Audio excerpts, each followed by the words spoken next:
cheese for everyone!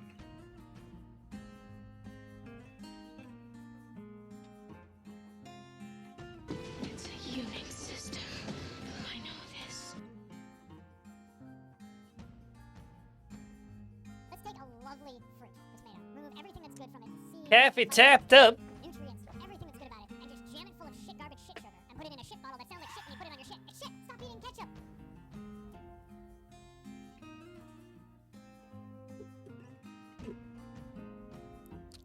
Could you make all dwarves have, whoops, sorry. Over here, he has a sword. Have flails as a similar motion for combat as... Make all dwarves have flails. I would just give them spears because spear fishing is a thing.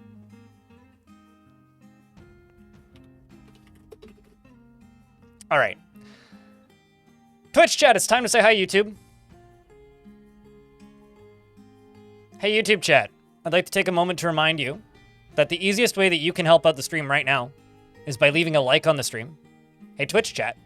There's an extra 100 of you watching over the YouTube chat. Shadow Absorber, it's good to see you as well. Zalvi, Deep Sea Fishin', UGDPY, Cosmic Glory to NCR, Vukruk, Radiant Psych, and then in YouTube chat we got Jonas, Radman, Keltia, Jeffrey. Over here in the Twitch chat, we also have like Suited Giraffe and some folks. By the way, shoutouts to Suited Giraffe who edits the shorts that get uploaded. Twitch chat, if you want to help out the YouTube chat at absolutely no cost to you, leave a like on it. And if you have extra bandwidth and an extra tab, you could lurk over there as well. Double up on the ad revenue.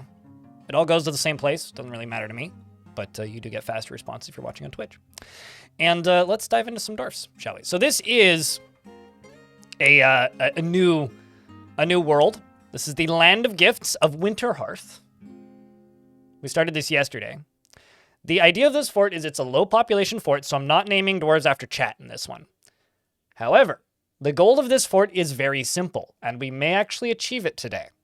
The goal of the fort is to make high-quality gear for adventurers. So I've been working on some gear for a fishman. I'm then going to work on, I think it's a Barn Owl Man. And I've got a bunch more to make. I'm trying to make the most... My phone's vibrating. Who's texting me? Oh, it's my dad.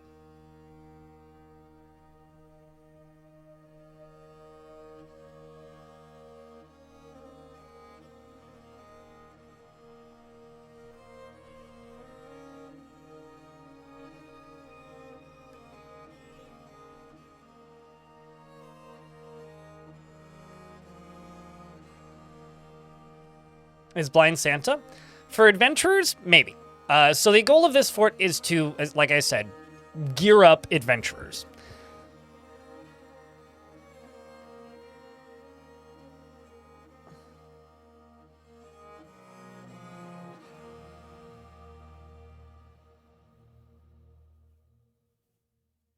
Sorry, this is actually an important text I need to respond to.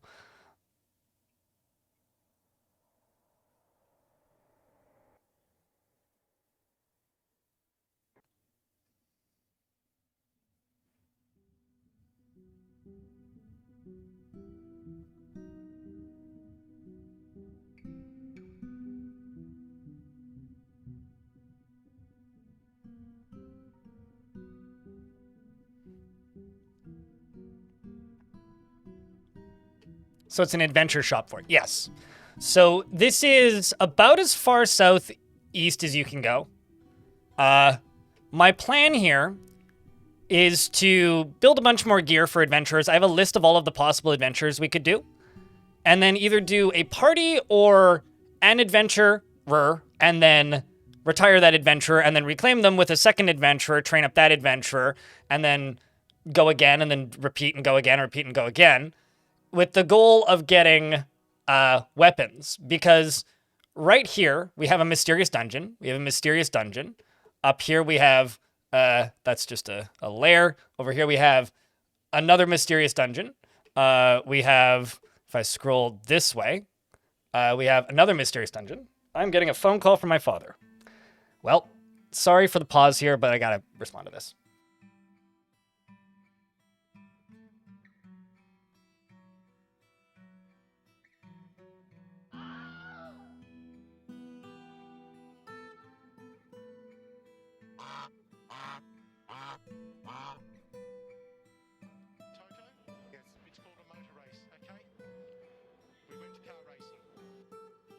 here, he has a Cheese sword. for everyone!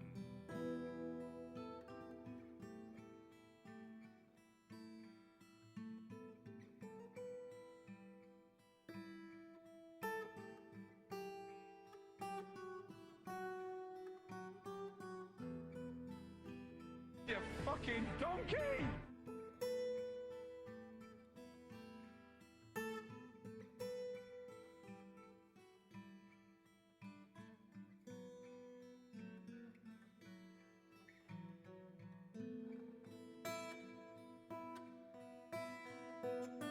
Flubberdubberdaggadaggies?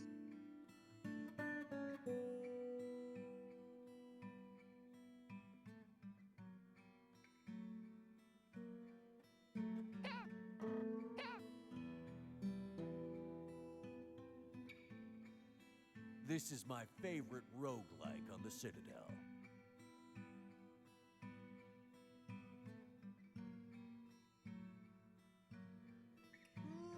You suck! You fucking donkey!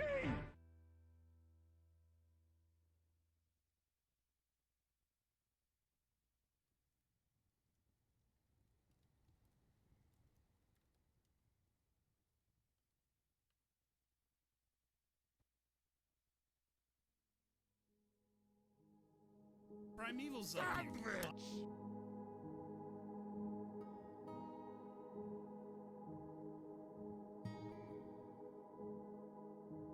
All right, well, that's done. Sorry about that.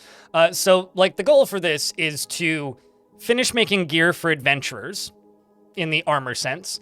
And then for anybody who hasn't played the new content that was added to adventure mode, we've got these lovely mysterious dungeons. We've got mysterious palaces and mysterious lairs.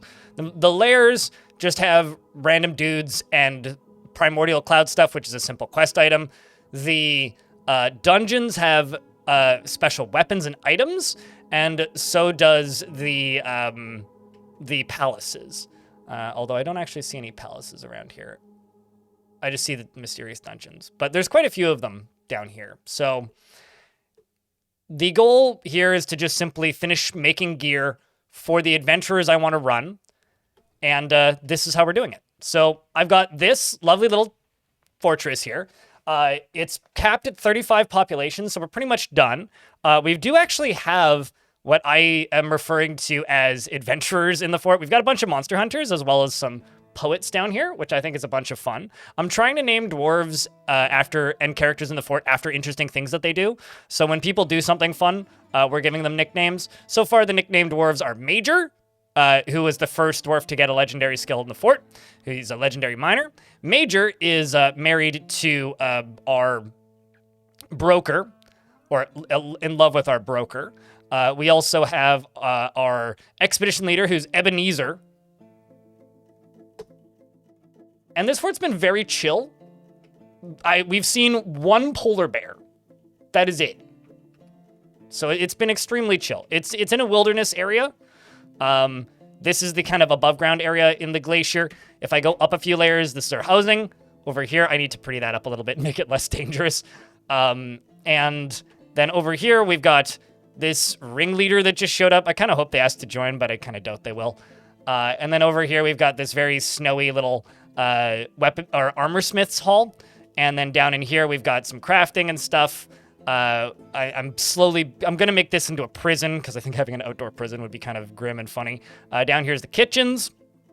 Up above that, we've got the tavern proper. I'm gonna put a second floor on that pretty soon. I've got this open pit mine design, which just kind of goes down this way. I think it looks quite nice if you ask me. And it goes down pretty far, down this tiny little stairway, through various different types of stone. We're gonna spend a good 4 hours or something building in this today, so we'll make this look nice. And I need to disable DF hack. And down here, we've got, our construction that we're slowly working on. And then over here, there is no flux on this map. So I brought marble, and we're going to have to import some. We've also got some sand. And so we're making sand, we're making steel, and there's plenty of iron. We're making charcoal. and we're crafting stuff. Right over here, we have our adventurer's gear. So far, I've made some things for our snail man, and I need to grab some leather armor, which I think we made. Yes. I've got small polar bear leather armor, which we harvested from the one polar bear that we killed. So this is going to be the gear for our snail man. I don't think he can wear the boots, but chat told me to make boots, so I'm also going to make him gloves. Or gauntlets. And then we're going to start working on the barn owl person space. I'm thinking about making this into like a little temple or something. Something like that. But yeah, that's this little fort. Is there? And I also spilled over this little lava chute here, so it kind of fills up this whole area because I thought it would look cool. There was no practical purpose to that. I might make this into a little lava moat, maybe make it spill over into here or something, and then over into here as well. I don't know. But yeah, if you guys have any suggestions or things that you think I should build as part of this little mini project, that's all this really is it's kind of a mini project to get to know the world a little bit and get some named characters into the world as part of this faction. It's not the only dwarven faction in the world. There's a few of them. If I actually go up to here, the only people that know that we're here is our own faction. They want me to sell them ammunition, actually, which is pretty good. So what time of year is it? It's late spring. I could just make some iron bolts. We'll do that. That'll be an easy trade. Good. Maybe not 440. Let's make 10. You built the better Mines of Moria? I don't know about better. Maybe less immediately dangerous? I have no military. So if something terrifying shows up, we're all just kind of fucked. And then it'll be a grim visit here with an adventurer instead of a nice visit. But the actual plan here is to try and finish this fort today and then settle on one of these volcanoes. All of them are possible settling sites. And then I don't know what we'll do from there. We need to set a goal from that point. But I basically what I want to do is I want to have at least 4, maybe 5 adventurers. And as many followers as we can get. So I want to have at least 1 human adventurer so that they can ask or be a chosen and then just get a bunch of people to join them. And then build an interesting multicultural fort on one of those volcanoes. So, you know, some goblins, some dwarves, some humans from walks of life, you know? And maybe we'll make that human into like a Santa type character or something. I don't know.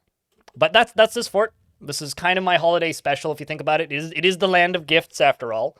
And I will probably be playing this world through into the adventure mode release unless we need to generate new worlds for that. So, yeah. Sorry for all the delays, though. You've been watching my quick guides? Hell yeah. Happy to help. For anybody talking about D for Dwarf in the Dwarf Fortress Wiki, D for Dwarf is just... those are comedic additions. Those are not to be taken seriously. So the geothermal dwarves. Sure. Yes. But yeah, if anybody's any questions about the fort or things they'd like to mention, feel free to shout. I'm very curious about this ringleader. I like how many... The thing that really has me excited about this world right now is just how many visitors I'm getting. Because this is just... It's always fun to just have random people showing up as part of your fort. I really like this. So I hope somebody commits a crime at some point soon so that I can start interrogating people, because it would be really fun to be able to interrogate people. Also, we're going to start building a prison. So let's just make iron chain 15. We'll do that. And I'm thinking this is going to be the prison out here. So what I'm going to do is I'm actually going to use a bunch of my iron. Now, I wouldn't really recommend doing this, but I'm doing it anyway. Because we got 221 iron, and that's not all of it. There's more of it. And essentially what I'm going to do is make iron... Actually, why don't I use glass for the floor and iron for bars? Let's do that. Yeah, let's do that. And we're going to build us a little outdoor prison. Or indoor-outdoor prison, I guess.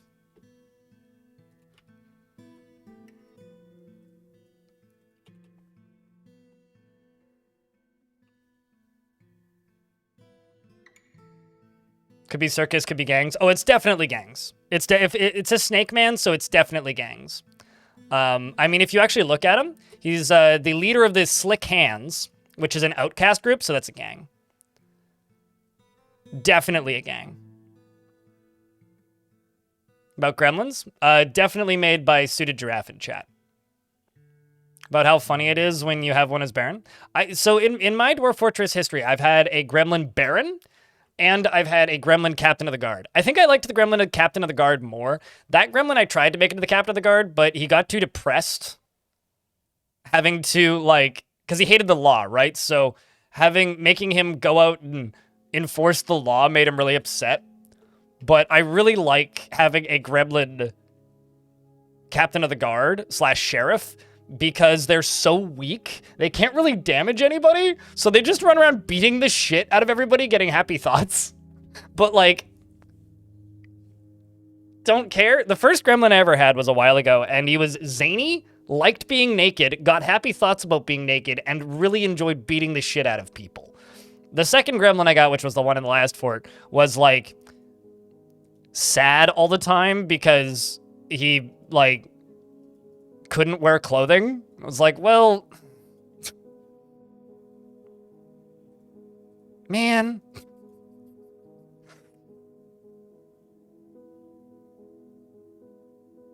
Gremlin Cap. Yeah, it's literally just a 5-year-old with a waffle bat, Mr. Fulcrum. Because, like, they're one.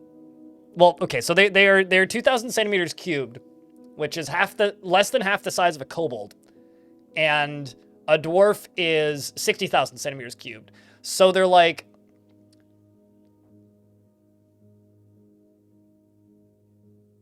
1/60th. Like they're like the size of a chihuahua versus a human. So it would be like a chihuahua cop trying to beat things up.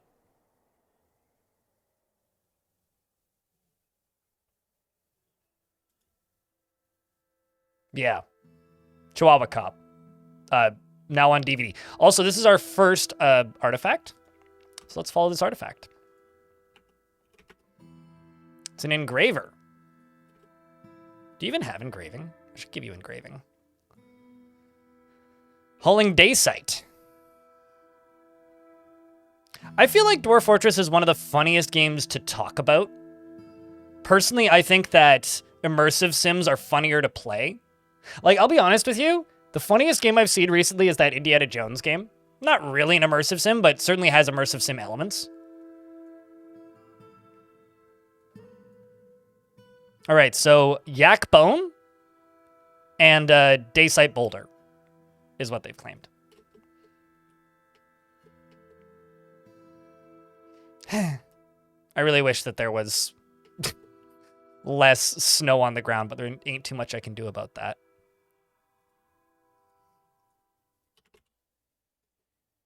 There ain't too much I can do about that.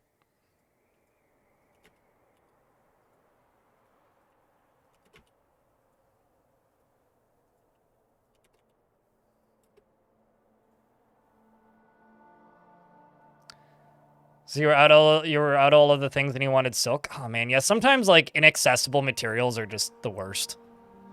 Or it's like materials that you had a lot of and you sold them all and you're like, God damn it, why did I do that? Now the caverns are sealed off. Pro tip, if you have access to caverns that have silk in them, but you don't want to go into the caverns because there's something scary in there, if you fortify the walls, so if you trim holes in them using this tool, spiders will often come inside and redistribute them into your areas. So I think that's a very useful little bit of info if you didn't know. Is vermin can go through those.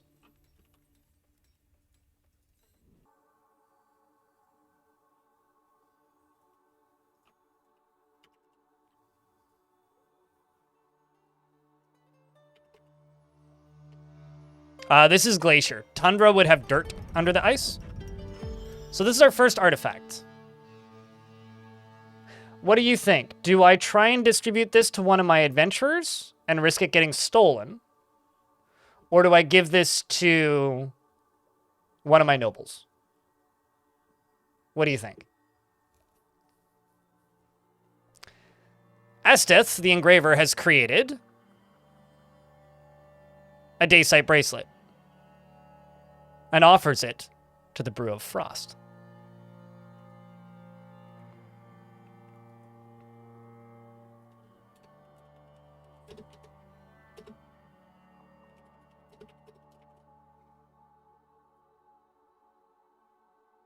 Adventurers fuck nobles?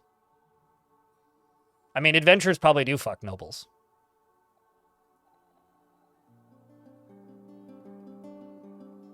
To the nobles, says Deep Sea Fishing.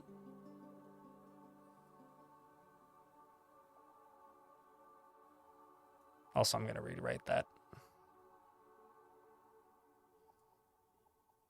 Trying to run polls at a high clip on YouTube is hard.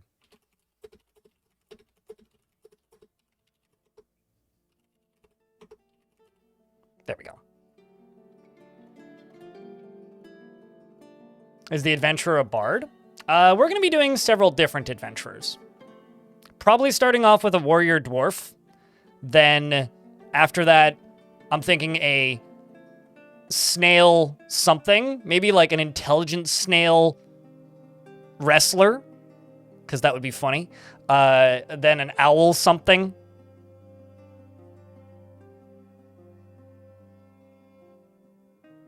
And all adventurers fuck nobles, and all you could think of is bard. Word.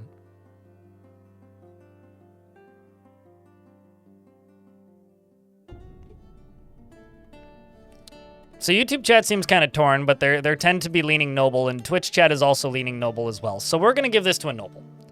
Let's see. Let's have a peeksies. What do we have? This is a Daysite bracelet. All craft worship is of the highest quality. It is encrusted with rectangular Daysite cabochons and decorated with yak bone. Very simple little artifact. Nothing super fancy. Let's give that to the sheriff. Is what I'm going to do. Let's give that to the sheriff. It's worth 2,000 Dwarf bucks. The next thing I think I'm going to do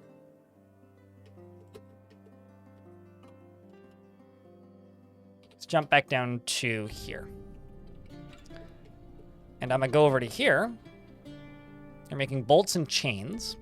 I'm going to go and I'm going to make rock mechanisms. I don't know if I'll make 10. Screw it, why not? Let's make 10. We're going to make those out of gabbro. And I'm going to make traction benches. I'm going to make 2 of them. Maybe 3 of them. 3 of them. We'll do that.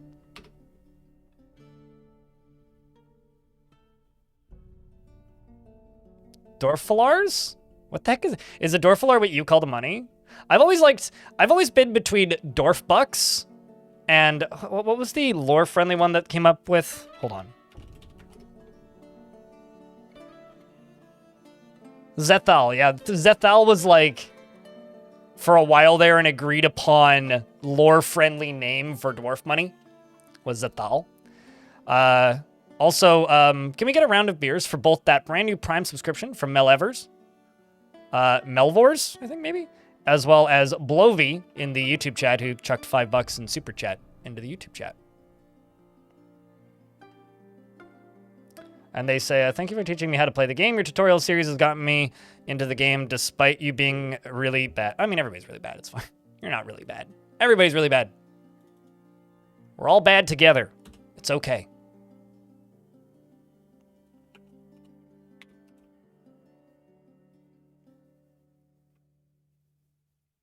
I also need to make a temple for this fort. Darius, thanks for the 11 subs. Is that to get you to the 666 sooner? Holy shit, man. Thank you so much. Only 2 away from a hype train. 2 interactions by that. Thank you. Jeffrey in the YouTube chat with $2 in a super chat. Thank you. Snail person would not do so good if he got assaulted. This is true.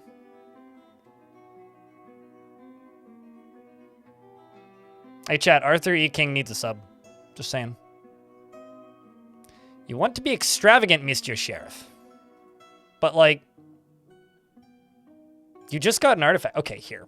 Mr. Sheriff, I'll tell you this. I'm going to give you a clear zircon earring, which has been upgraded a few times.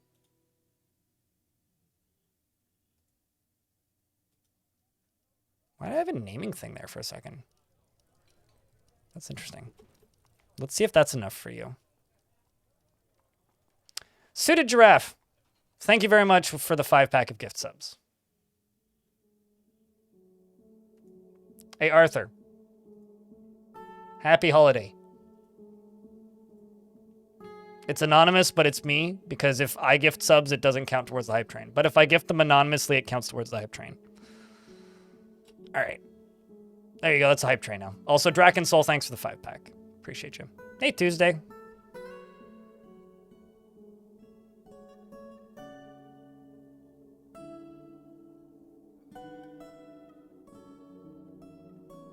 I mean, we're a whole week away, Fulcrum, but, you know, never too early, right? I do wonder who you are and what you did. Darian, thank you very much for the prime. Suited Giraffe, thanks for the gift.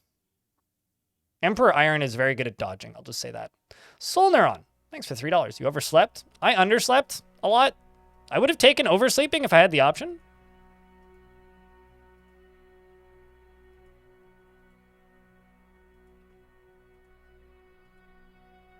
But I feel ya. Neither is perfect. The snow inside the building makes you irritated. Yeah, it's not gonna be a thing we can do to really get rid of it. Dinspick. Dinspick? I'm just gonna call you Dins. Thank you very much for the $15. Appreciate you.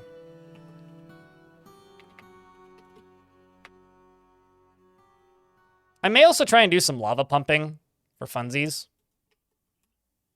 in this fort. But it depends. We'll see.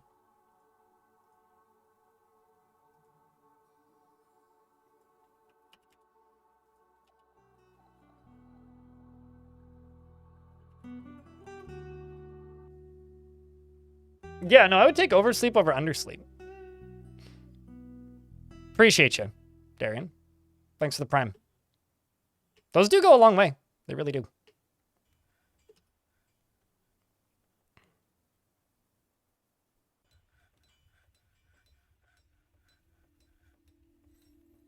You know, I personally think that the best way to play adventure mode in Dwarf Fortress is to play on easy, the easiest difficulty you could find.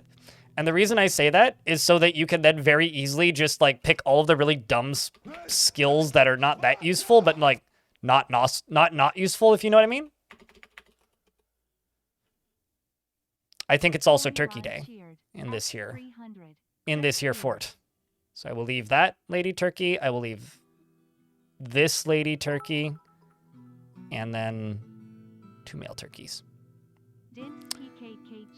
Skill got him gains. Thanks for the prime sub. Deep Sea Fishin'. Thanks for the gift.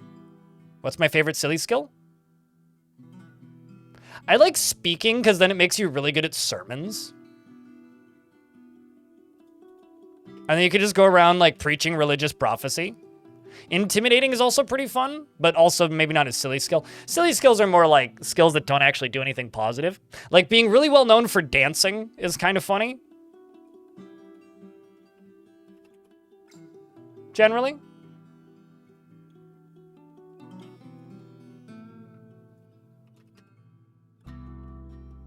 But chat room, there is 1 minute and 30 seconds left on that train. Thank you very much for the big hype train. It needs 4 subscriptions or $16 in bits to level up. I said this yesterday too. If it finishes the current level that it's on, it'll be the highest hype train of the month. Although if we count the YouTube super chats in, it is. So, thanks YouTube. Let's start brewing drinks again too. All right, we're getting stuff constructed. All sorts of jobs getting donezers.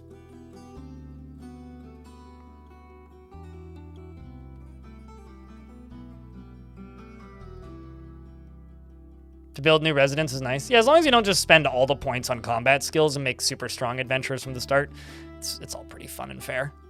What are they all running down? Oh, they're all running down here for wood. Got it. Makes sense.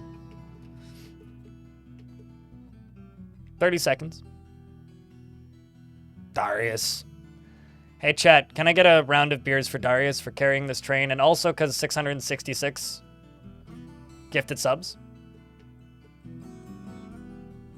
Thanks a lot, man. Appreciate you.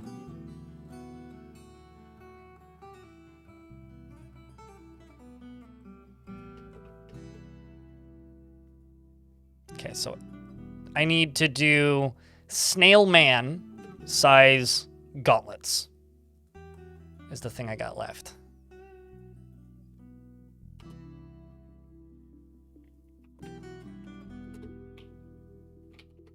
Now let's just say steel gauntlet. We'll make 2.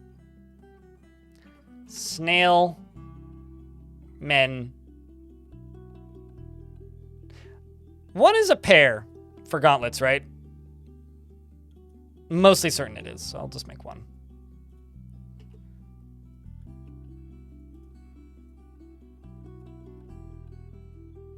I believe 2.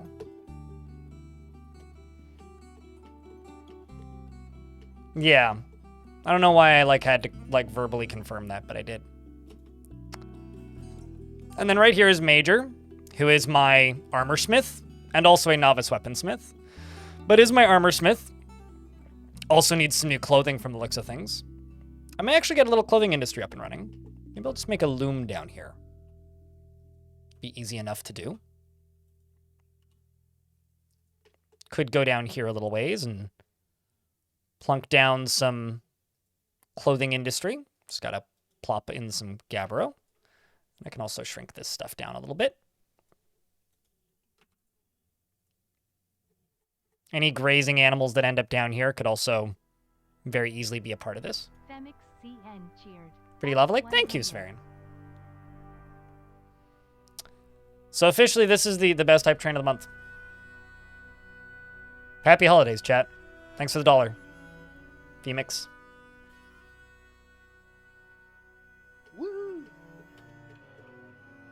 I still haven't finished unloading my wagon. That's how you know it's a chill biome. Over here, I'm just going to make this into a dungeon.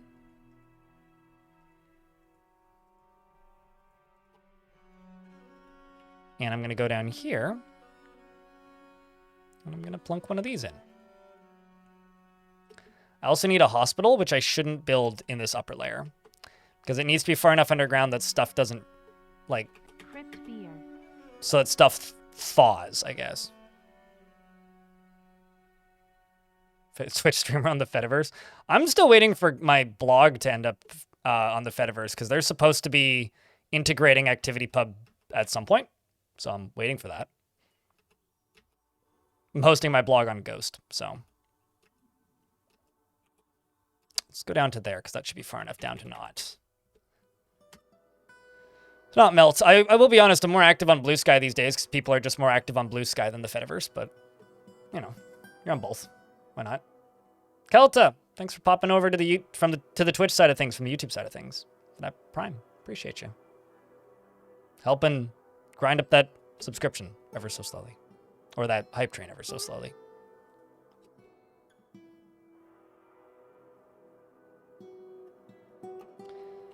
So I'm going to do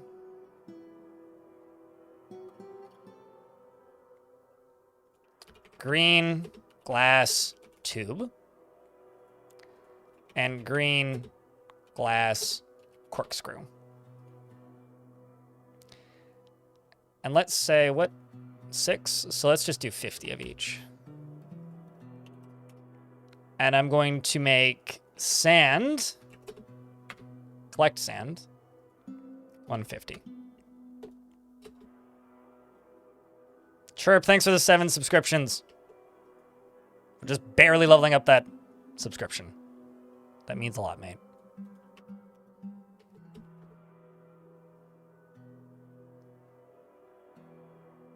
Do the dwarves wonder why they're making snowman armor? I'm sure there's a prophecy or something. Obviously. I mean, what else would there be?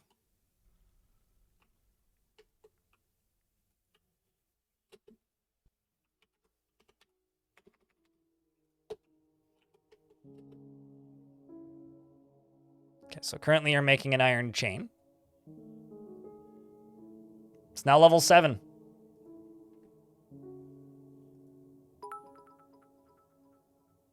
Deep sea fishing, thanks for the $10. Means 18 subscriptions to level up again.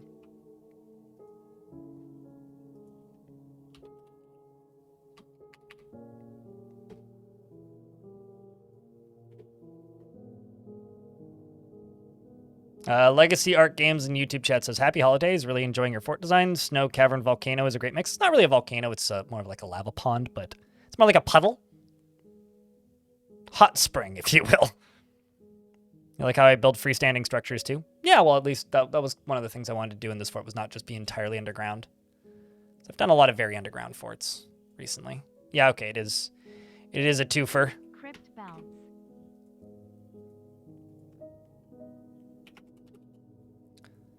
So we're going to plop both of those gauntlets onto that.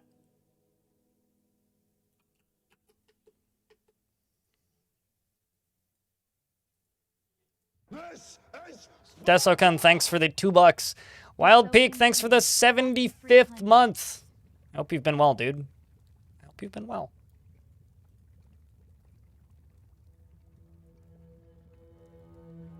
And YouTube folks, don't forget to leave a like on the stream. Only about half of you have.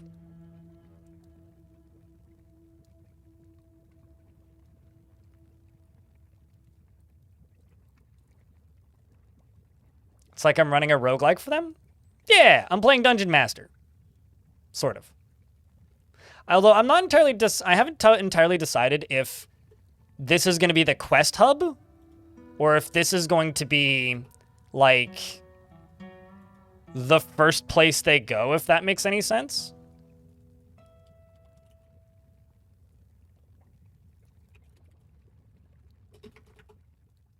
Like, do they go here, get gear, and then go out on adventures? Or do they go out on adventures, then come here for reward? I don't know. Started a new world using tutorial. It's been a while, and it spawned you in an area with no trees and a crazy amount of ant-men protecting the caverns. Really? Huh. That's interesting. Wait, like, were the ant-men above ground?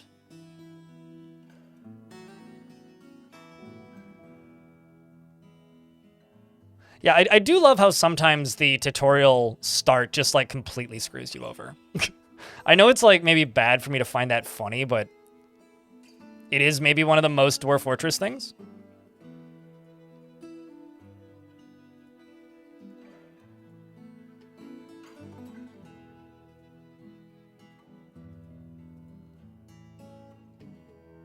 Like, personally, like, I genuinely think that that is one of the most Dwarf Fortress things the game can do to you. So over here, I'm just going to plop in a singular loom. I'm not going to need much, just a loom. We'll make you out of tunnel tube. And a few tiles over from that, I'm going to make a clothes shop. I'll make that out of, say, green glass.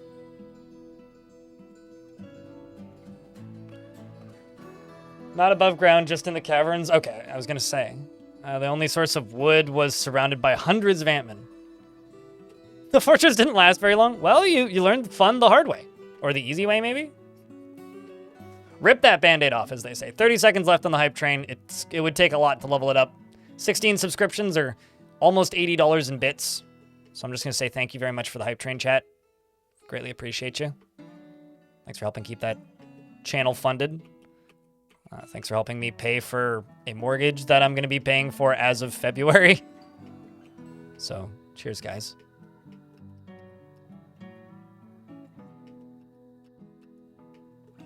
And happy holidays. 46 subscriptions and $34 in bits. That's almost as many subs as I got yesterday. I think yesterday we got 49 total, or maybe it was 59. I'd need to look at the numbers again, but it was around there. So thank you. Absolutely not. I'm nowhere near dumb enough to buy where I live now. Fuck that. No, I'm moving to a different city. Not that far away, but I'm moving from mainland Vancouver to Vancouver Island. Still like reasonable travel distance, but there's no way in hell I would buy where I live right now. There are plenty of cultural examples of stone slab beds, so like I can see dwarves straight up preferring that over wood beds they require in DF. I like that beds require wood because it creates natural friction.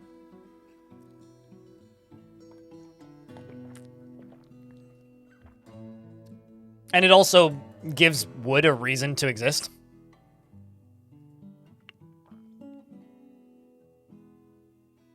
I know that might sound silly, but I kind of think that it needs a reason to exist.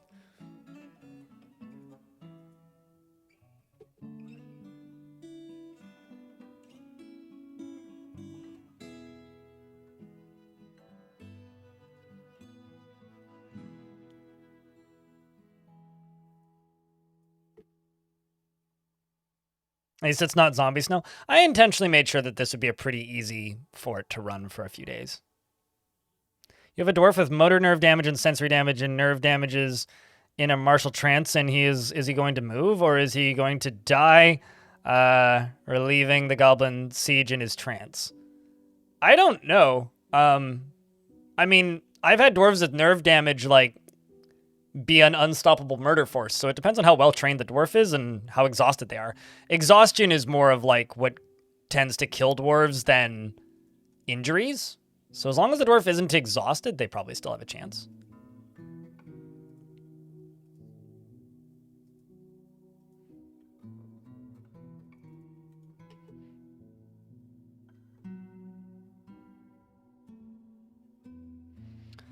Should also be able to make beds out of adamantine.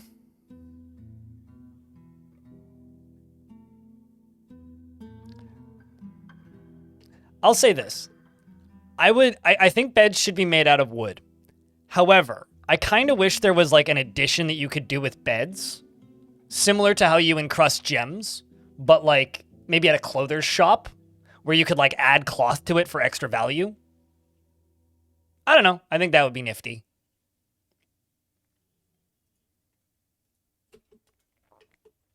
Yeah, like add leather to the beds, or add silk to the beds, or, you know, add dyed cloth to bed, add undyed cloth to bed, that sort of thing, you know?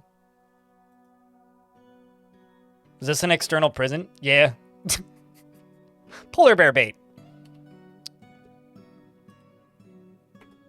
I'm just kind of hoping I'll actually get a crime at some point, because right now I'm not super hopeful that I will.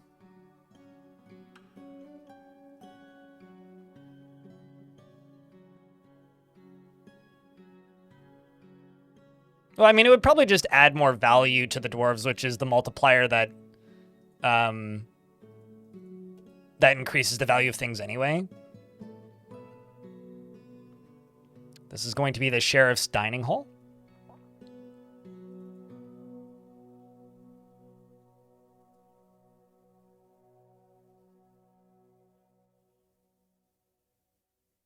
Consider bed frames only wood, and then they need to finish them like traction benches. Yeah, I don't want them to have to need to. I think they should be able to use bed frames. But then the problem there is like most of the people in this chat room then would never actually just build a bed frame. We would all like let's be honest with ourselves for a second here. We wouldn't just build a bed frame. We would build a bed and then feel the need to add cloth to it, because otherwise you wouldn't be playing even remotely optimally, and your beds will forever be lesser for it. And then the second you start making nicer beds, you're going to have to deconstruct every single one of them individually and then re-add them. Yes, I have heard of Ellen. I've played the game that came... I've played its predecessor, Elona, and I didn't like it. I'll probably play Ellen at some point, but not at full price. Nice emote, Shinobi.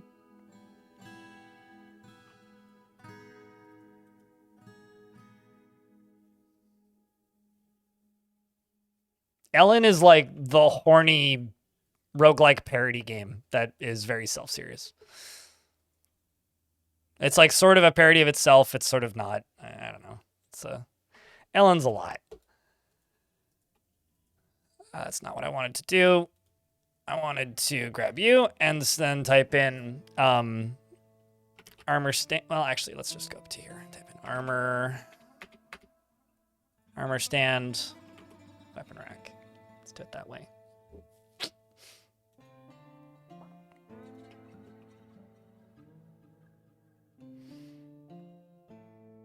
Yeah, I think in order for something like that to exist, we'd need to have a better, and I know you can do this in DF Hack, but like better vanilla mechanic for deconstructing and reconstructing rooms.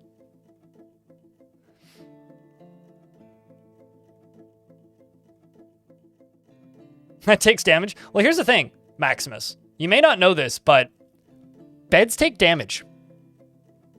So beds degrade like clothing does, the same way. It's just beds take about 400 years to fully decompose and degrade into nothingness, whereas clothing takes about 15. So you just have to play a fort for about 150 years before you start to notice it. They start to develop little X's. All wooden furniture does. So like if you have wooden bins or wooden wheelbarrows or wooden tables, chairs, thrones, anything, it will eventually degrade and it will eventually fall apart. Yeah, also if you reclaim sites, they'll often have broken furniture. Cattle. The skilled hammer dwarf. You're a really nice little military dwarf.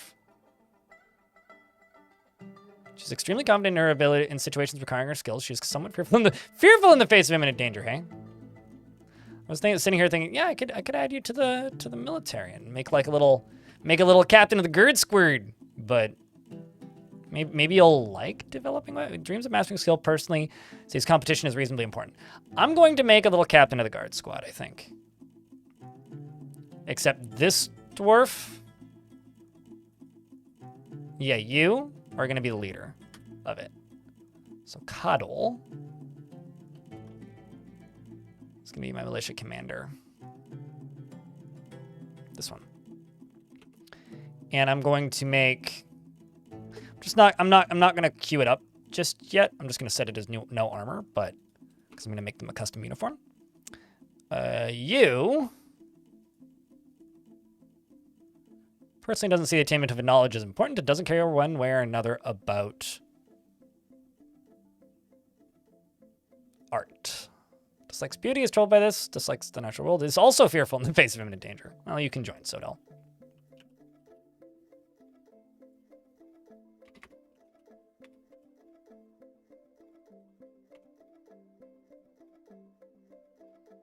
Doors too? Yep, everything but walls, basically. Scrolls degrade if they're not in rollers. Same with choirs. Books don't, though. Struck clear Zircon. Oh, interesting. Why do they keep doing this? I guess it's like they melt through it or something. It's weird that happens. It's so weird. It's so strange. It's okay, I can build up to it.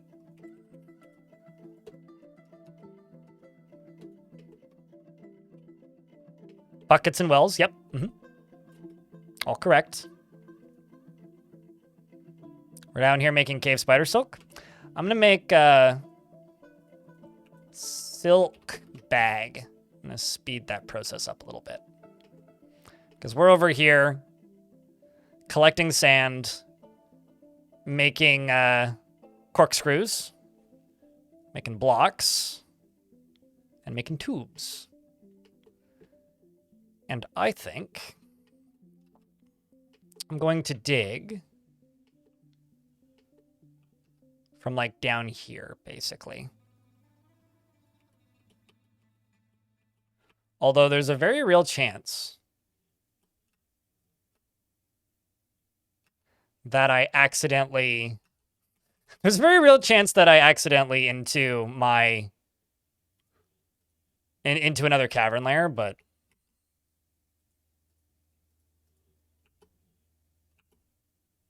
Why not? We need in-floor heating anyway.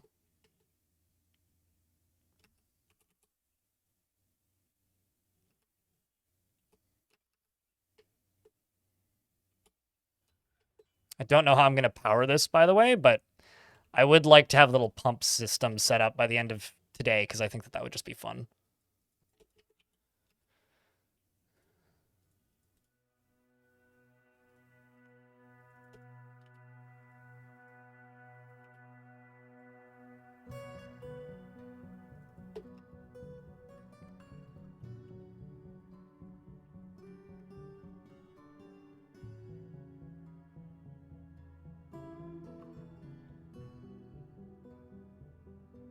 I think at least one adventurer should have all silk armor, Mr. Fancy Pants.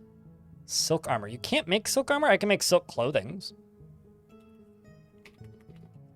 But you can't make silk armor. Amaxu Demon Races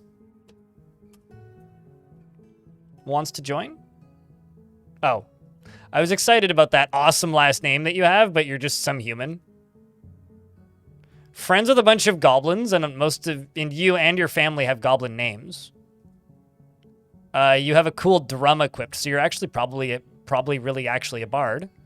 You're a member of the Demon of Sculptures and a member of the Fated Coven. What do you think, chat? Are they trustworthy? Should we let them join? They want to entertain citizens and visitors.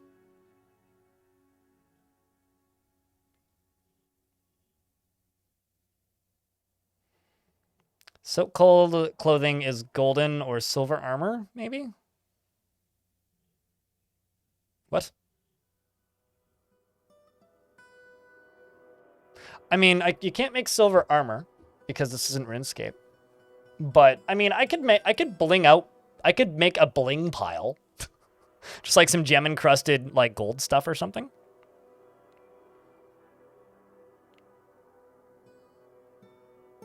YouTube chat says let him in. Twitch chat says let him in. All right, well, we now have a bard.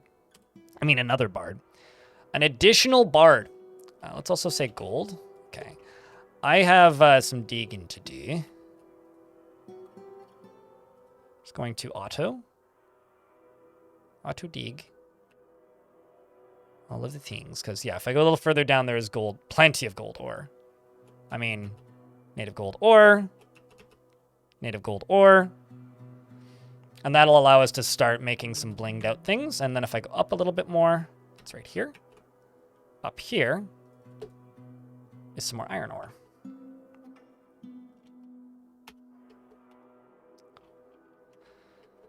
So if I hop back down here, I'm going to make an additional stockpile to this. I'm thinking along here. And this is just going to be native gold ore. So gold nuggets. Can you assign visitors as a watch pet? No, because visitors... Well, okay. I could make the only visitor accessible area like a tower, but then they'd all go there. So not really.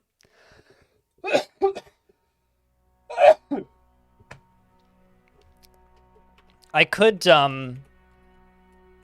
just like chain up a dog on the roof or something. Like, I could go up to here and plop a chain right there and then assign a dog to that. But that's about the closest to that as I can do.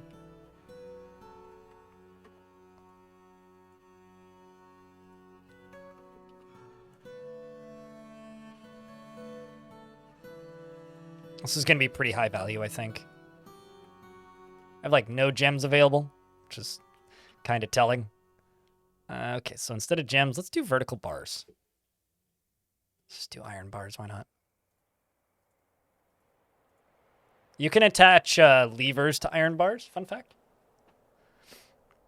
And let's go military, go weapon rack, military, and armor stand, and armor stand. Let's go door. Chuck a door in there. And this is going to be a dining hall. And this little dining hall is going to be given to the Sheriff.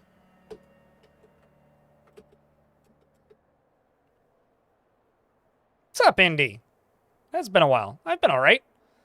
In the process of trying to get a mortgage and buy a place. You know, not much else has changed. But it has been a while. Hope you've been well, dude. It's kind of been a month of everybody I haven't seen in a year and a half, or from a year and a half to 6 months. People I haven't seen in like an extended period of time are all tuning in again. It's been neat.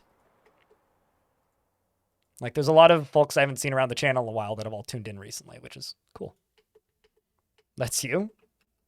I don't know. I feel like you've been around more recently than some people, but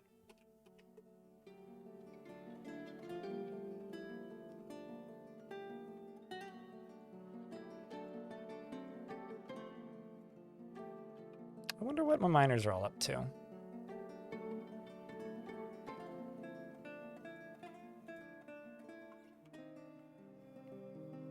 Ah, they're all making pig iron. That would do it.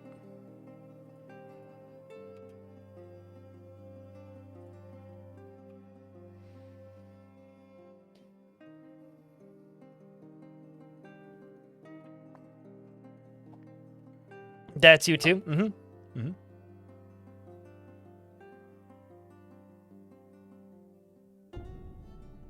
I guess it's a good time to say hi then. Hi, Tygo. How you been? Sup, Linku. YouTube threw this up on top of your recommended, so here you are, primary biomass. Hello, primary biomass in YouTube chat. At some point, I think in the, like, maybe even this coming week, on my blog, I'm gonna write about, like, the main difference between Twitch and YouTube. Mostly about how Twitch creates communities and YouTube is designed, like, as the opposite of that. Like, YouTube can be a great platform for a lot of things. But the way YouTube recommends things makes it very difficult to build community, which is, I don't know. I think it's an interesting subject. And somebody asked me recently if I've written about it, so I'm like, well, I guess I'm going to write about that. That's going to be one of the subjects for the next couple blog days.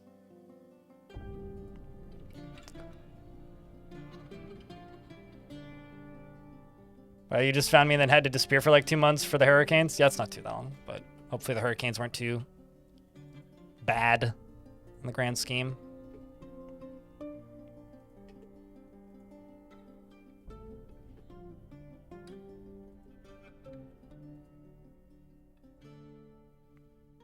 I have no idea what I'm going to use this lava for, so if anybody has ideas, I'm open. All I know is that I'm going to have to line it with, like, lava-proof stone in order for it to work at all. Any enemies so far? This is a very calm area. It's very far away from threats. I've barely even seen animals, but we've had a lot of visitors, so no real threats, although, okay. This guy just showed up. He happened... I like this pikeman. This pikeman here, just sitting here in a crown. He's got a human bone crown.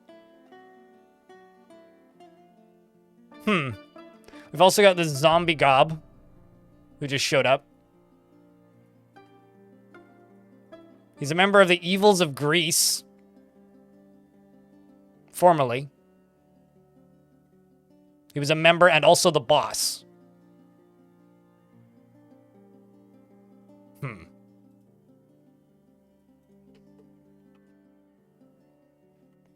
Another goblin human? Most of the humans that I've seen are goblin aligned.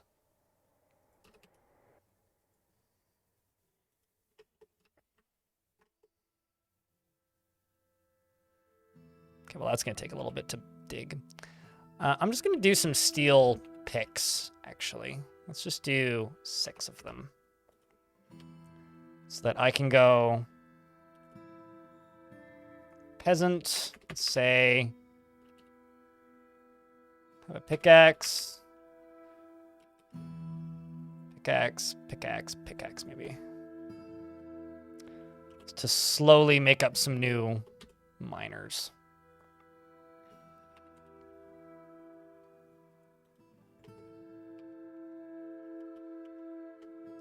Remember I got attacked by 2 snatchers? It was a dwarf snatcher and a pig snatcher? Trying to think, what would that be? Would that be a wild boar man? I'm trying to imagine what kind of creature that would be. Rakust. Plank Cobalt. It's a dwarven bard who also happens to be a competent mace dwarf and is wielding a hyena bone lushut, which I'll bet you if you got whacked in the head with that, that would be considered a mace. Mostly from largely goblin histories. What do you think about Rakkus, chat? Not to be confused with Arrakis. They're actually very bad. Well, okay, they're a talented musician. They're a novice speaker, but they are a talented musician. And keyboard. They're a novice keyboardist. They know Barry and nothing more. The birth of a mechanism. So they know 2 songs.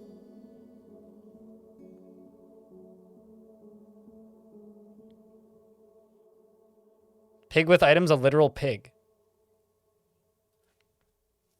Like, was it a pig man? Like a wild boar man? I'm trying to think, like, what pig event, like, humanoids exist.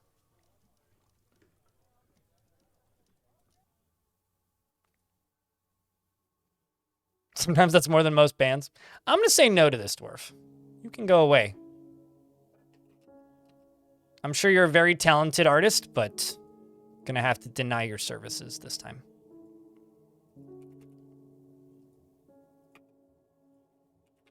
It's not that I don't believe that they could be a good artist. It's just I don't trust them in the slightest. That is all. Also, fun fact, constructed ice boulders are lava safe. In case you didn't know.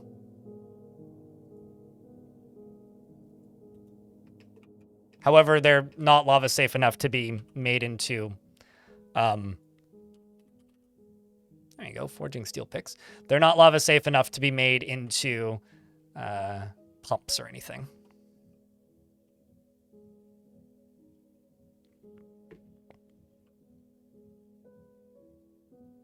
So I did a fortress a while ago called Waterlungs, Peterhorst, which one of the side projects we had was there was an ocean there, and it was an Untamed Wilds ocean. And it was also a terrifying biome that resurrected the undead on the mainland. But I wanted the Untamed Wilds animals to walk into the map.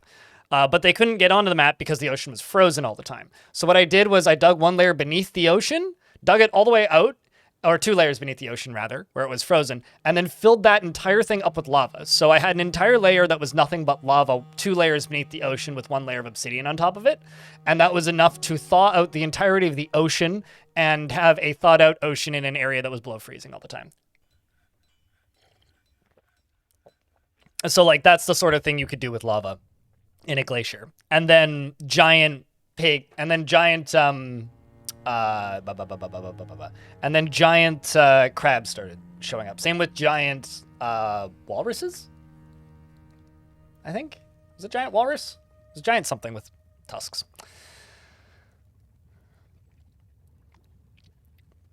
You had a world where pigeons were citizens recently. That must have been Pigeon Men.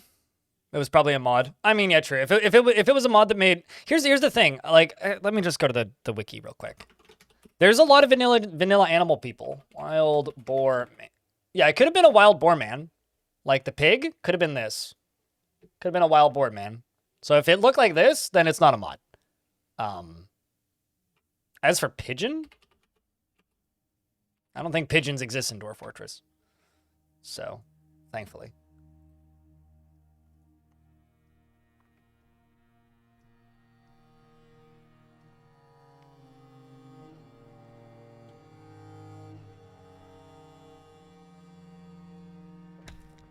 Apparently, I've discovered an expanse of cavern deep underground. I'm presuming it's above me.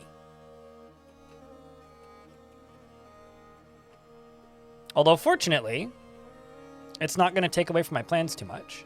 And I found tetrahedrite. So that's a win for everybody.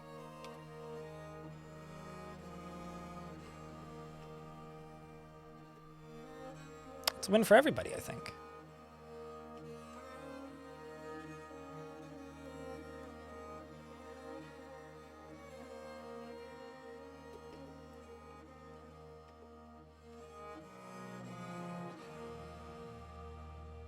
Okay, so it's along here that we did that. So if I go up to here, dig that out, go along here, build this up.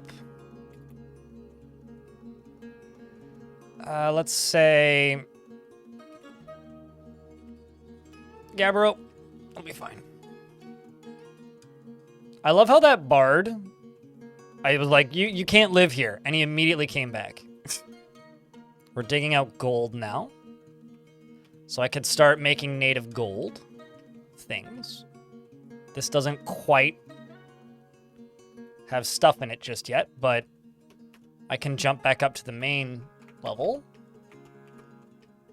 and go over to this. We'll just make 10 wheelbarrows.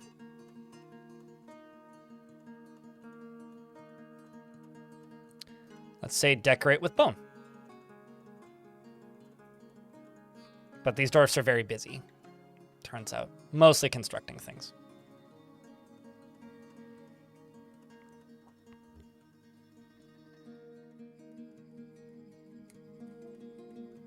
I mean, who would really want to live in the frozen tundra? I can tell you right now, I wouldn't.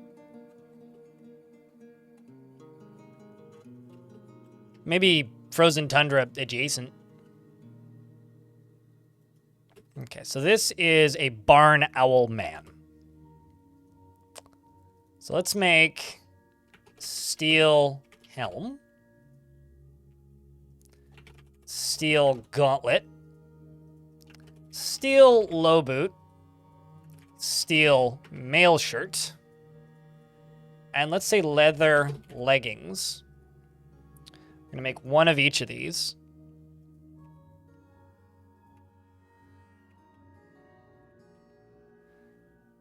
And I'm gonna set this up for a barn owl man.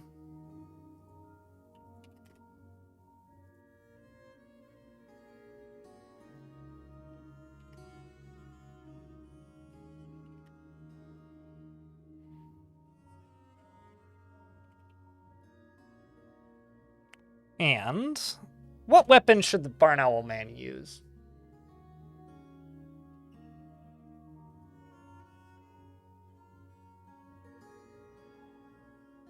Adjacent to where most Canadians live. False. Most Canadians live within 100 kilometers of the US border. So as far away from the frozen nonsense as possible. In fact, I don't have, like, facts of this, but I'm pretty sure there's more Americans living further north than most of Canada, thanks to, I need to look at the population of Alaska versus the northern Canadian cities.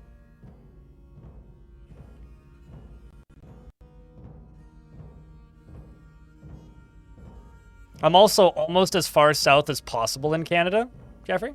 And I'm moving further south, actually. And also more coastal. So I will get more, like, ocean winds. Which are warmer, so. It's pleasant in the summer when it's not frozen nonsense. A spear?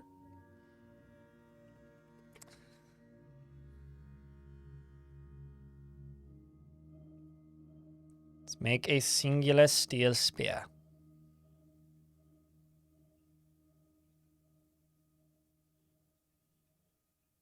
Hold on, let me just look something up. Whitehorse has how many people? Whitehorse has 34,000 people. Yellowknife has 20,000 people.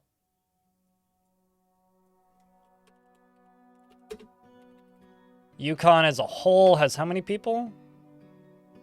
45,000. Yeah, there's definitely more Americans living further north than most of Canada. Correct. Cortimus. I would never move to Lower Ontario. I am not that stupid.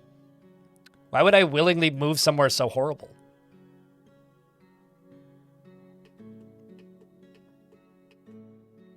I actually really like Yellowknife. It's a nice city. Darian. I really quite like Yellowknife. It is a nice place. It's got some nice little, you know, There's some things about Yellowknife that make it a pleasant place that I enjoy. Collect sand, collect sand, collect sand. There we go. These don't need to be plus though. I'm in an ad break. I will pause.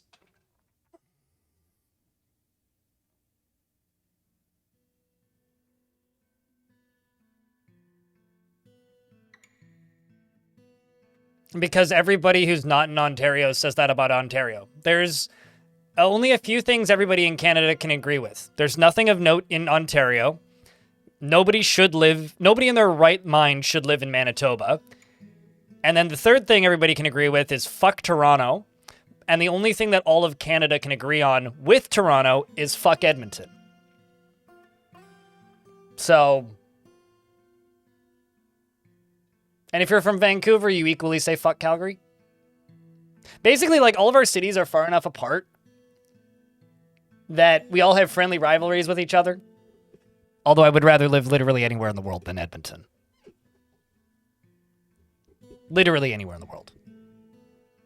Literally, I'd rather live in an active war zone than Edmonton.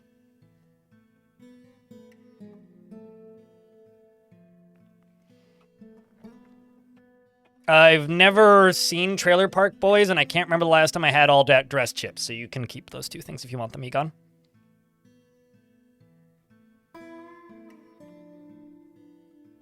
And they also probably say fuck Edmonton. Even Florida? Yeah? Like, here's the thing about Florida. I have some friends who live in Florida who have really nice houses, and I could sleep on their sofas. Rent's cheap? Probably. Yeah. I am joking for clarity's sake. I would probably move to Edmonton before moving to a different country in almost any sense, but I don't want to live in Edmonton.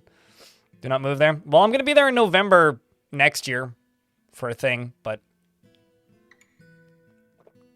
thankfully I'm not French Canadian. DS? What? Who's talking about French Canadians? I know a couple people from Edmonton. And everybody that I know that lives in Edmonton lives there because the rent is cheaper than living just about anywhere else in the area. So, you know, is what it is. Okay. We just need to let these dwarfs finish tasks for a little bit. Such as mine out all of this gold!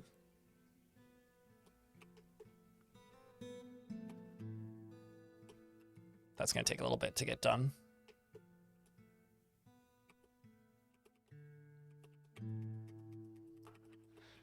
How's this going? Pretty okay.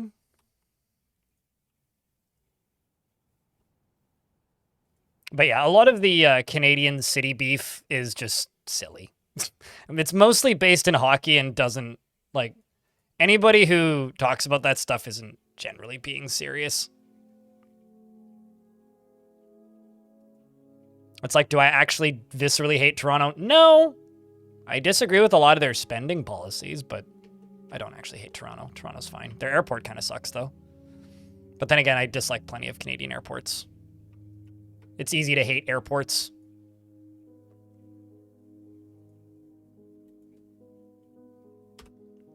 It's a lot like sports rivalries, yeah. It mostly comes from hockey. It's like nobody likes Toronto Maple Leaf fans. Even if you don't watch hockey. And Edmonton Oilers are just basking in past greatness, which is funny. Although I will say, there are 2 bars in Vancouver. There's more than 2, but one of them is the Edmonton Oilers bar, and then the other one is the Toronto Maple Leafs bar. I'd rather go to the Edmonton Oilers bar any day. Far better bar than the Toronto Maple Leafs bar.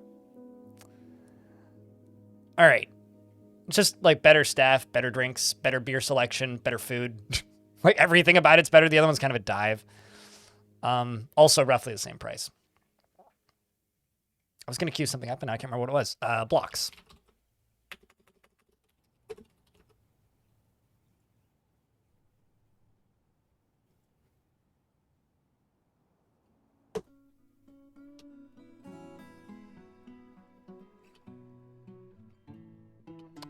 Let's do 800, and actually I don't want to do a day site. I don't have 800. Gabbera, we'll just do the 83. Or Denver and Seattle. The thing is, like, those cities are all way closer, or in a lot of cases, those cities are closer together than the Canadian cities that have beef. Because we're all really far apart, right? Which is kind of why it's funny, because it's like, wait, like, why does Vancouver hate Winnipeg? Well, let me tell you. Actually, I don't know. Why do we hate Winnipeg? I know there's a lot of people here who don't like Winnipeg, so aside from that, there's nothing of value in Winnipeg. Maybe that's why we hate Winnipeg. It's because they think they have something of value. Joke's on them! Hey, chat, where you live, do you have a local rivalry with a local city? Who is it and why?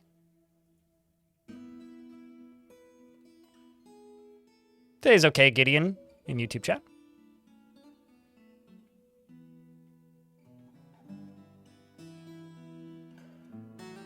Toronto make-believe.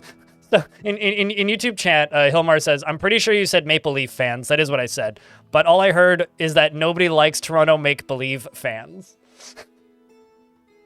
I mean, I don't watch hockey anymore. They're not the... Vancouver has more make-believe fans. Vancouver's more the... Like, Vancouver Canucks fans are a lot more bandwagon-y, from my experience. Like, the one thing I would give Toronto Maple Leafs fans for is, like, they're very ride or die. Like, they're fans of their team even when their team is bad. Canucks fans just kind of fuck off. Boston NYC has a pretty big rivalry, but in hockey, it's Boston Montreal. Yeah, that makes sense. Didn't the Boston Bruins just, like, completely wipe the floor with the Canucks recently? Live in Texas, the main rivalry. I was going to say, isn't Texas's main rivalry literally everybody else?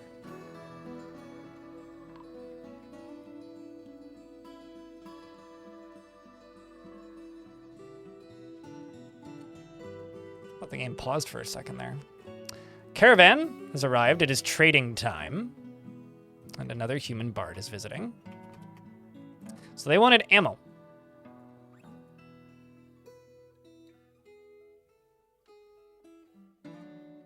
I'm going to bring most of these bolts, and I'll bring these copper bolts. And let's leave this. And what else can I bring? Let's say amulets, maybe? Am I still making amulets?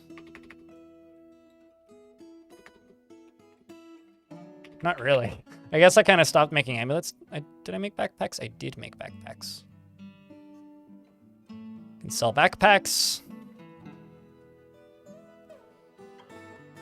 I'm going to sell the lower value large gems.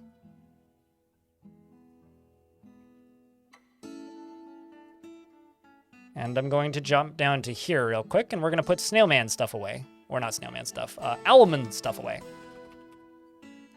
Small helm.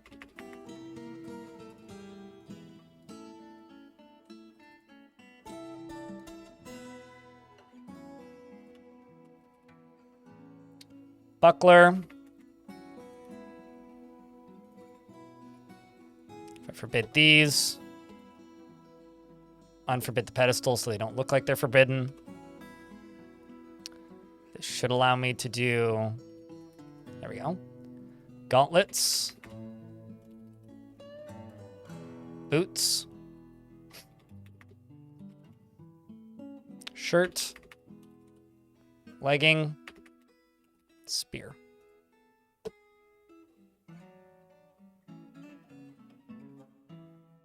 Shall we disassemble wagon? It's not empty yet. I disassemble the wagon when it's empty. Backpacks have worked as long as I have played Dwarf Fortress. But for close to a year now, maybe longer, they made it so that if you have military that have backpacks equipped and then they unequip the backpacks, they carry their food to a stockpile.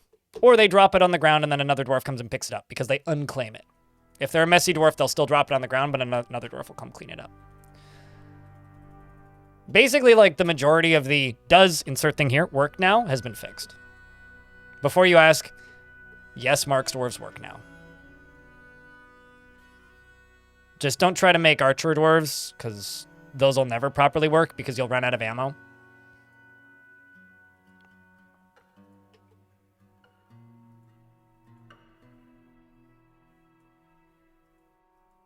Because you can't make it.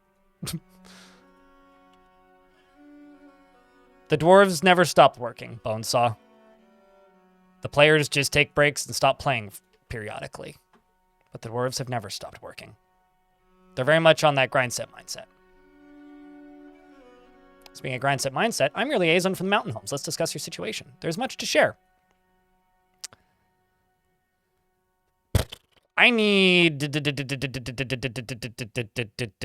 marble.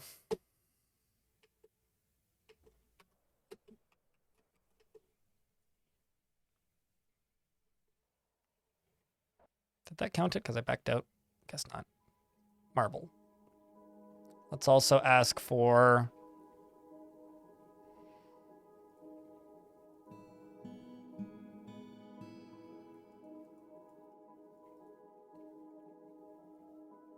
Really ain't too much I actually need. So we'll just do marble. They want thread and headwear. Thread and headwear. Hats. Okay.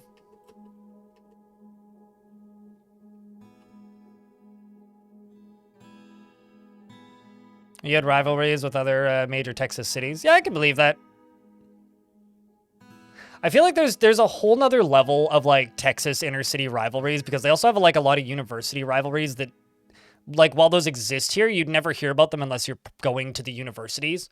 But because like a lot of stuff in the US is so heavily publicized, like, you know, just like college football, just as an example, is so heavily publicized as like a thing that people who don't go to the schools pay attention to. There's a lot of rivalries that I would have no idea about.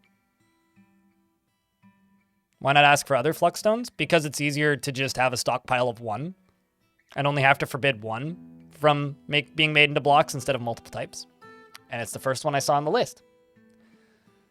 And they'll bring them regardless. Like, it's not really a concern. But asking for multiples isn't necessarily going to bring more. They're going to max out their weight very quickly. So it's easier to just get them to max out their weight on a couple of things instead of too many things. If that makes any sense. I'm going to buy a Nakbab because that's got a funny name.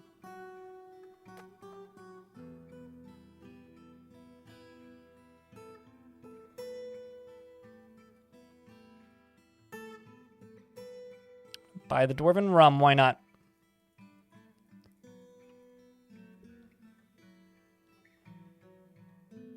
The original cut of Dr. Strangelove, they had a redub. Oh boy, have a nice time in Dallas with all that, with Las Vegas, and dude, to the Kennedy is, oh wow, that's timing. Yeah, having to redub movies because timing. I keep trying the cave and plug technique for getting through an aquifer, but it really isn't working in your new world. You heard aquifer blocks produce water infinitely. Are you, what? Okay, I have a question. What kind of aquifer are you on?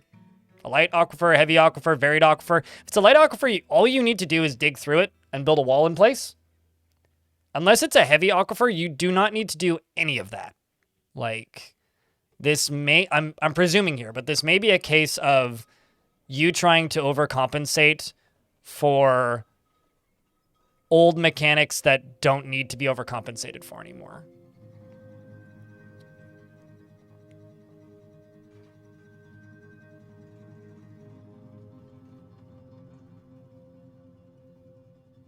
Oh, some expensive bags, man.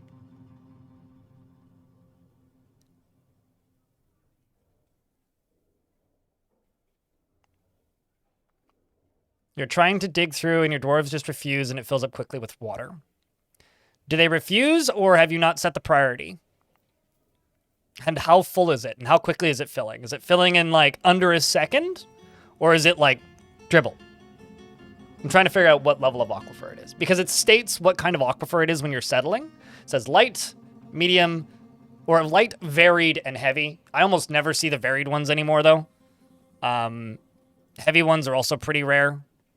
It's generally just light. So if you're on a light aquifer, I would say try turning up the priority on your dwarves so that they dig quicker. That would be my main advice. The second piece of advice I would say is stare at it and do literally nothing else and remove other tasks from dwarves so that the only thing they do is dig. That is a DF hack edition, Darian. So not everybody's using DF hack. It's generally a bad piece of advice to presume people are using DF hack. But I have a tutorial on how to dig through them on my YouTube channel. It's one of the more viewed tutorials that I have. It's like 2 minutes long. But that's specifically for light aquifers. If you're new to the game and you're on a heavy aquifer or you suspect you're on a heavy aquifer, start a new fort. Just don't even bother. Because like, one, you're probably not. And generally what you need to worry about is just making sure... Ooh, I want to buy that bookshelf. That's a nice bookshelf. And I'll buy the book. What I would presume is that you are on a light aquifer. Can you pump? Sure. But what if it's 30 Z levels deep? Right? Because like light, heavy, and varied isn't the depth of it, like number of Z levels. It's the speed at which the water comes in, right? You could have a light aquifer that's 2 Z levels deep. You could have a light aquifer that's 45 Z levels deep. You could have a heavy aquifer that's 2 levels deep. You could have a heavy aquifer that's 13 or 40. It highly depends.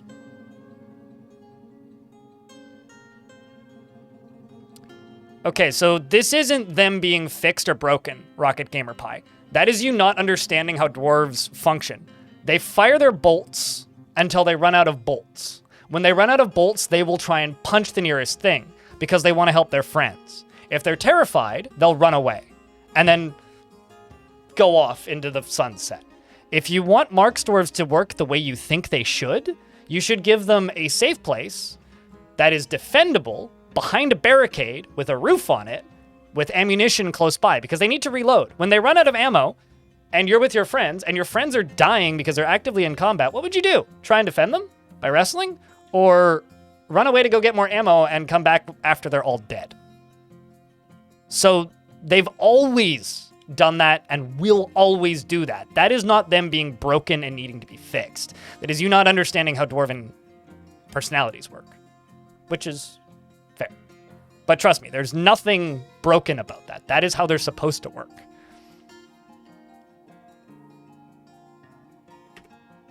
I mean, you don't need to winky face at me, but what you need to realize is that if you want your Mark's dwarves to operate that way, build battlements. You know, build a defendable structure for them to stand in with ammunition in it.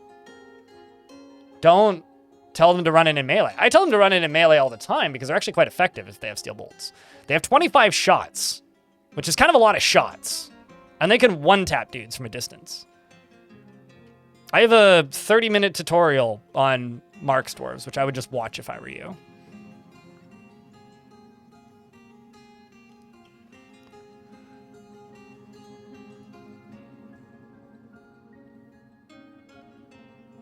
Yeah, forget it. Don't worry about the lava below the bridge, right, Shadow?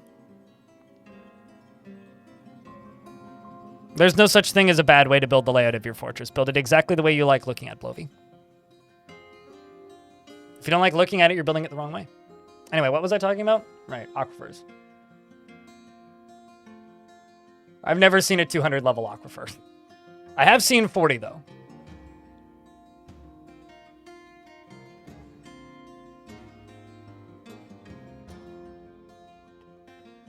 It's easy, you have a 30-minute tutorial on it? It's easy, I have a 30-minute timeout for you right here if you say that again. I mean, don't read it, don't watch it then. Go read it on the wiki. There's a tutorial on the wiki. It's like a paragraph.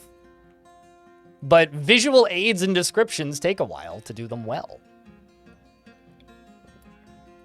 Besides, there's also a lot to cover. Uniforms, setup, constructions on how to build defendable areas, patterns, you know. Very, very, very funny. Hardy, hardy, hard. You would say go boing on the lava due to density. Yeah, you know, you'd probably bounce off of it and then slowly, like, just... You'd probably burst into fire before touching it. No shame, you did good. Yay! You never use them because you have certain hack. This is like the biggest problem that Dwarf Fortress has, Rocket Gamer Pie.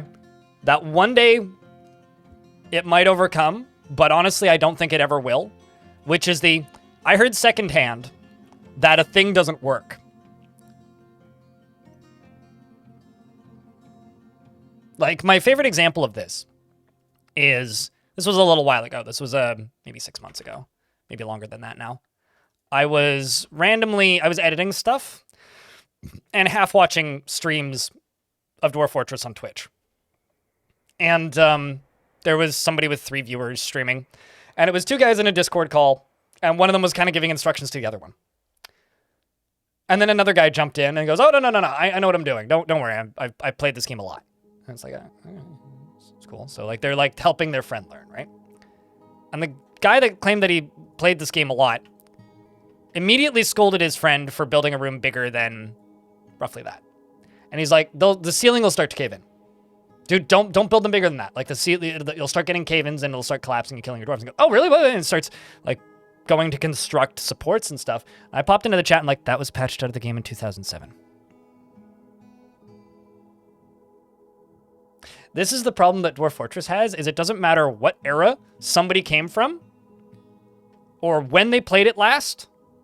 And then, like, the guy immediately mentioned, he's like, "Oh, well, I mean, I played a lot of this game, but it's been a while." And it's like, this is the biggest problem that this game will have, and it's going to have it forever because of how old it is. There are people that played a lot of it for a brief period of time, a long time ago, and presume that all of the fixes or all of the bugs that they encountered or features that they encountered back then are still relevant now. It's like giving somebody like min-maxing advice for Warframe based on the Warframe beta. Or like explaining the meta of League of Legends to somebody and you haven't played since 2012. Like, I could do that, but I presume it's changed like 35 times, so I'm not going to bother. You know, it's except like, because it's such a mythically deep game and also kind of known for bugs sticking around, because it does still have bugs that are like known and will never be fixed, that are still in the game and actively, not issues, but like things you kind of work around. There are some of those. They're pretty minor, and some of them are beneficial, even, like quantum stockpiling, right? Like that's a bug, but it's like, or it's not really a bug, it's more of a design issue, but like it's a design issue that led to a helpful mechanic, so we accept it and acknowledge it. Or things like books burning for all eternity. It's like, yeah, that's a problem. It shouldn't happen, but it does. And it's so that artifacts don't get destroyed. But books are also flagged as artifacts. However, artifacts generally don't catch fire, whereas books do. And so instead of them being destroyed, they just burn for eternity, which sucks. But like, there needs to be a fix for that. But they should still be praise the Atom Smasher. Praise bucket of water. So, you know, like there is weird... Yeah, also Atom Smashers are technically a bug. So there is just like weirdness like that. Speaking of eternity. In Dwarf Fortress that like kind of makes it worse, because then everybody presumes that bugs that they dealt with way back when. Like, you know, this game has multi-threading, right? Like the line of sight code is multi-threaded. It's like once or twice a week, I have somebody in my chat asking when they're going to add multi-threading, and I just kind of click this and click this. Actually, is it this? Where'd they hide it? I just leave it on all the time. There it is. Enable multi-threading. It's like, can you make a library of burning books? The dwarves won't be happy in it, because they'll constantly be choking on smoke. Orange! Thanks for the 46th month. Welcome back, mate. Chat, can I get a round of beers for Orange? Keeping that sub alive for a 46th month. Ask me about that new one, Madonna. I know. Yeah, ask me anything about the current most popular pop star in the world, Justin Timberlake. Actually, isn't he back in music now? I don't know. It's not the most irrelevant. I'm going to talk about the young upstart, up-and-coming metal band Metallica.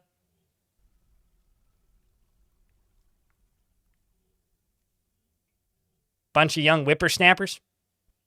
Ty Morrell, thanks for the 14th month. Welcome back.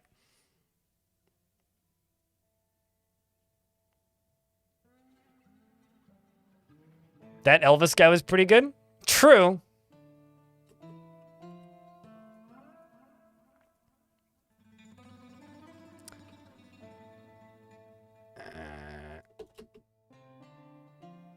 Kids these days, yeah.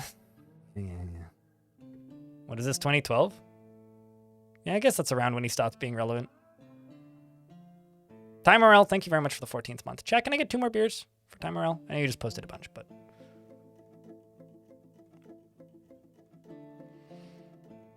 So you can make a Dwarven smoke generator with eternally burning books. There's a few different items that'll burn for eternity, yeah. Some Forgotten Beast exoskeletons will burn for eternity as well. But, like, it's one of those things that, like, smoke blocks pathing, right? So if you do that, you kind of got to be careful with it. Otherwise, you'll end up with, like, a, you know... You'll end up with dwarves kind of blocking pathing, which is one of the main things that leads to frame rate problems. Also, people keep on talking about frame rate death like it's an active going concern. Frame rate death was a specific issue that was in the game that was caused by memory leaks, where the game would just over time slow down and you'd have frame rate death, meaning the game would just cease functioning and the frame rate would go to 0 eventually. But the frame rate getting slower because you built too much is not frame rate death. Far from it, in fact. Frame rate death requires the game to stop functioning of its own accord without the involvement of the player. So what people call frame rate death is just the game slowing down because you built too much stuff. Nobody talks about frame rate death in, like, Cities Skylines. Even though Cities Skylines has the same issue.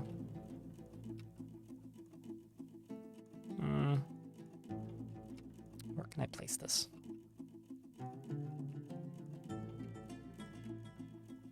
What if I do this way?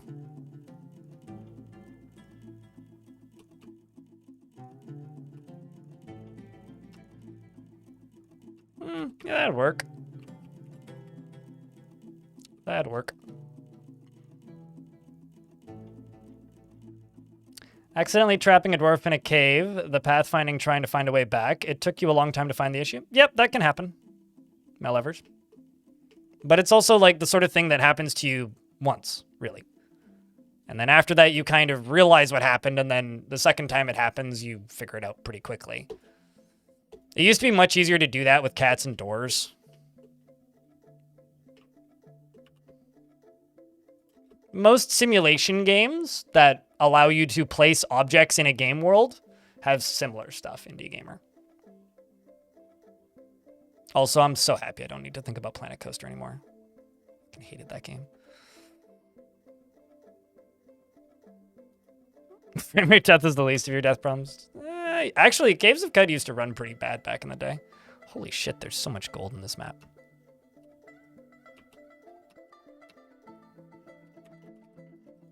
I did not realize there would be that much.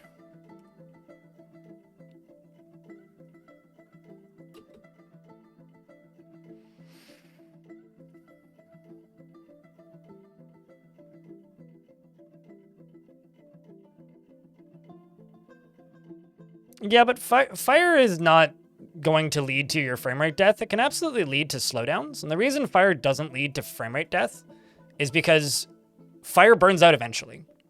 So even if fire is slowing your game down considerably, it will eventually stop doing that and cease to be an issue.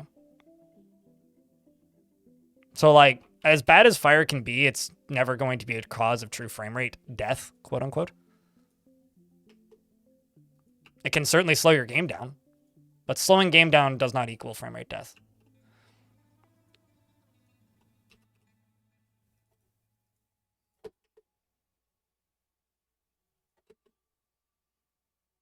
But yeah, anyway, I guess, like, hearsay is the biggest battle that Dwarf Fortress has to fight when it comes to, like, communication with the people who enjoy it. Is really kind of the thing I'm trying to say, I suppose.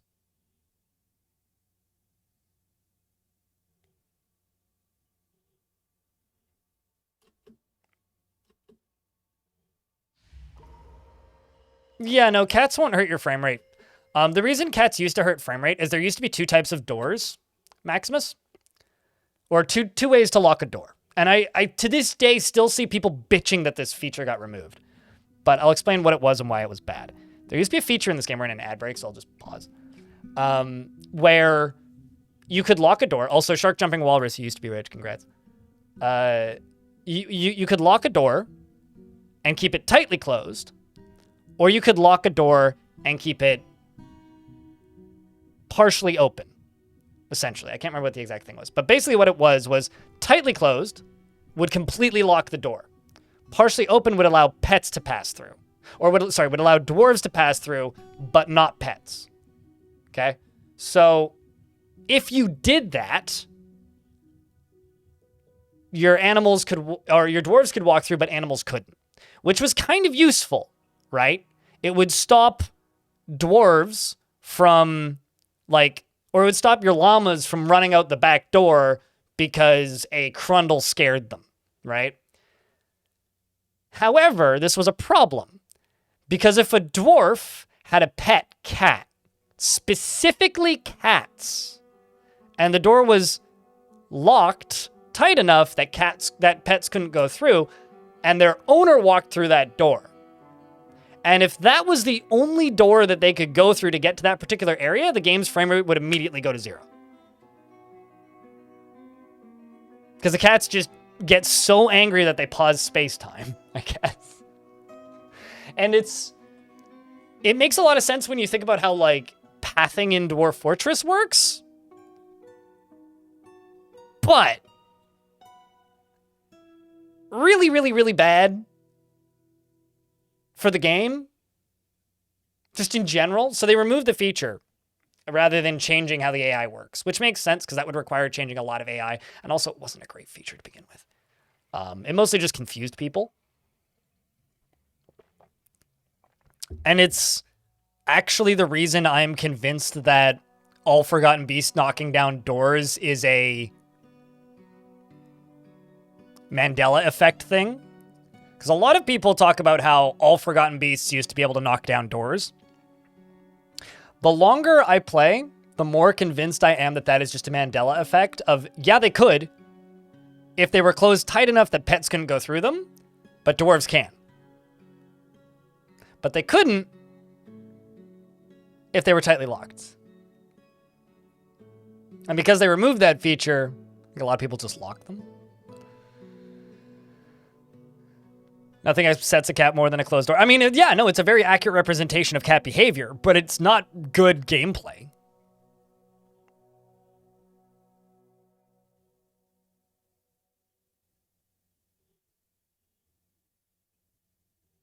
I don't see what I don't think I've ever had an issue with water causing frame rate problems in this version.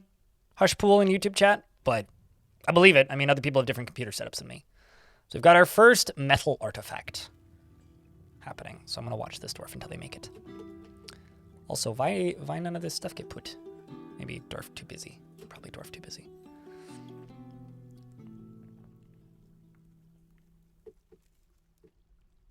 They did, Jesus Toaster, but they don't always have the highest level of building destroyer tag.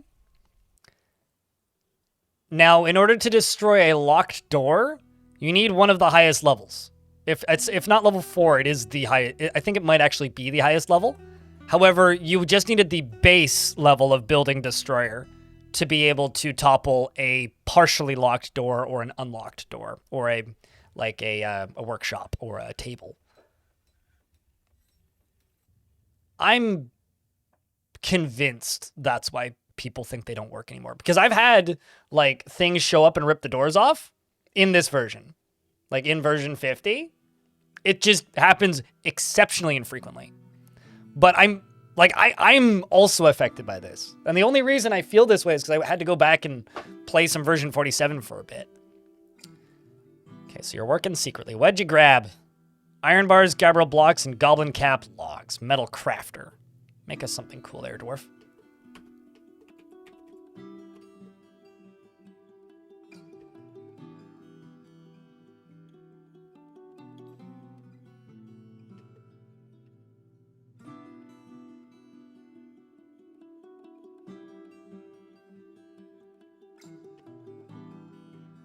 Huge majority of your overall playtime is pre-version 47. Yeah, no, totally. I mean, things change, right? That's the other thing, right? And why a lot of the and also why I maintain that the biggest problem that this game's going to have for the rest of its existence is hearsay. It also doesn't help that some people think that it's a good idea to ask ChatGPT how to play complicated video games. It's a terrible idea. Don't do that. And ChatGPT can't discern what version of the wiki it's reading. So some people this has happened enough times now that I can state that it's happened too much, where people will pop into my chat and be like, hey, I asked ChatGPT how to do this thing and this ain't working. Why? And it's like, well, what version of the wiki did that pull that from? Because we've got like this really useful, heavily archived wiki for like hundreds of, or maybe not hundreds, but like a dozen different versions of the game. I will be honest with you, UGDPY, I don't use ChatGPT, but I do use a large language model for something. I use it to generate YouTube tags because I can't be asked. It's like I need 500 characters worth of tags with commas in between them. SEO friendly topic of video. And it prints like exactly what I would write. It would just take me 25 minutes of like researching current search terms to figure out what the fuck they are. It's very helpful. Although it's a local model that I run here, which I downloaded. And it's like that, and I now no longer need to pay for Grammarly. Those are literally the two fucking things I use it for. Is like grammar check and just give me 500 characters of YouTube tags.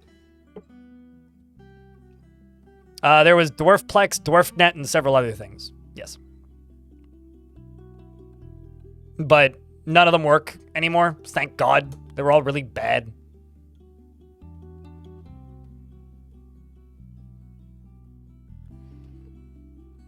You're never going to get it, though, in vanilla. Havoc. YouTube chat's talking about multiplayer Dwarf Fort. Also has a very predictable text pattern. Yeah, but at this point, because YouTube is, like, using Gemini to decide search orders, it may actually not be a bad idea to use its own definition of, like, what... It might not be a bad idea to use models to generate tags for a thing that's looking for tags generated by models. Anyway, Thighcut, the metal crafter, has created Ramesses Gelut Arseth, I think, an iron figurine of Errol's Shot Spring. Okay, and offers it to the Brew of Frost.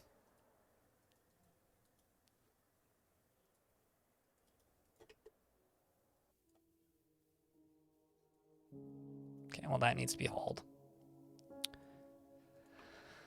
This is an iron figurine of Errol's Shot Spring. All craft store ship is of the highest quality. The item is a masterfully designed image of Errol's Shot Spring, the dwarf, in iron. By Thighcut. Errol's Shot Spring is laboring. The artwork relates to the settling of the dwarf Errol's Shot Spring in Winterhearth in the mid-autumn of 300. The object manages with spikes of iron. Goblin cap, and on the item is an image of Lower Nut, the clear zircon earring in Gabbro. Lower Nut. Oh, Tower Nut, not Lower Nut. That's just as bad. Oh, no, it is. I agree, Moreb. Like, I would also say that, like, short-form content, i.e. TikTok and YouTube Shorts, is bad for our mental health. I make them. Because I don't really have an option. Because the platform states that I need to make them. But I agree that they're not great.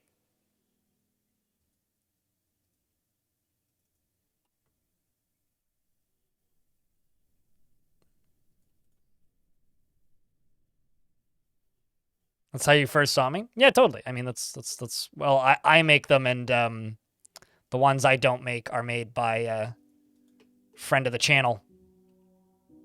So did Giraffe. But, you know.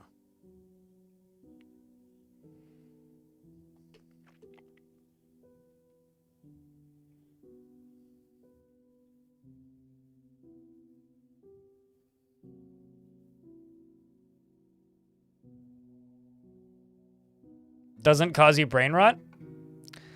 Brain rot is a term I wish would go away because it means something else to literally everybody. I think brain rot should be replaced, the word, with anti-intellectualism, because I think that's what a lot of people mean when they say brain rot. Brain rot is just kind of a meaningless term that's just like thing I don't like. It's sort of like based. It's a meaningless term that's just thing I agree with. I really wish we'd stop saying brain rot just as a society. Skibbity's fine. No issues with Skibbity.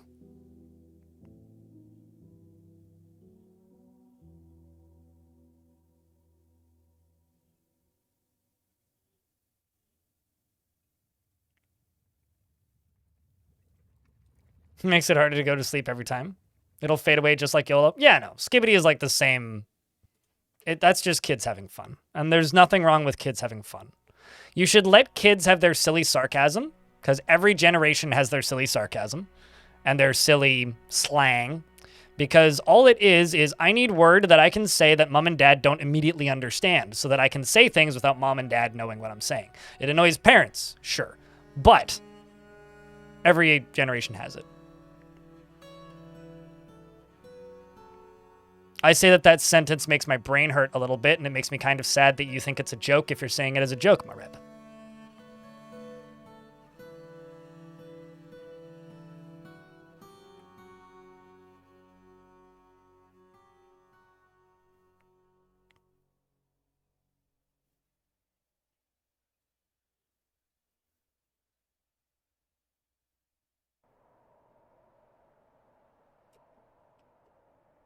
It's like there's so much snow everywhere, and I don't even know where it's coming from. At least everybody's satisfied, though.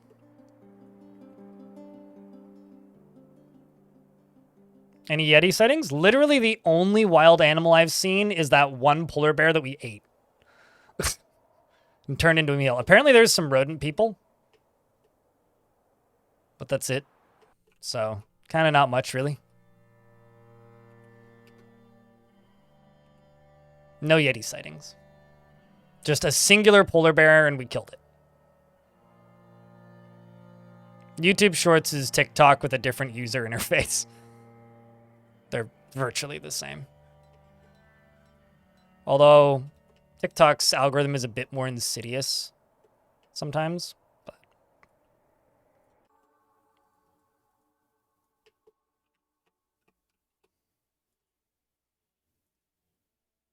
or at least it seems like it is. I don't know. I don't like YouTube Shorts because I feel forced to make them, and anything that I'm forced to make in a creative industry doesn't feel creative.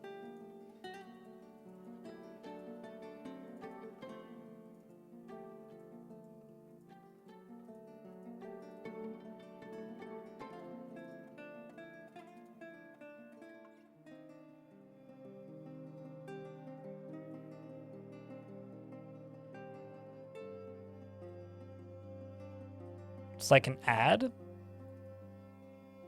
Not really, no. But okay. Wasn't there 2 polar bears? Nope, there was one and we ate it. I never saw a second one.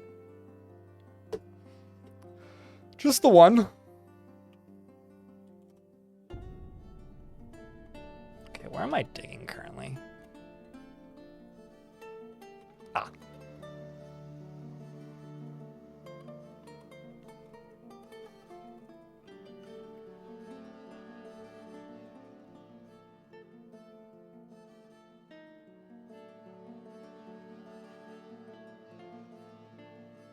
Got a video from a truly despicable man in 3 shorts. Yeah.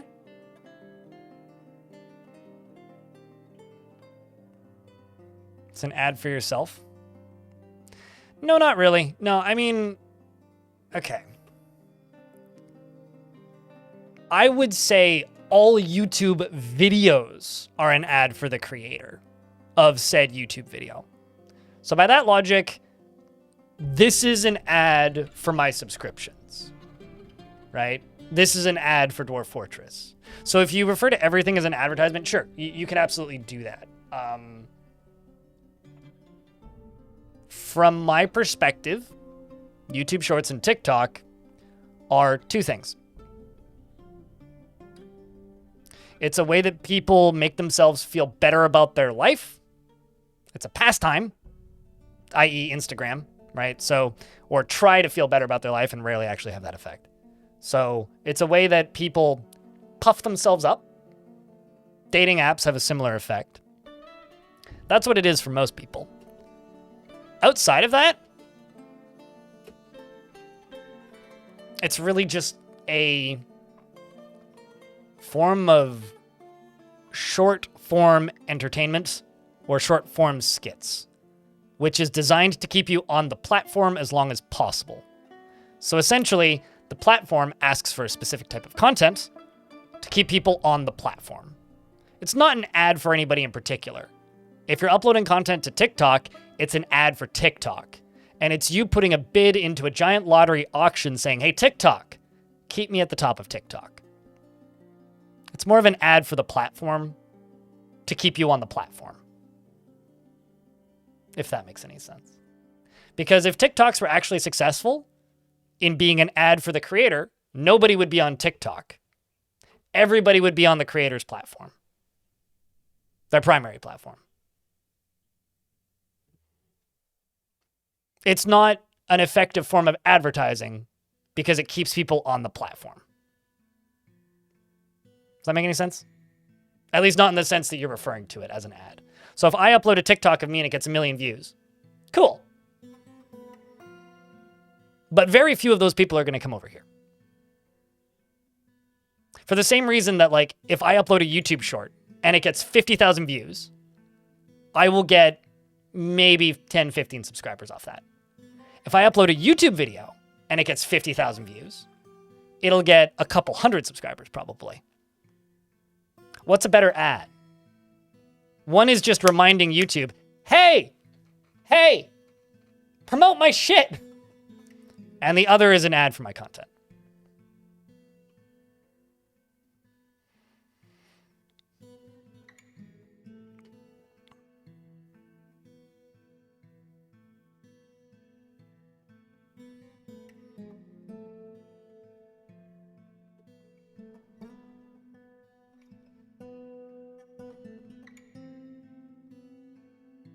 Pretty much, deep sea fishing. Pretty much. You're gonna go mine out all this. What level are caverns at usually? Exactly the level that you set them at for world generation. Or your relevancy to sea level. They vary pretty wildly. I've had worlds where cavern layers and maps where cavern layers start at layer -90. I've had worlds where they're at +5. Depends on the world. And they vary wildly. There is no, what layer are they usually at? Depends on the world you generated.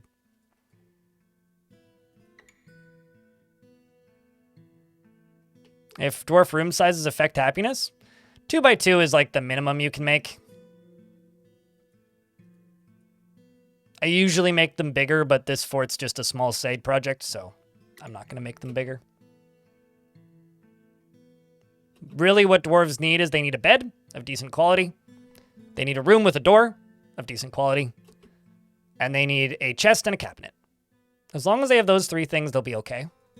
But the bigger the space, the higher the value. Or the more valuable the items, the higher the value. And it's the value of the room, not the size of the room, that makes them happy.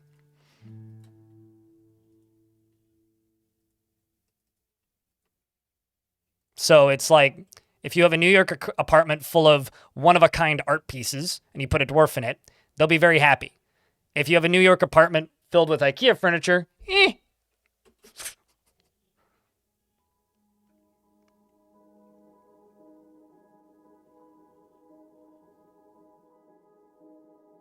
But these dwarves really like their bedrooms. They're quite happy, or they've been quite happy the few times I've checked.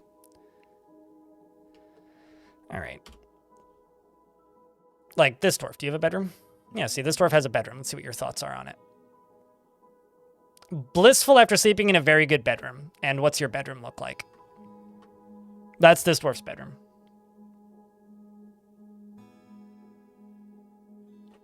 It's pretty good.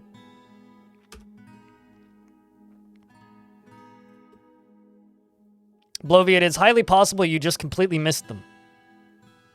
Blovy's having a hard time finding caverns in the YouTube chat, and I'm saying that they may have just missed them.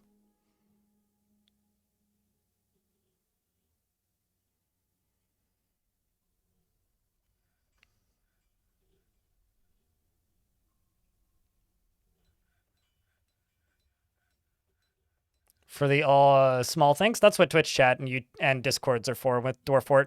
Dwarfort is a game that's best learned communally. So if you run into problems or find something that's confusing, just ask somebody who knows how to play a question. There's no such thing as dumb questions for Dwarfort. So if you run into something that you find confusing, just fire off a question into Twitch chat and we'll help.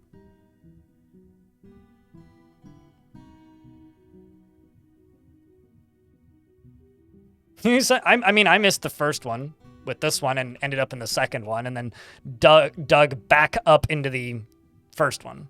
So, you know.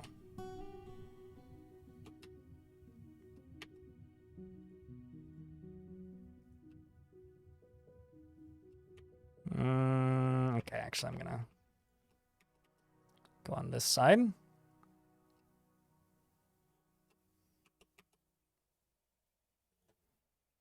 I don't really want to go this far up, but let's try this. It could work.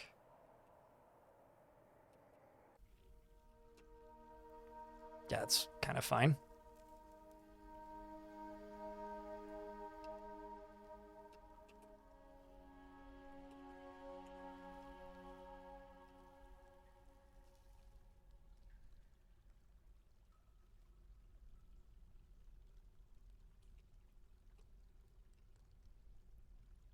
Yeah, it's fine.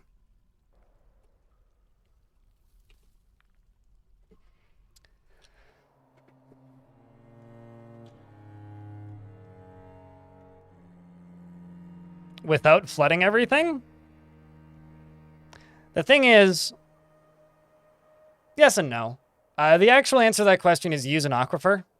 The second question is, why in the world do you want to divert a river into your fort? But the answer to that would just be use an aquifer. Go one layer above the aquifer, dig two levels into the aquifer using channels and build a well on top of it.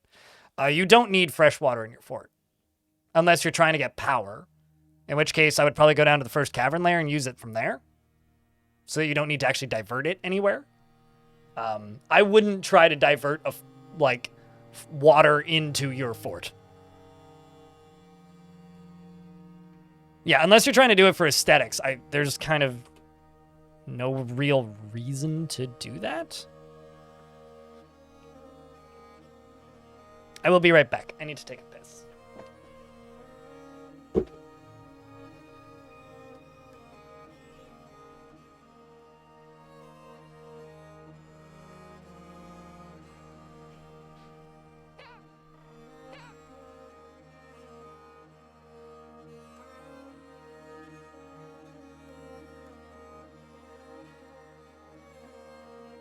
Heal, damn it.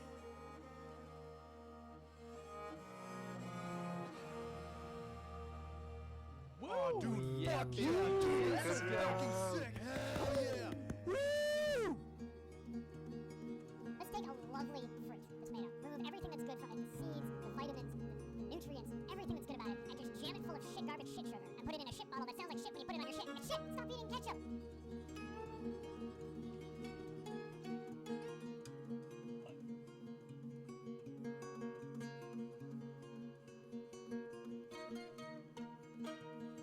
Yeah, those are tier 2 subscriber perks. Go ahead, Xtub.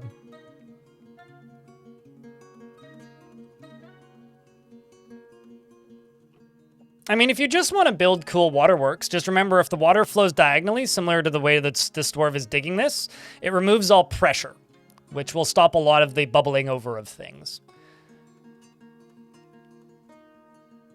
Moats are cool. Moats are an extraordinarily stupid bad idea. That most players should stay as far away from as bloody goddamn possible. Because they are the easiest way to kill more of your own dwarves than anything else.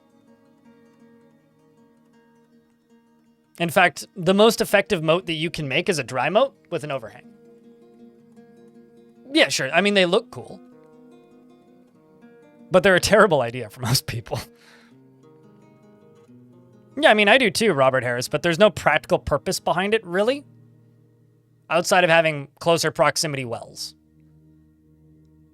Basically. So, like, when it comes to waterworks, like, they're really... You don't need to do that.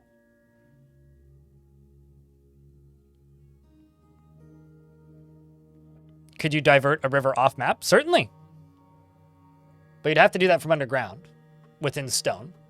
I mean, usually what I do, if I want power, is I would go to a layer like this, something that's filling from off map. I would dig a single width line, and then I would dig it up to the edge like this, and then you smooth and fortify the edge, and it flows off the map. And suddenly you have unlimited power, if that's what you're looking for. There's also, I think, more power up here potentially, or more water up here I could use for power. Yeah, I could use that as well. Problem is, neither of these are particularly convenient.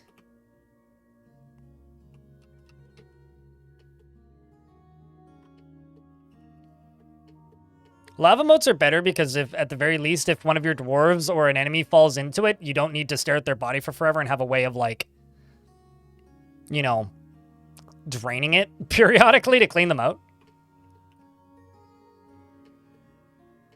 It does make a lot of things significantly more convenient. You want a new magical liquid moat? Yeah, but they don't, like, have depth the same way water does.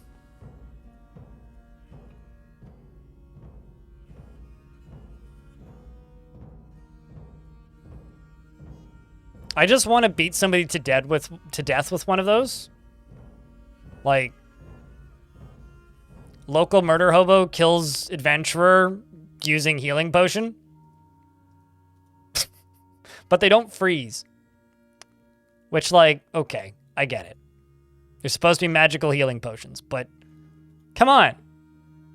How am I supposed to beat somebody to death with a frozen potion if they don't freeze?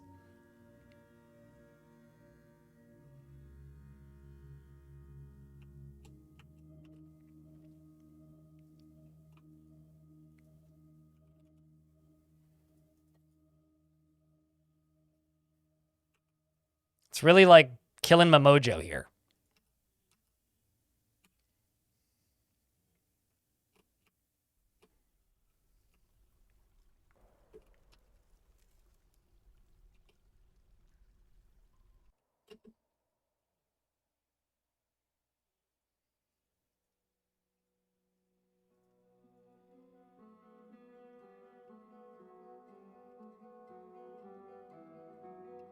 This is one of those things where it's kind of annoying at the time, but thankfully I only need to do it once.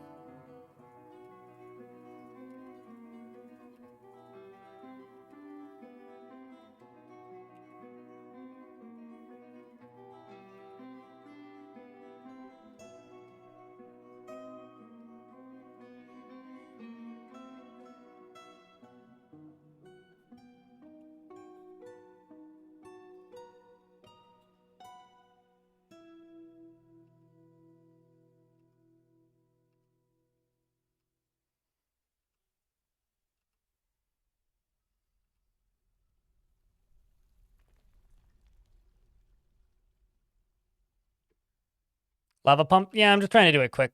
Because who doesn't want to pump lava into a glacier for fun?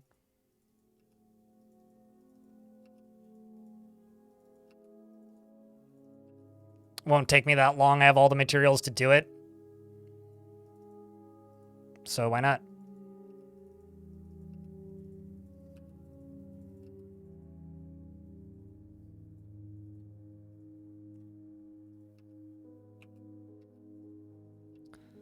The main issue right now that I have with this fort is I've just got too many construction jobs, so like a lot of these dwarves are overworked, but...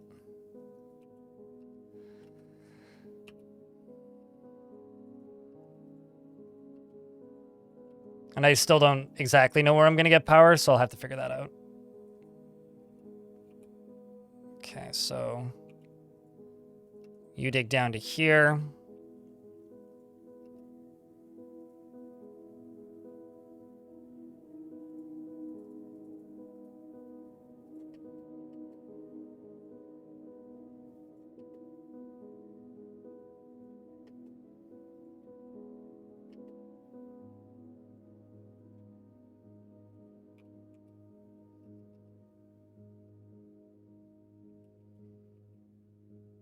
Question is how the fuck am I gonna actually get lava into here?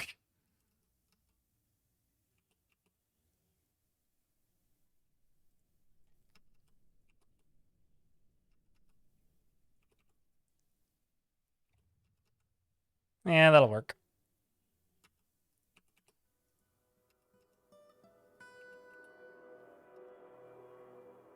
Hmm.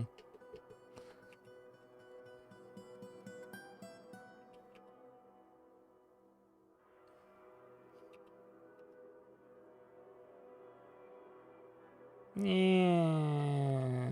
Hmm.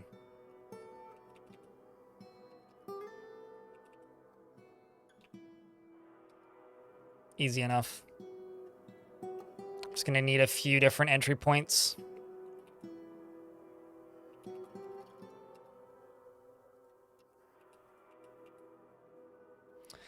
That'll be fine. Will ice walls melt? Smoothed ones, yes. Constructed ones, no. Also, that was the least boring ad break I've had in a while.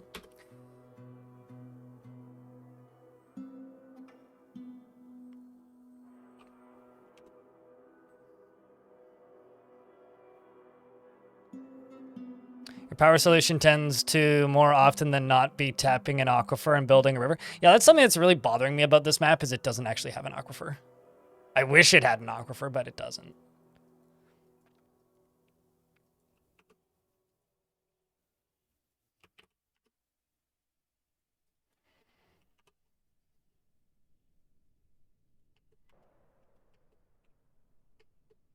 Okay, so all this stuff seems to have been hauled partially.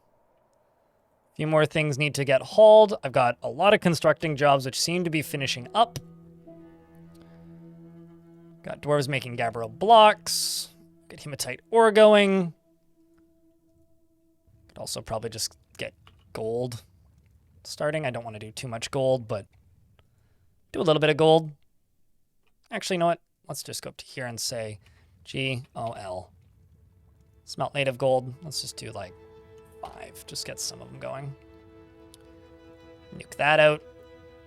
Because there's what? 1, 2, 3, 4 there. Yeah, that should be pretty quick. Got dwarves digging channels, which should also happen pretty speedily. And actually, I'm going to go up to here. I'm going to say Gabbro. Gabbro. Gabbro. And I'll put Gabbro right there. Gabbro. Easy enough. No walk for life is tough. It is what it is. We will survive.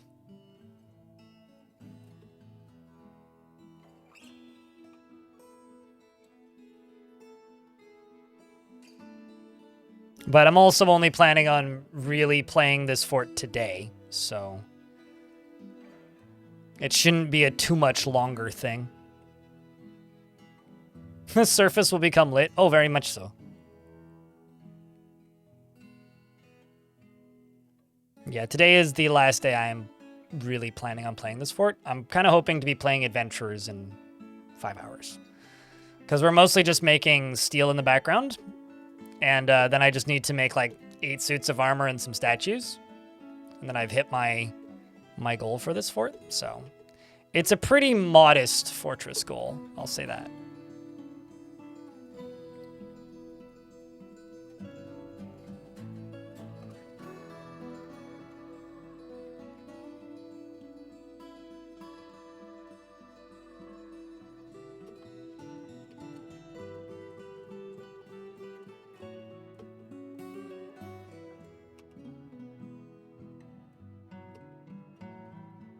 Got you making blocks. Got cloth happening over here. Nobody's working on sand. Do I have a singular competent glassmaker? I'm gonna say only do these tasks and dock. which currently is weaving thread, which, fine.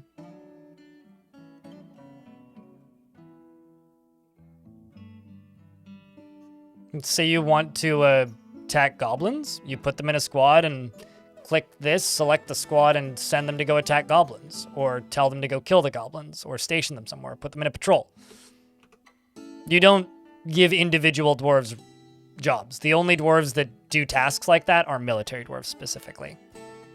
Every other dwarf has more free will than not, which is kind of what gives the game its charm and makes it unique, is just how much free will the dwarves have access to. Which is part of the appeal of Dwarf Fortress. Because if they didn't have that, it wouldn't be Dwarf Fortress. It's what gives them kind of the element of stupidity that you'll see a lot of people quoting about how dumb dwarves are. Well, it's what makes them charming. It's their absolute incompetence is part of the fun. Can you make more settlements on map? You mean like, can you have more settlements on the map that I'm currently playing on, or do you mean like on the world map? You can, but not concurrently in regards to the world map.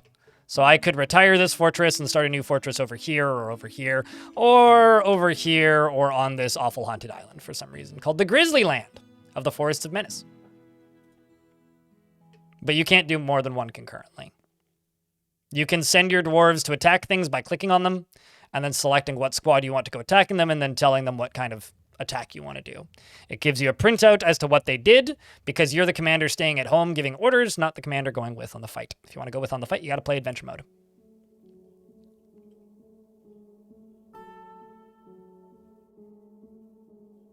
Nah, I'm good, Darian. I don't need to live in that level of 1984.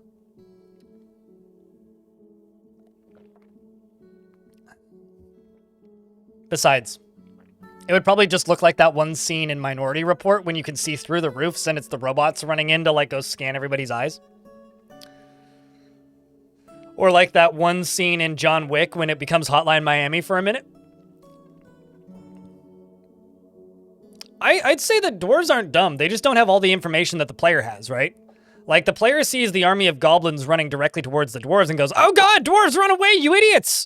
Whereas the dwarf is just like, I was told to go here and throw this peanut into this refuse pile because this peanut's rotten. They just don't have all the information. It's not their fault.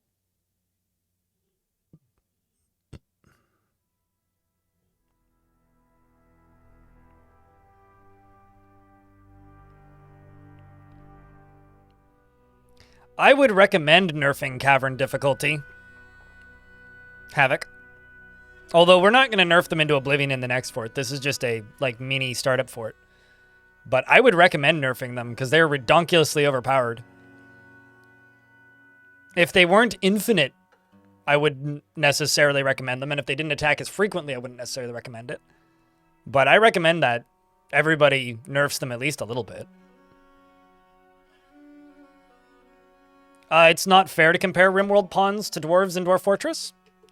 And you shouldn't compare Rimworld pawns to dwarves in Dwarf Fortress. And the first thing that you should do when you start playing Dwarf Fortress is forget everything that Rimworld taught you. Period. Because the two games are nowhere near as similar as Rimworld wants you to think they are.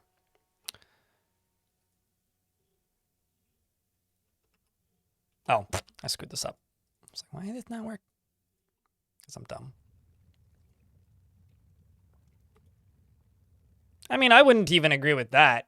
They're just very different, you know?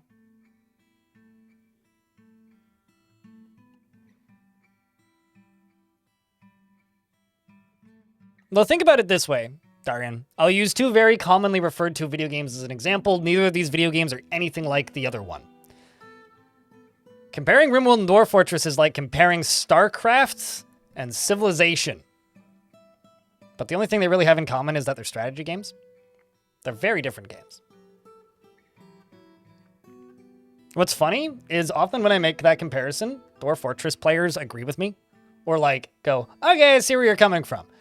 And Rimworld players get mad. The number of times I've been insulted in YouTube comments after the fact, like 6 months after a VOD, because someone's just like, and that's basically the intelligence level of their statement. It's like, point made.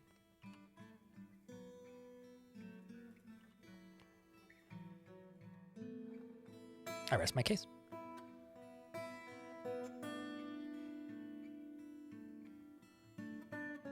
They're very different games. How do you turn off cavern enemies? Go to settings, go to difficulty, go to custom, and scroll down to... Where is it? I always miss it every time, so I have to scroll slowly.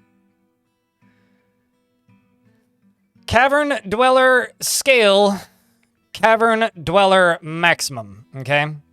This is reset every time you start a new fort. I would recommend setting it to like 3 and 6 if you know what you're doing. If you don't know what you're doing, I would recommend setting them at 0. By default, they're set to 10 and 50, which means per tile you can have up to 50 cavern dwellers, which means this is a 4x4. So 4 tile map. Per tile that touches the edge of the map, you could have 50 cavern dwellers. It's too much. It's nuts. Per cavern layer. And there's 3 cavern layers. It's bad for frame rate. It's bad for human mental health.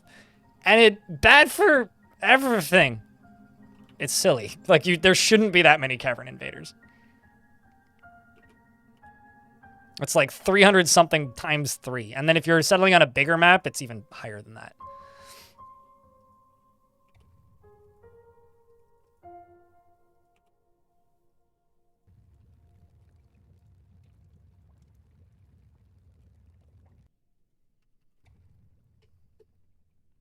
No, human mental health. The dwarves will be fine. It's the player that's the concern.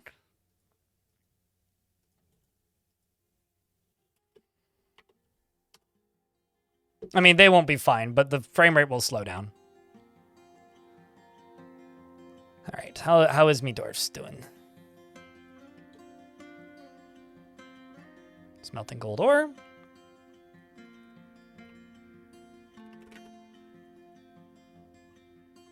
How much marble do I have? I got 20 marble.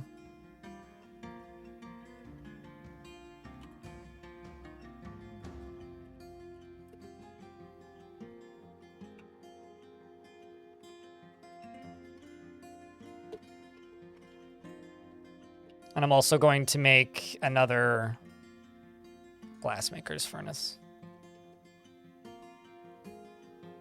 Oh. Should probably do a lava glassmaker's furnace.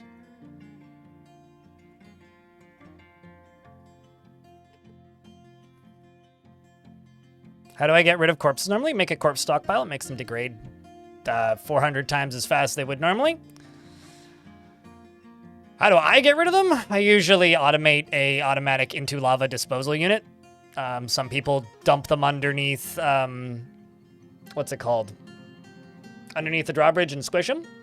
There's plenty of strats on how to do it. I have tens of thousands of hours in this game, Happy Cod Monkey.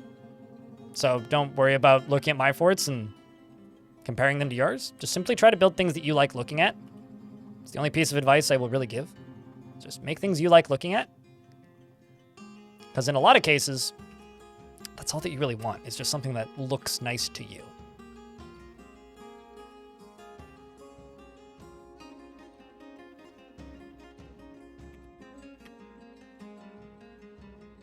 This is going to trap dwarves behind that wall. I almost guarantee it.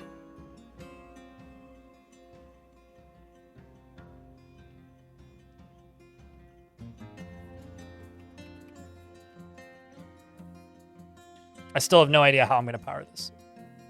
You know, I could probably do wind. Wind could be fun.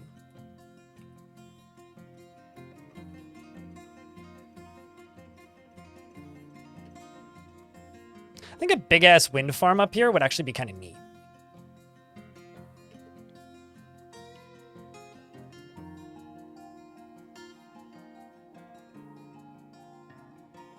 Okay, let's do wind.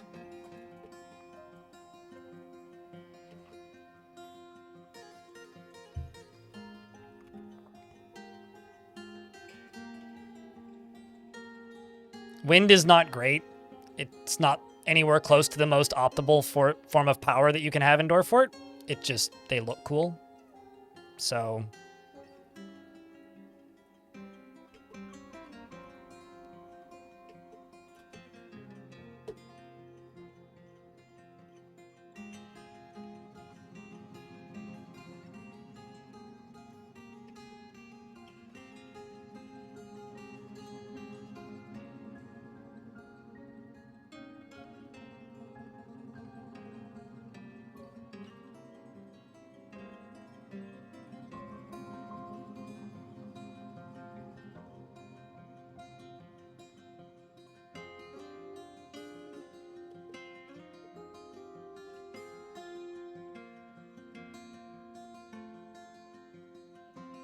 Asswind Farm.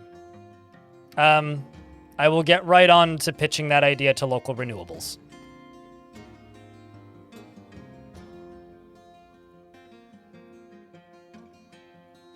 Also, I said big ass wind farm.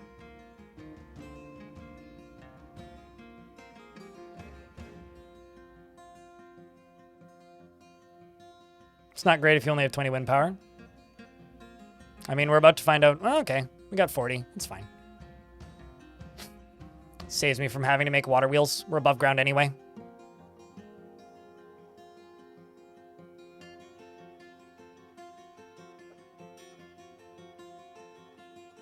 There's no way to get rid of bodies unless you want dwarves to hate you. Well, depends on what you mean by hate. Dwarves only get mad if their friends die and you don't bury them. If the enemy die and you don't bury them, that's fine. Or if you memorialize them with a slab quickly, that's also generally fine. As long as you completely destroyed the body.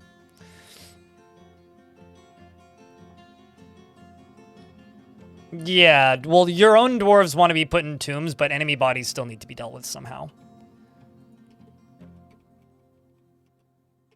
Okay, let's check down here. Everything is now set up for the second adventurer. Temple.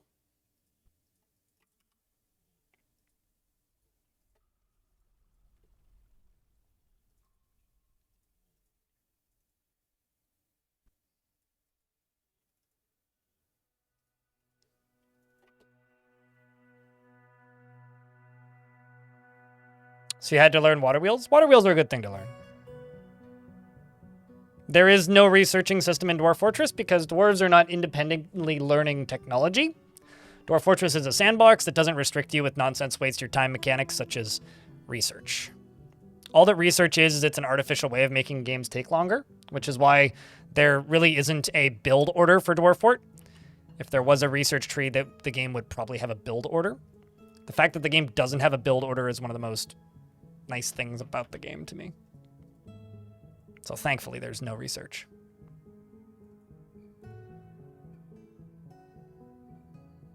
Let's not confuse new players, Rhina, with mechanics that don't unlock new stuff. Like, yes, dwarves can make discoveries and write stuff. Does that change the gameplay in the slightest? No. So let's not pretend that it does. Yes, that's a cool system, Rhino. Let's let them discover that on their own. If we have a brand new player asking questions about how to play the game in moment to moment, informing them of library scientific discoveries isn't really helpful. With 7 scholars and writers on Embark, do I recommend it? I mean, yes, actually, I have. I've also started Embarks with peasants that have no skills whatsoever. Do I recommend it? It's not going to change anything, really. I mean, are you asking, like, will it make it more likely that you'll be able to write books? No, because there's a limited amount of book writable knowledge in every world. And so the older the world is, the more books have already been written. So if you're trying to specifically just build a library-themed fort that's going to write as many books as possible, you want to do it in a younger world, and it doesn't really matter what skill the dwarves have in writing. If there's nothing to discover, they won't write anything.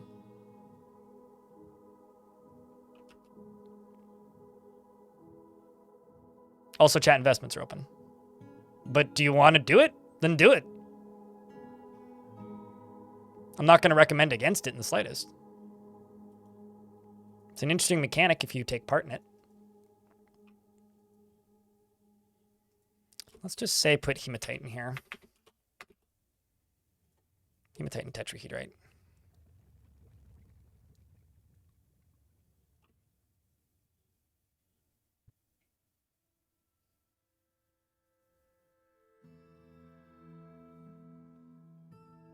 Well, next time you'll have to make a military.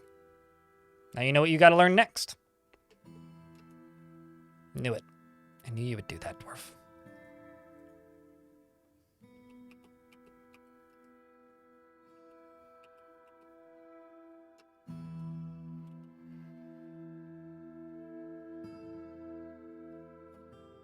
Dwarf Fortress is a game about, you know, restarting and doing slightly better.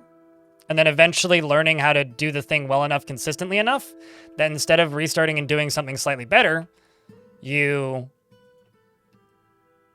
restart and then intentionally set up destruction of your dwarves. Because people never believe me that when I say this at the beginning of you learning how to play, but Dwarf Fortress isn't a game about difficulty.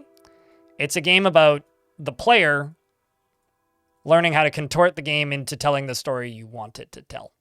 And that's what makes Dwarf Fortress an exciting and interesting video game. Is being able to make the game tell the story you want it to tell, not the story that it tries to give you. Okay, so we've got the... What's next? This is my list over here. I've got a barn owl man. Okay, we can do a beetle man. I already did the snail man. Let's do a beetle man and a grasshopper man.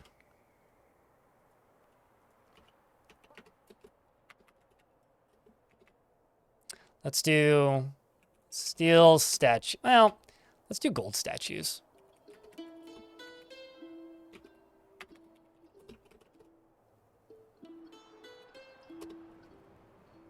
We'll be doing 2. One of a beetle man and one of a grasshopper man.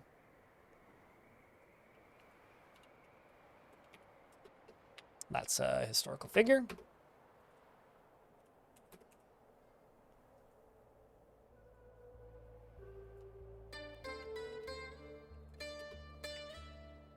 Beetle man. Done.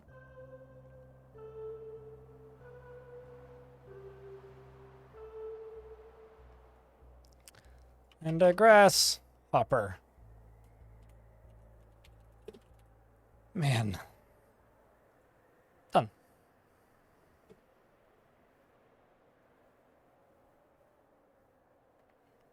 I mean, you can just throw anybody into the military, but generally you want a dwarf that wants to master a skill because they'll enjoy training more than anything. And if you look in their description, sometimes they'll have things that say they will run away from any fight regardless of whatever. Sometimes it'll say things like they're brave in the face of imminent danger. You want dwarves that are brave in the face of imminent danger, but anybody will do. Also, if you look here, if it says that they need martial training, that's also probably not a bad candidate for the military, because dwarves that want martial training will also enjoy training in the military more and will generally appreciate the fact that they have those skills and are more like or less likely to be pissed off at the fact that you just shove them into the military.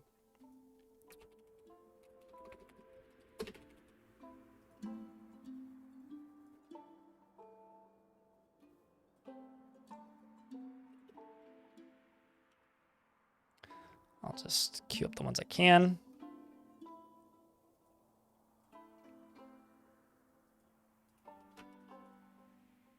Delete the dormitory. And we'll just paint the rest of these manually. Now, I like to manually assign these one at a time just so that I know how many more bedrooms I need to make, but you don't have to do that. They will just... Game? That's interesting. I wonder what caused that.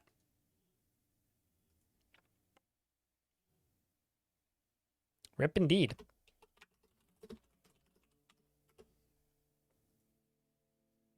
It was midwinter that we were in, or mid-season. So I lost half a season.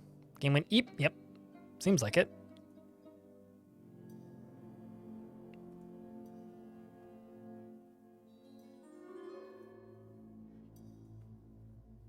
I wonder what caused that. Ah, well. Most of the annoying stuff was done. It's okay. Just rebuild this.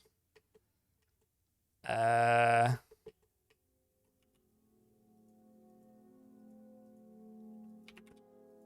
get some more of that going. And gold statue. 1. B. No.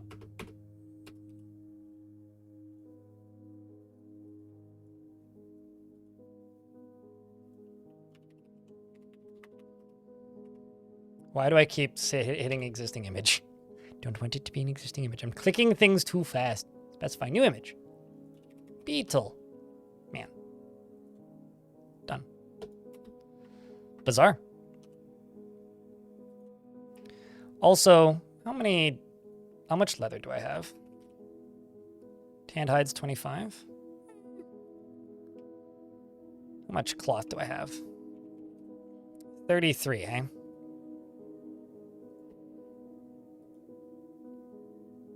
Getting close to being able to just make silk cloaks for everybody, which I'd like to do at some point. Nope, it was the wrong time of year for caravan arrival, so it can't have been that. Wrong time of year. So, yeah, I don't know. I don't know what caused that. But somebody remind me to save in about 10 minutes.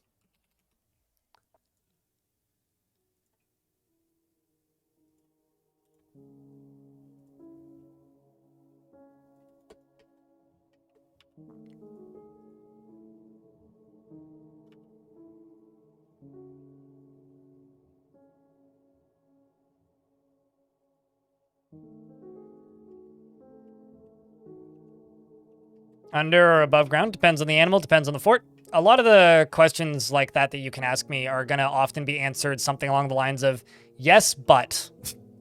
Or yes, but if is also a response you'll get pretty consistently. And the reason for that is generally the way I play Dwarf Fortress varies pretty wildly because I play a lot of this game. The rule of thumb is not all animals need to be above ground. In fact, no animals need to be above ground. What matters is, do you have access to what the animals need? Not all animals need food. Only grazing animals need food. So as an example, horses, camels, those sorts of things. They need food. So when I say food, I mean they need to be pastured on grass. But they don't just need to be pastured on grass. They could also be pastured on cave moss, because cave moss acts as grass.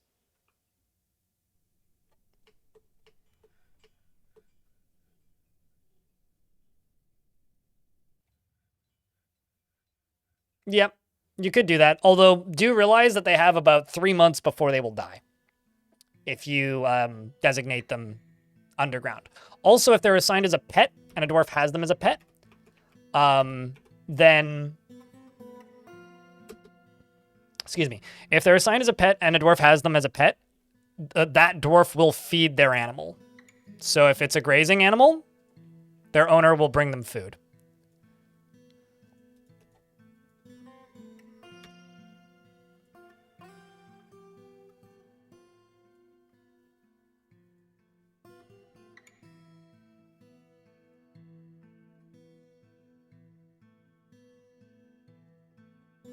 I kind of don't like the way that looks.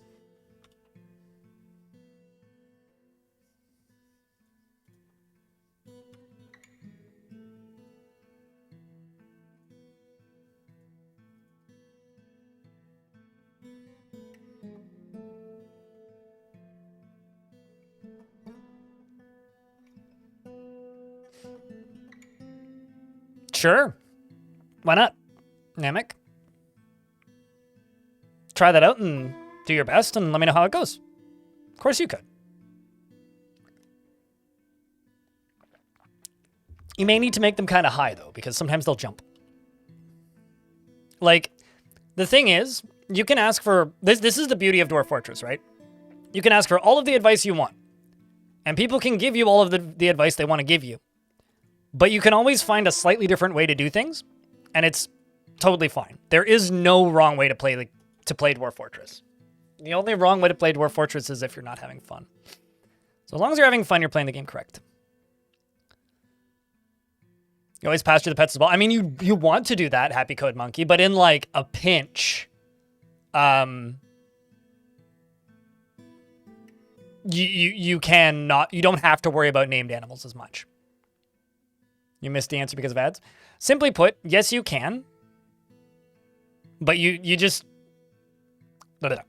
Simply put, yes, you can just assign them to... You can just build a fence around them and not worry about it. You might need to build it pretty high up because they may just run over or jump over the fence. If there's a door, they can use the door as an exit, so keep that in mind. And there is no wrong way to play Dwarf Fortress. So when it comes to like strict mechanical questions, like how do you feed a horse? We can answer that question. But there is no wrong way to do it. And that's part of the beauty of Dwarf Fortress is it's a very contortable sandbox. There is absolutely no incorrect way to play the game unless you're not having fun. If you're not having fun, you're playing it incorrectly. If you're having fun, you're playing it correctly. I'm just going to use DF Hack to do a quick save here. So don't worry so much about how you're building things. And if you think, I could just build a fence. Yeah, absolutely, you can. And that is totally a good way to do it. Is it the route I would take? Not generally, because I have the ways I like to do things. And chat has the way they like to do things, and everybody in chat has different ways they like to do things, probably. But there is no wrong way to play the game.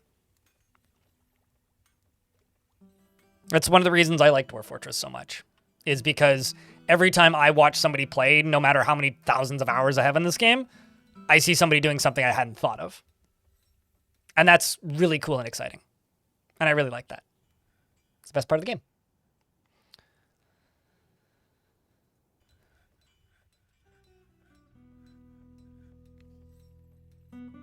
You need fence covering with no door. Or a trap door from the bottom, because dwarves pop up from underground. You know, tunnels going in. Also, enemies would walk through and kill them.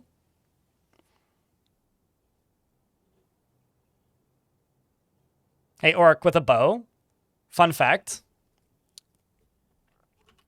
I have a website. Yeah, and it's a pretty good website, right? Because it's mine, and I own it. This is my website. I write about video game related things and some streaming related things once a week. And I wrote this article literally about this subject, orc with a bow. So, yeah. It's blindirl.com. Very easy to find. So yeah, no, there is no wrong way to play Dwarf Fort, right? Like, people love to compare Dwarf Fortress and RimWorld because RimWorld marketed itself off of the existence of Dwarf Fortress. They're extraordinarily different games. Like, sure, they're both games whereas you build a colony of a thing. But that's really where the similarities end. Outside of that, they could not be more different.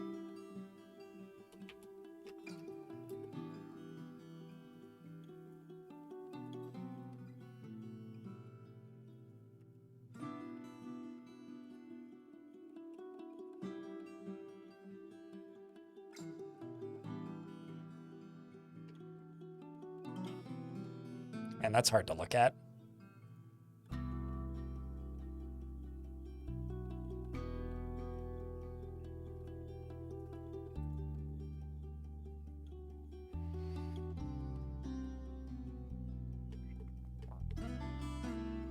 Yeah, Dwarf Fortress is very much a sandbox.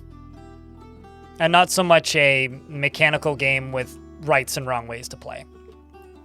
Like, especially if you're talking about harder difficulties in games like RimWorld, objectively, there is incorrect ways to play that game. Dwarf Fortress doesn't really have that.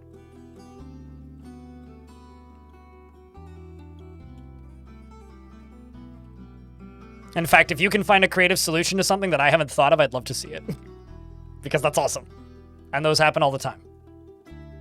Well, maybe not all the time, but often enough that they're noteworthy.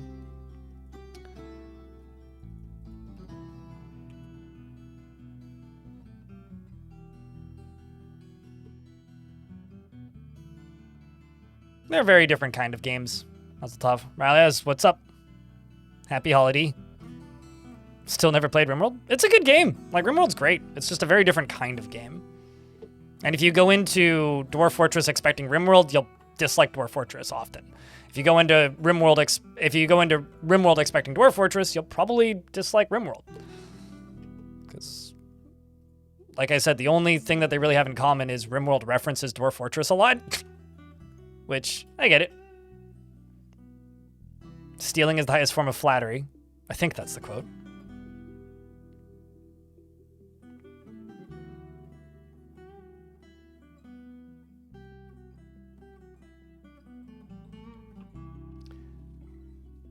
Think about it this way. This is one of my favorite analogies.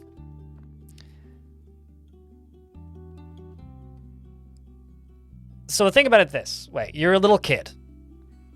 You have two friends. One of them has a big box of toys. And when you go over to hang out with them, or video games, whatever you prefer, he dumps them all out onto the ground and says, okay, play with whatever you want.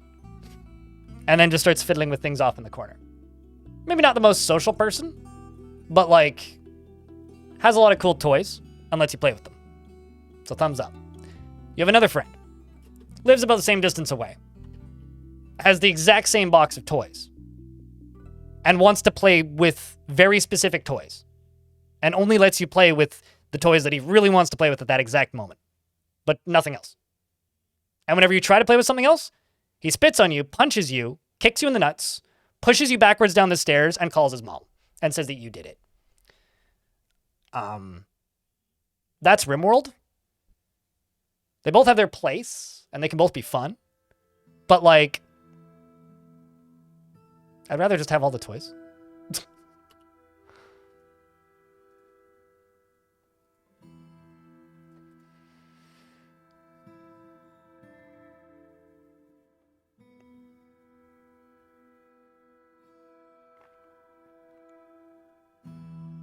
Also, Thanatos, what's up, dude? The correct way to play is random embark, watch dwarves eat vermin, and drink muddy water from puddles until their end comes. First, I came up with this joke, and then I realized that it could actually be an interesting way to start an adventure. So, unironically, Thanatos, I watched Tekid stream for 6 hours watching is starting 7 dwarves starve to death. Because he was curious. So he just embarked and just sat there.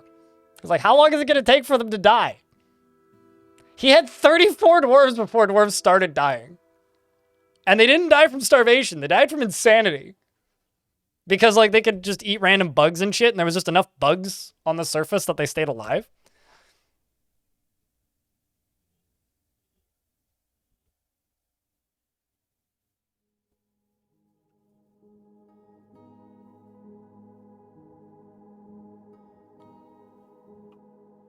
Started building a desk out of Lego. That's a lot of Lego. I knew someone once who did that. No, they don't, but they'll get very upset. The thing is, like, they'll start going nuts at a point, i.e. they won't be as good at doing tasks. Basically, not feeding dwarves and not giving them alcohol doesn't, unless you're in, like, an area like this where there's literally nothing alive for them to eat. If you're in, like, a temperate area, they'll start doing a task called Search for Small Creature, and they'll drink water. They'll get very upset and eventually start tantruming and kill each other, but that'll take a while. They're pretty fucking resilient, all things considered. That being said, just feed them. Because, like, your life as playing, unless it's like a weird experiment that you're trying to do, your time playing the game will be a lot more interesting and fun if you feed them. They get upset. What are they going to do about it? They stop working. So your fort stops functioning. That's what they're going to do about it. I mean, some people do play that way, where they just don't care. I don't know if Deep Space is in the chat. Deep Space is another streamer who goes by, here, I'll do this.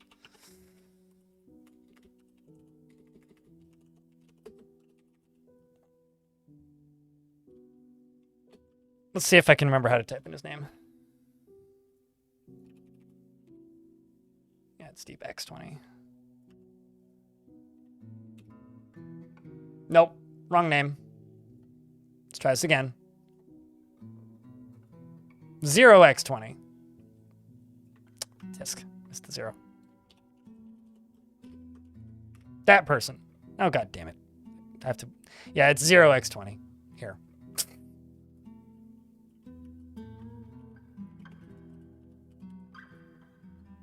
That. It's that person. Deep Space doesn't really care about dwarven moods. So he doesn't care if his dwarves are pissed. And the result is, like, my forts are generally pretty on the happy side because I like a fort that runs relatively smoothish. Deep Space doesn't give a flying fuck. So sometimes I'll tune into his channel and he'll have like 60 pissed off dwarves that are like about to go absolutely postal. And it's like, I mean, hey, that can be a way to play. It's not a wrong way to play. It just will make doing certain things a lot less practical and more difficult. But that's a way to play. And if you enjoy it, then hey. Go nuts. Enjoy it. The goal of the game is to have fun.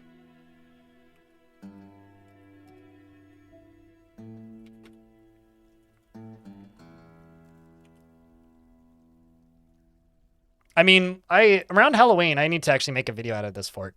I did a ghost fort where I didn't properly memorialize any dead dwarves. And it got to the point where we had just like random ghost serial killers floating around the map, just like two-tapping dwarves. It was very entertaining. Not what I would describe as an even remotely optimal fort in any way or function. Very entertaining.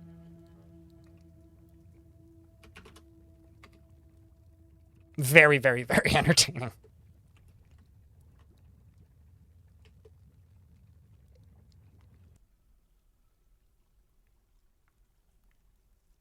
That's not true. Well, unless you're talking about, like, a game that isn't Dwarf Fort. But in Dwarf Fortress, some dwarves will get upset eventually if you leave them in the military too long. If you leave dwarves in the military for too long, a lot of dwarves will want to do other things and will start to get quite upset.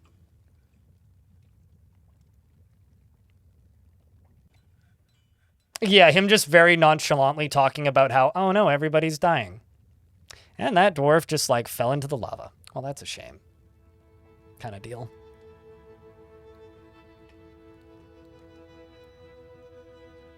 You have to... If you want everything to run perfectly smoothly in Dwarf Fortress, there is going to be some micromanaging. But the beauty of it, you can completely ignore it. Usually the way I do it is I will try and approximate dwarves that would be okay for the military. And will be happy-ish. And if they get upset... I just boot them out of the military and retire them and let them go do something else. So if they start to look pissed, and I'll be like, oh, well, you really want to go crafting. That's fine. Go crafting. And I just don't worry about it. Like, really, like, that is how I deal with it. That's how I manage it. And it generally works. Okay, so you need to go up one.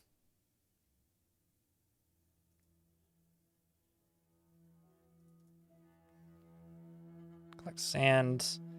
You need to go up one. Okay, and then you down here, you're probably not doing enough sand.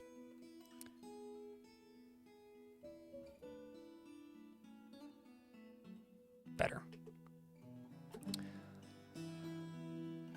Sure, I'll bring in another bard. Why not? Why don't ya? I mean, not really. You just kind of don't want your graves to be in a heavily trafficked area so that a dwarf can topple them. Or something else can topple them. You don't want it... You don't really need to protect them, you just don't want them to be heavily trafficked. Unless, you know, you want random ghosts popping out.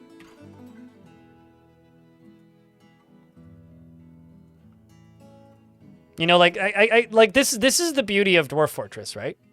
Is... Felsnor, by the way, thank you very much for the second month. welcome back. Like, this is the beauty of Dwarf Fortress. When you are talking about playing Dwarf Fortress, having one dwarf stuck behind a wall who also happens to be a vampire and is completely insane with everybody else bleeding out on the floor is a correct way to play. That is a legitimate strategy that you can do. Just one really sad dwarf and everybody else is dead because you sort of let demons in or whatever. And then waiting for the next migrant wave. Vampires, werewolves, bears, pandas, all kind of things. I wish that there was were-rabbits. And then, like, the next round of migrants show up, and then you try and, like, keep them alive at a distance. As long as you have one dwarf alive, the fort's still going. And even if everybody's dead, the fort might still go for several reasons. There is no wrong way to play as long as you're enjoying it. Whereas, like, with games like RimWorld, if you don't play at least somewhat the way the game wants you to play, it'll fall over and collapse under its own weight and inform you that you're playing the game wrong by giving you a losing screen. And then even if you did, get a losing screen, you can just re-embark and reclaim the same fort and try again with a new set of dwarves on the same pre-built fort, and then unscramble the whole mess that's there, fight through the threats that were left, and try and rebuild. Or go through it in adventure mode and just murder everybody. Weregeese, that's just a Canadian in his natural habitat. And then you'll be playing this game for, like, months, and then you'll be like, what do you mean there's pandas in this game? And then you'll realize that they often go extinct during world generation because they don't have enough bamboo. Which... lol.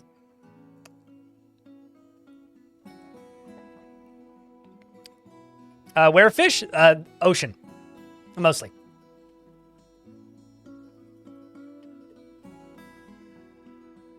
Got bamboozled. Oof. How do I bust the ghost with a special kind of dwarf like a ghost buster? If that's a serious question, you make a slab, which is a gravestone, and then you engrave the name of the ghost dwarf on the slab.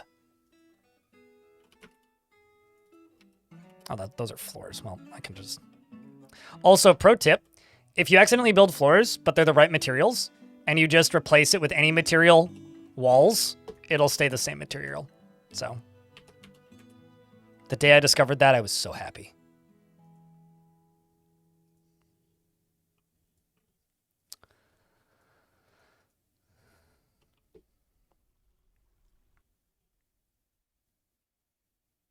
You didn't do that for like 5 dead dwarves? Yeah, you just go through the list and figure out what their names are as they appear, and then just,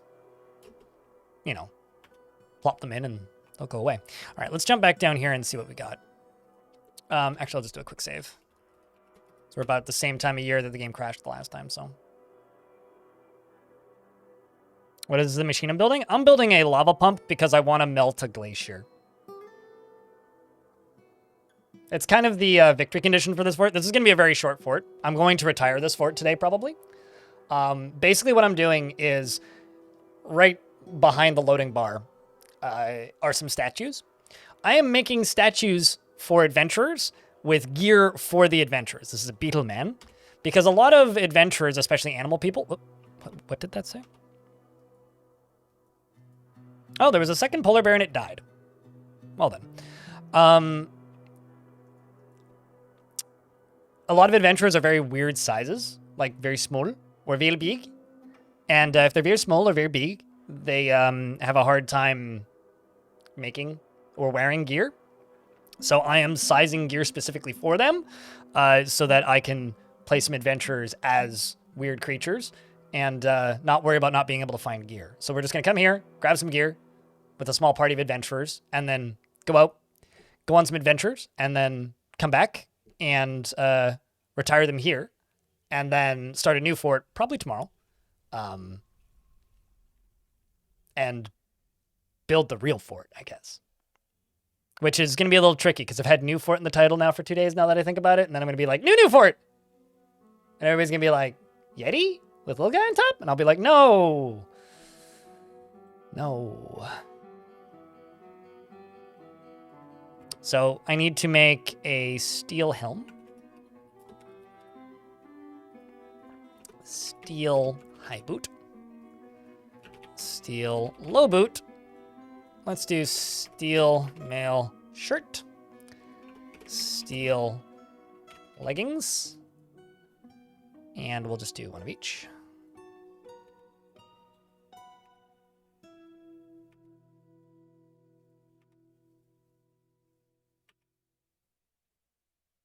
Someone often creates new forts for different stuff, but generally tries to stay in the same world. Think about it this way.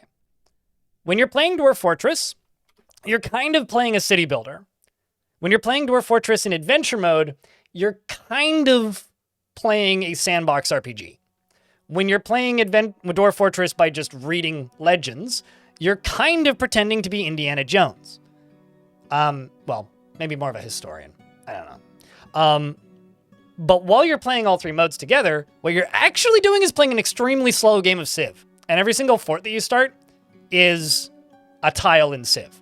Because the world keeps going, right? All of the other factions and all the other entities in the world are moving around, sending armies places, they're attacking things, they're taking over things, they're invading people, populations are rising and lowering, new historical figures are being named and created, people are being born, people are dying of old age, people are going out on quests, taming animals, trying to steal your shit, all of that, right?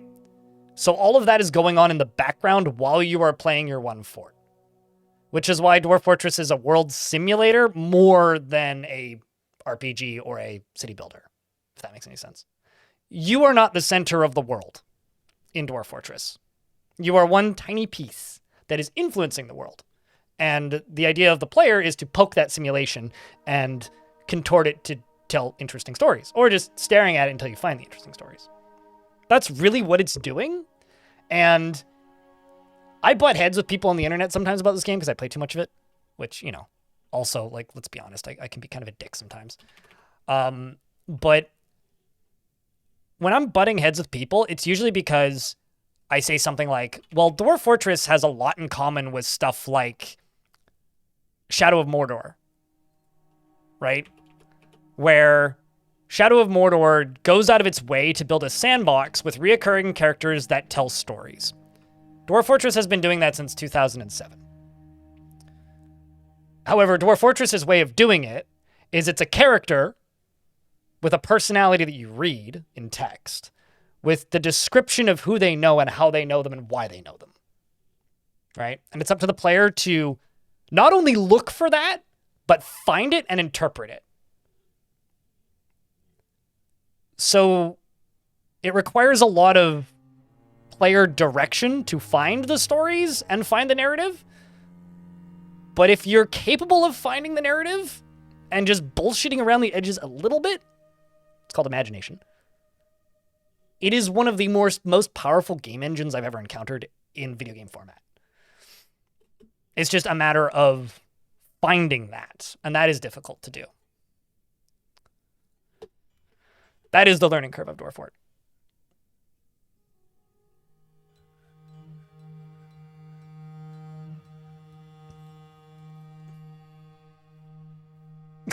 Yeah, that sounds like Dwarf Fort, Namek.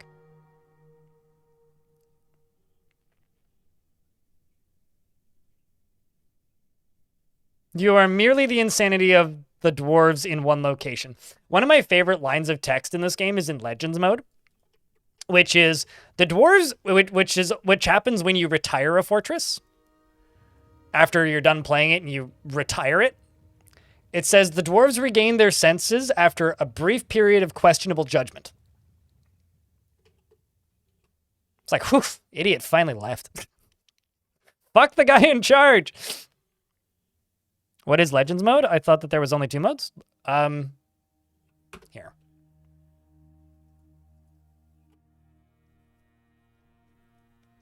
It's easier to just show you. I can't load up Legends mode for this world because I'm currently in this fortress, but I can show you Legends mode in a different world.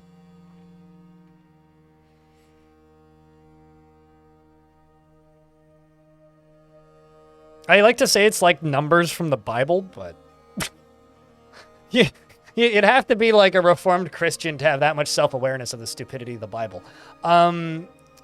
Let's start a new game. I don't know, Legendary World. This is one that I generated and did nothing in, so.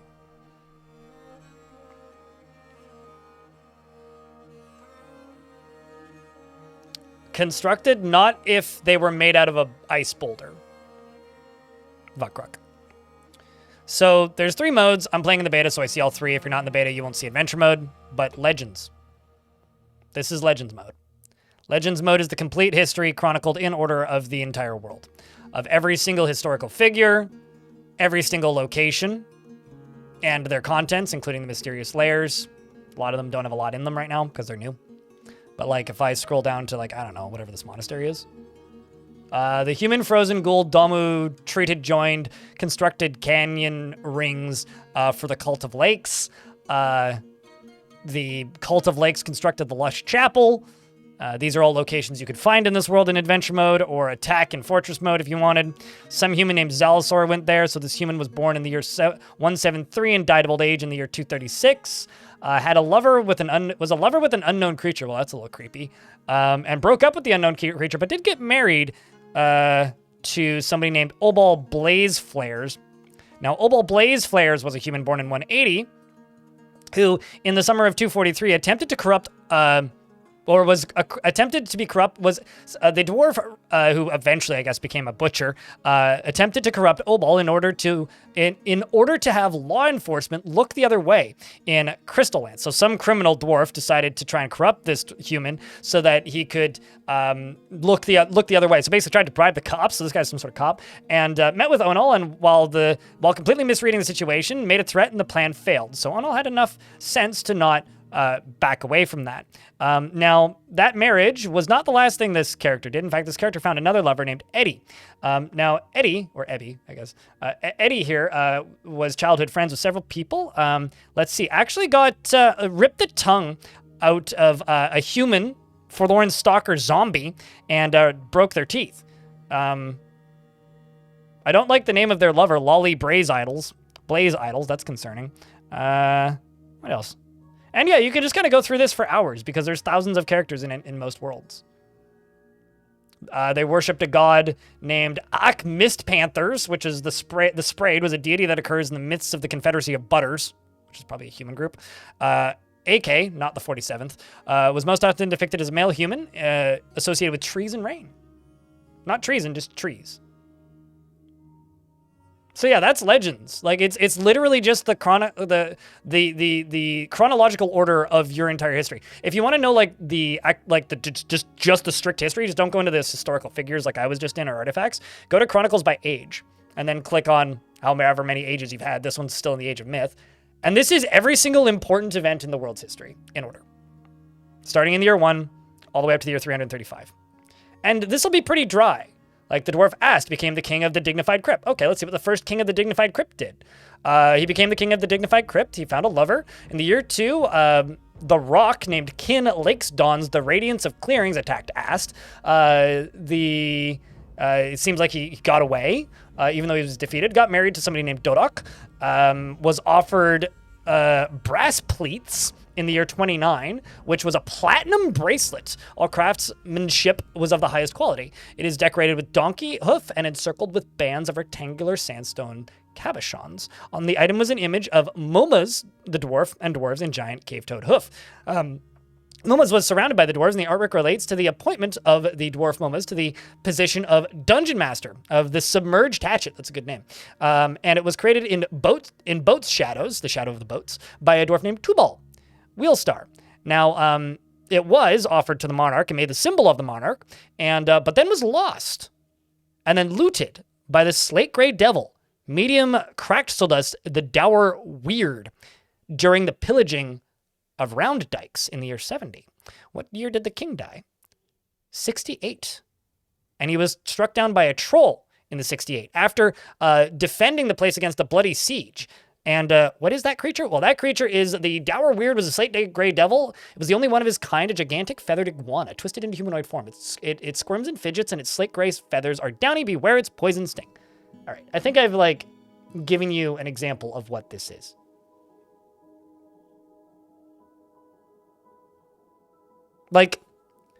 It requires work to get the most out of Dwarf Fortress, but this is why this game is art. And why it's not really the best game all the time. Because it's doing so much more that it makes up for the weirdness with possibilities and depth. So.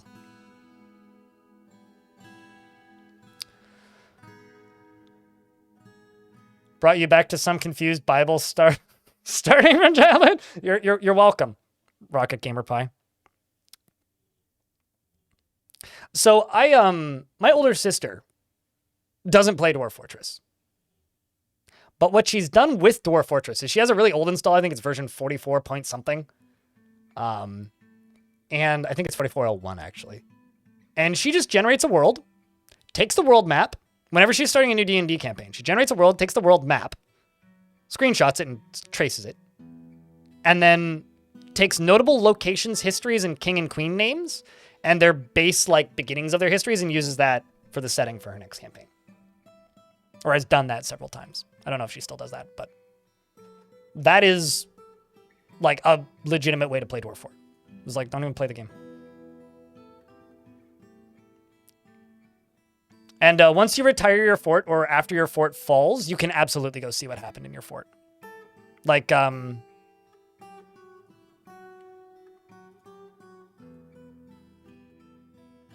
can go read the entire chronological history. You can see how many of your dwarves decided to turn against you and try to steal your stuff from within your own faction.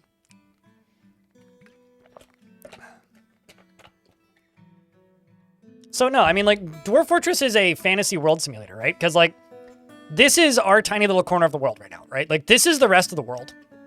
It's huge, right? Now, if I go to news and rumors, there's probably not a ton, but let's see if I can find something. Okay, you see right here?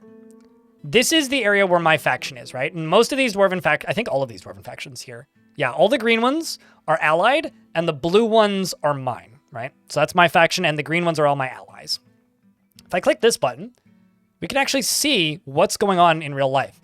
So in the mid-spring of 302, the army of Ozid Hates Dawn marched on Tombs War. That's a good name. And that's been going on for the last 2 years, it seems. Also, Saigon became the mayor of the Treachery of Sound. Over here, we have Volbach became the Holy Diamond of the Creative Treasuries, replacing Rith Inkpack. Somebody must have died of old age. Kakame, which is an elfy name, became the Sacred Tax of the Communion of Wealth. Naturally. Lots of various religious appointees here as well. But yeah, these little dotted lines moving, you'll see things moving from place to place. So this is a Goblin Mountain Hall. This is a dwarven fortress that was taken over by goblins, which is actively invading goblins within this faction. And there's 200 goblins there. There's also necromancer towers, and they have books that they've written.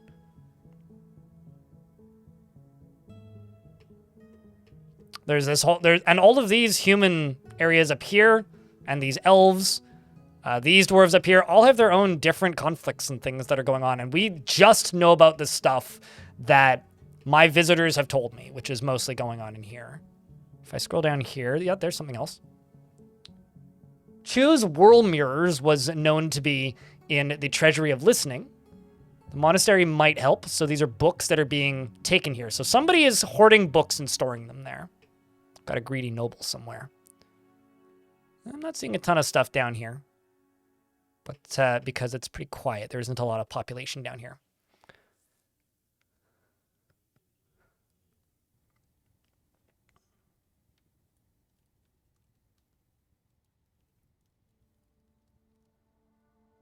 Why only then? So Voodoo Dog, being completely blunt with you, the reason you can only load up Legends after you retire a fortress is the developer's own biases. They believe that, or they've stated for a very long time that they believe that it is spoilers to be able to have instant fingertip access to the entire history of the world within a couple clicks. Because of the way the game was designed in 2003. Because back then, it kind of ruined the game, potentially.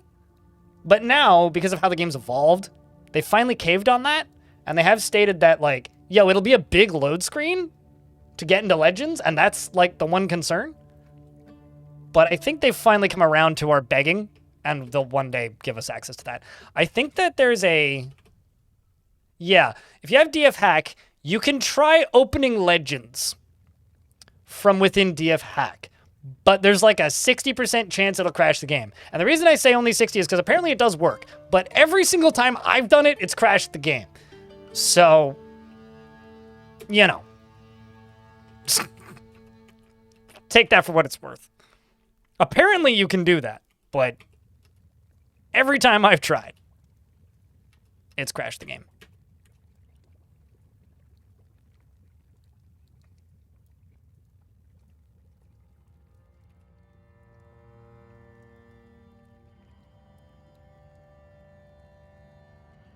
How do you trade other than waiting for traders? You can go threaten people into trading with you.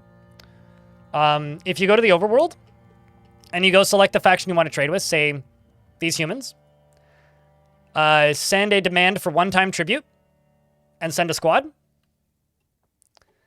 And then they'll come trade with you.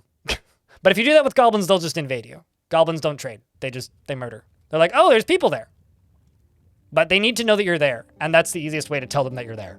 Even if they reject it, they'll still come and trade with you. And usually they'll give you some free crap. Like, here's 5 pieces of cloth.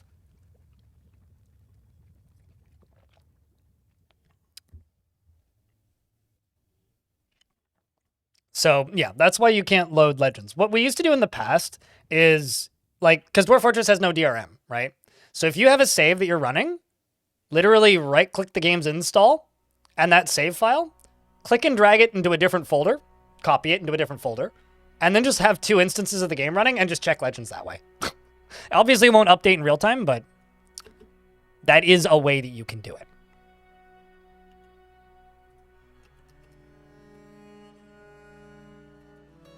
But yeah, hopefully we will, in fact, one day soon-ish, sooner than later-ish,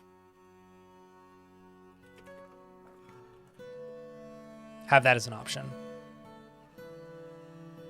Okay, so I've got small steel helm and high boot and boots. Small steel helm.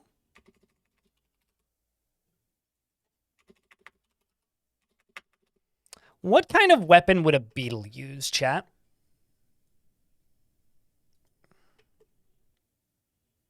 No, there's no interspecies marrying. However, there is a thing called kindred spirits. Whoa.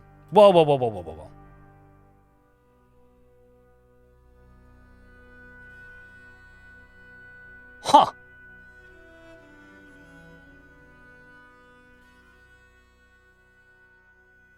I don't recognize that name. What kind of name is that? Is that a human name? Master usually means teacher.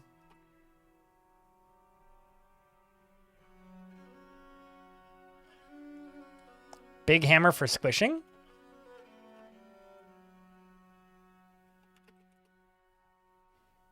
Actually, did I ever mine any tetrahedrite? I need some tetrahedrite because I need some silver for that. Like right there.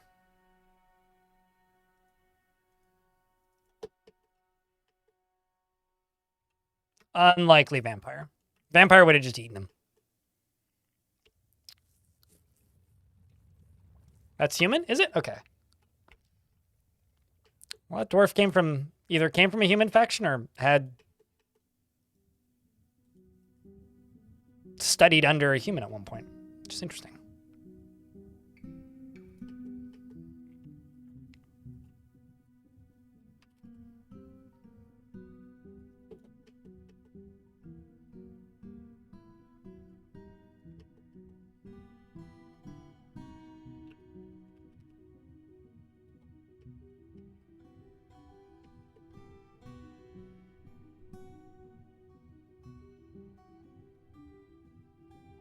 Let's also make... you know what, screw it. I'll make a second one of these.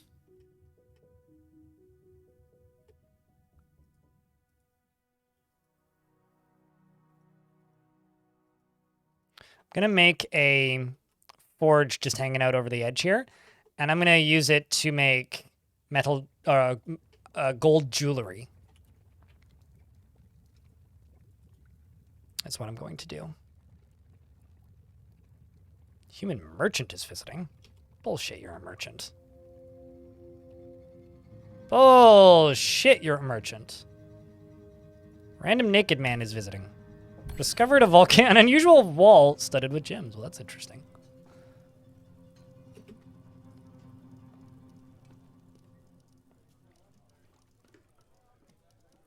Like, what the fuck happened to this guy? He was a member of the Realm of Ghouls. Formerly a member of the Realm of Ghouls. He was also a member of the Band of Play and a member of the Sinful Doctrines. He was also the head doctor of the Band of Play. And then, at some point, joined the Coalition of Fondling.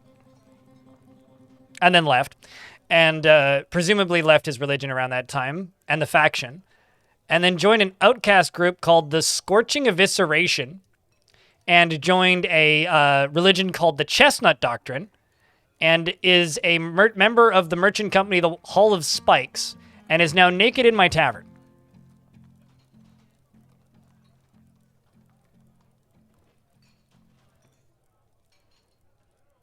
You went into a cavern to discover a treasure of the gods. You discovered a treasure of the gods and you're asking me, is that bad? I have a question, Garfield fan. Can you read? It's a treasure of the gods. What's bad about that?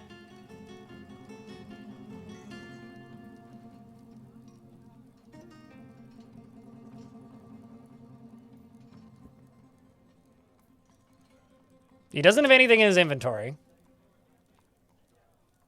And he hasn't killed anything. And he's a proficient swordsman, uh-huh. I have a question. How colds are your feetsies there, Ming? I would love to interrogate this person. It's like, what the fuck did you do?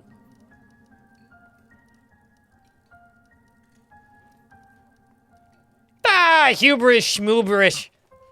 Salty. Could be cursed. You could be cursed too. I could curse right now. Fuck. There you go. That's a curse. Next curse word. Or next question, rather. Any skill in schemer? How about lying? He's a novice appraiser. Probably not a very good trader. He's only a novice liar. He is a dabbling schemer. He has dabbled in the scheming.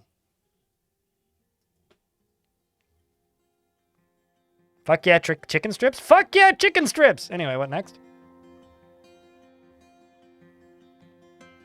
Like electricity, that's a form of power, right? I don't know. I kind of don't trust that guy. I have a weird feeling he's going to turn into a werelorse or something.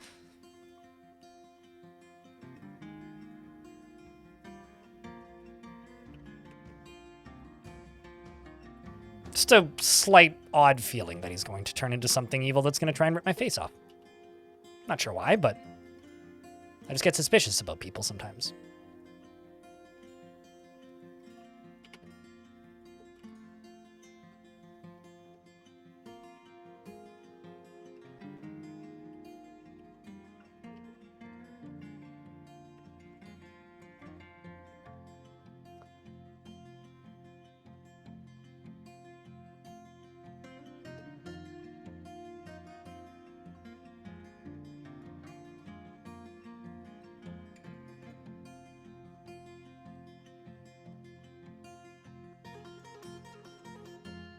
How do you make a tavern and what is it does? Well, what is a tavern? It's a place where people socialize. And it's a place where dwarves make friends, meet people, chat with relatives, neighbors. It's a source of local community. What does it do? All of the above. And how do you make one? You make a zone. You accept it. You click the plus button. And then you can make an inn tavern, you can make a library, you can make a hospital, you can make a temple, or you can make a guild hall. They all have different uses. Guild halls are kind of places where dwarves of high skill can teach dwarves of lower skill how to do the high skill thing. Temples are where dwarfs go to worship their god, which I need to make one. Hospitals, well, it's a hospital. I have tutorials on that if you want. Libraries are a place where books go, and dwarf read them.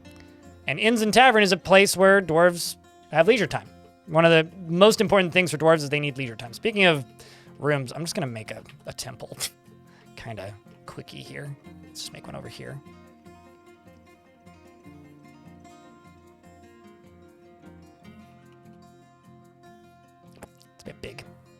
a smaller one.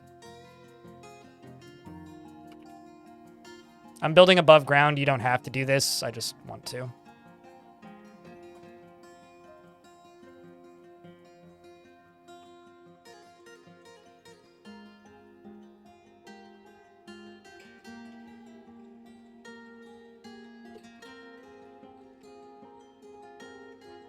This is going to be a little gimmicky looking, but...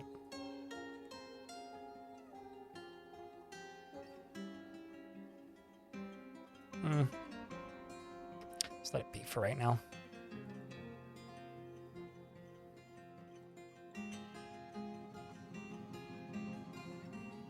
Do you need a workshop for guild halls? Nope.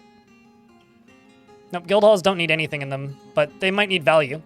Dwarves will petition and demand that you make a guild hall if you have 10 dwarves of the same skill. They'll start a union and ask for a guild hall. More or less the same thing. How do you gain currency? There is no currency. Dwarves are anarcho-communist, obviously.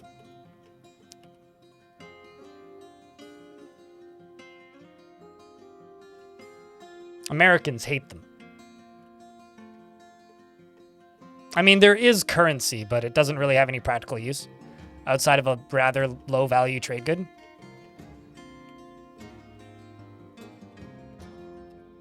No, it's strictly barter systems.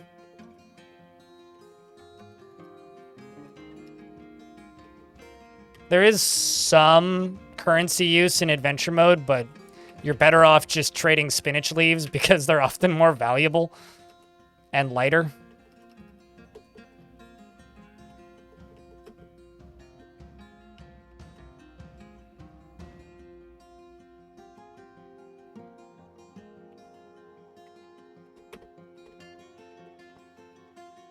Okay, you're making them leggings. Yeah, coins are a pretty useful throwing weapon, but that's about it. They're like the Dwarf Fortress equivalent of bullets.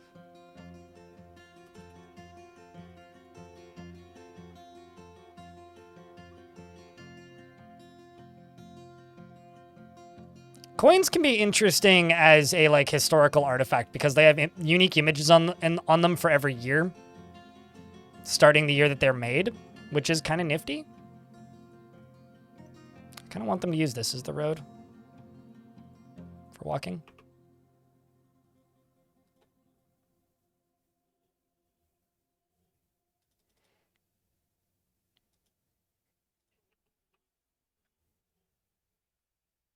Crypt beer, crypt beer. Calgar, thanks for the prime sub for a 15th month. Welcome back. Or throwing stars? That's actually a pretty good way to put it. Not super useful in fort mode, but very useful in adventure mode as a throwing weapon.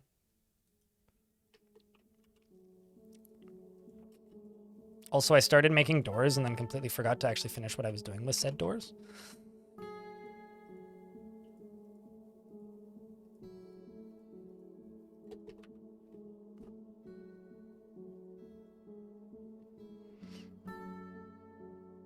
And the reason I do these manually is so that I can see how many more bedrooms I need to make. That's literally the only reason I do them this way.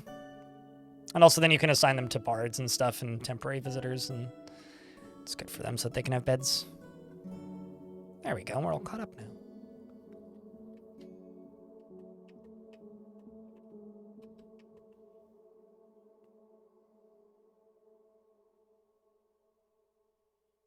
It's called throwing money at the problem, yes, Mareb.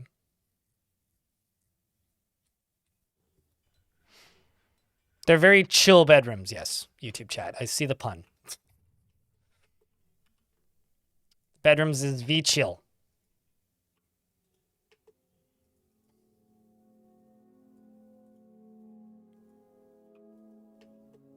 Okay, let's do gold amulet, gold earring, gold bracelet, and gold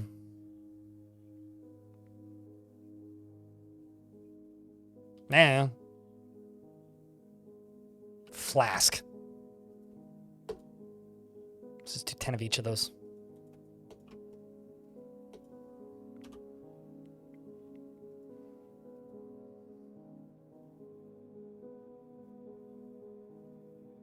Why would I attack traders? Why would you attack traders to steal their goods? Trading is super easy.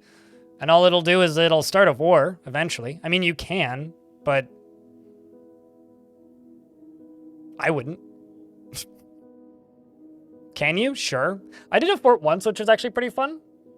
Where I just put the starting 7 dwarves all into the same squad and gave them all a little bit of combat skills and then told them all to just go and attack the first caravan that showed up. That was the whole thing that we did. That's the whole thing I did, was I was just like, go attack the first caravan that shows up, which was my own. And also I sent them out to go invade a bunch of locations, and I made it as a reclaimed fortress. So they reclaimed a AI generated, or a world generated fortress. And the whole shtick of the fort was the only things that I could eat and drink were things that I stole from caravans. So I almost immediately went to war with my home faction. And so what I did was I started raiding different factions so that they would trade with me, demanding tribute. They'd trade with me, I'd kill them, take all their stuff, and then eat and subsist off of the stuff they brought me. It was actually a pretty fun way to run a fort. And then we started getting attacked, and then a bunch of the dwarves died, and I expelled the rest, and they ran off into the night and formed a bandit gang. It was a good time. It didn't last very long, though. You made my dwarves, your dwarves orcs? No. We were criminals. A gang. Not orcs. Please. More in relation to orcas, if anything. Brigands? Sure. Brigands, Baggins, Betlens. It's all the same at some point. But yeah, no, we started a bandit gang. Although one of my favorite tales of a bandit gang was one of the last forts I ran before the Steam version came out was called Heatstone. And was it Heatstone? Or was it? No, it was Stonewater. Stonewater, not Heatstone. Stonewater. And Stonewater, by the way, Calgar, thank you very much for the 15th month. It really does mean a lot. When Stonewater finished, one of the last things I did was I expelled a bunch of dwarves because children, or I had a bunch of children left, and there was like a bunch of very young dwarves with siblings, and I expelled them all because their parents had died. The fort was getting invaded by demons. It was a hell of a thing. One child punched a demon to death, and most of the kids had a whole bunch of pet dogs. Okay? Because I was assigning my war dogs to the kids so that they had a chance to not die to the demonic invasion. And I expelled a bunch of them, and a bunch of them made it off the map. And I went and looked at Legends after the fact and looked up their names. I had a child punch a demon to death. It was a good time. He was made of water, okay? It was like popping a bubble. Anyway, the demon, not the child. But after the fort fell, and I went and looked up the names of the kids, 4 of them adopted about 100 puppies and started a gang roaming the mountains. They literally started a criminal gang after the fortress fell for the purpose of thievery. And it was like 5 kids, like a half a dozen kids and a pile of puppies. And me and everybody in chat unanimously agreed that we would watch that TV show.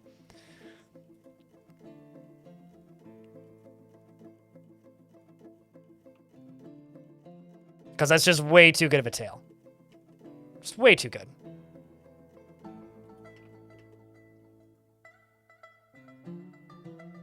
Okay, so I've got the... Just need a shield and a weapon. So let's do...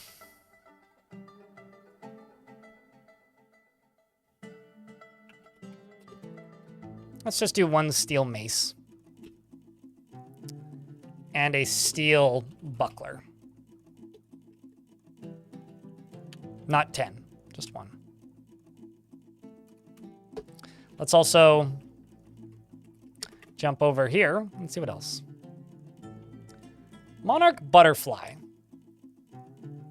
I'm going to do 2 lizard men worth of stuff, 2 monitor lizard men worth of stuff, and a Monarch Butterfly. Well, chat, what's cooler? Jaguar or leopard?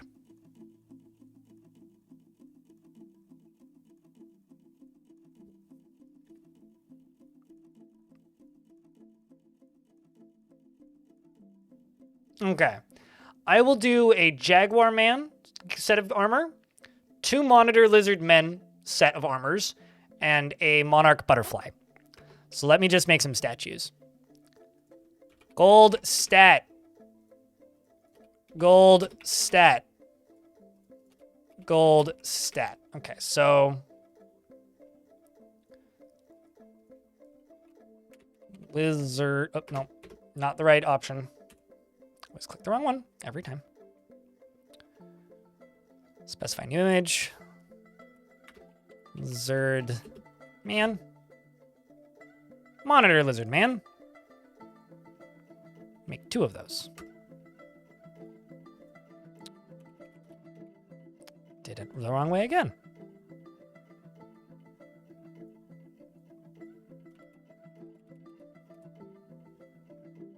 Monarch Butterfly Man.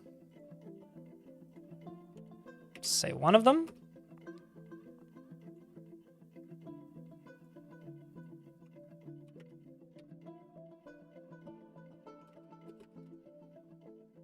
Jaguar Man. 1 of them. And let's start off with Monitor Lizard. So let's say Steel Helm. 2 of them. Monitor Lizardman.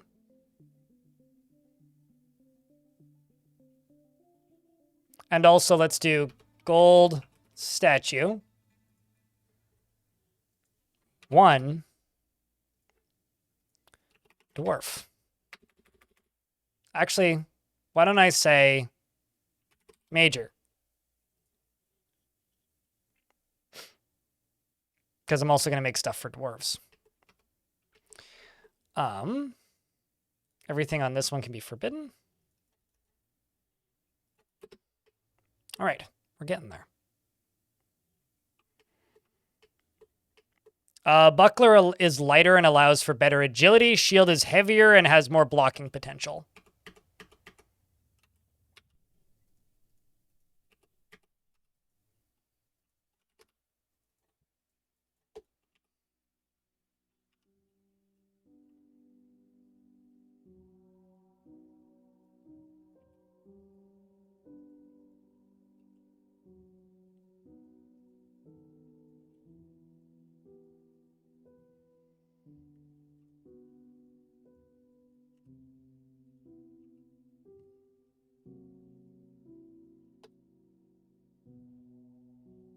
Yep, and also building a little pump stack. The pump stack is the side goal. We're getting there with the pump stack, though.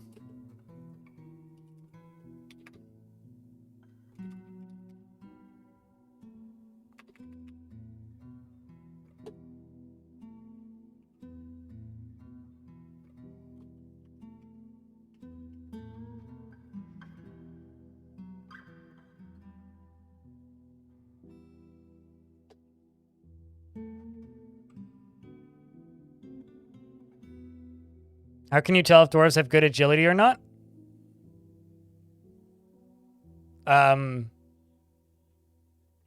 You check this, look at that, but it's something that can be trained, that they'll get better at.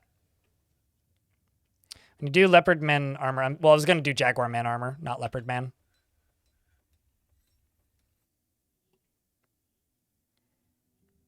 When you do leopard man armor, does the game recognize it as such? Everything is different sizes. It's not super specific how big things are. Some creatures are the same sizes as other creatures, so thus can use the same armor as other creatures, but it's not always clear as to what creature can use what size of armor. If that makes any sense.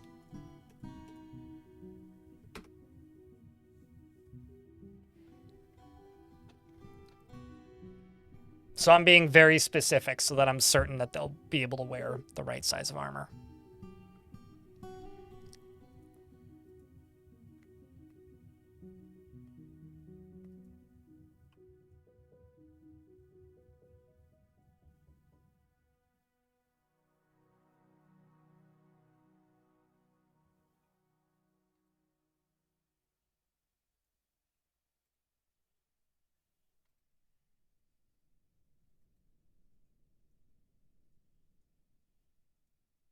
Just clearing my email real quick because we're in an ad break.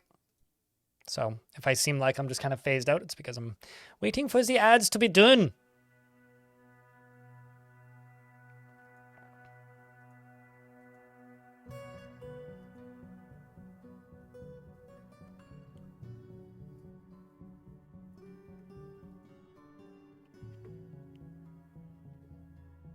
But yes, Aether we are in fact still working on offerings to my future adventurers. I'm also trying to build a generic temple over here in the corner, which is kind of taking up a lot of my construction materials right now, which is not the greatest, but it's fine.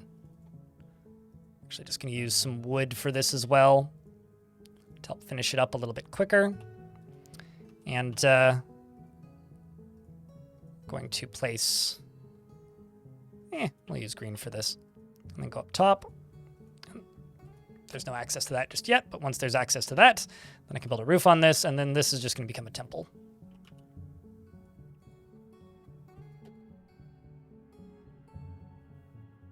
But yeah, every different animal has different sizes of armor, and if you specify the armor animal type, it's definitely the right size for that animal.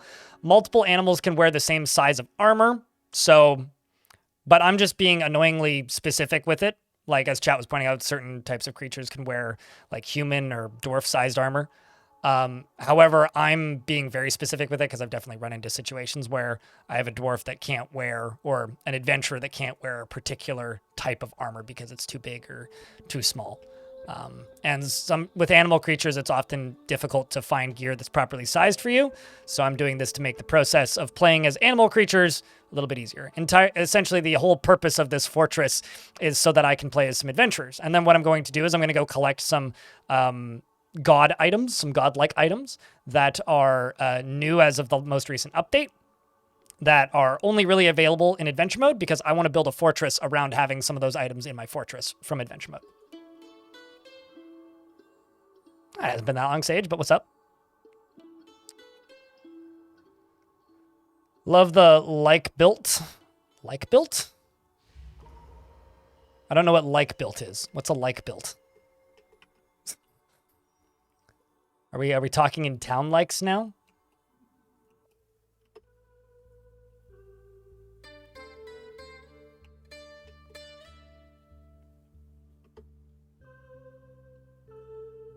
I also don't know what lake built means, but that is not something I've ever heard before.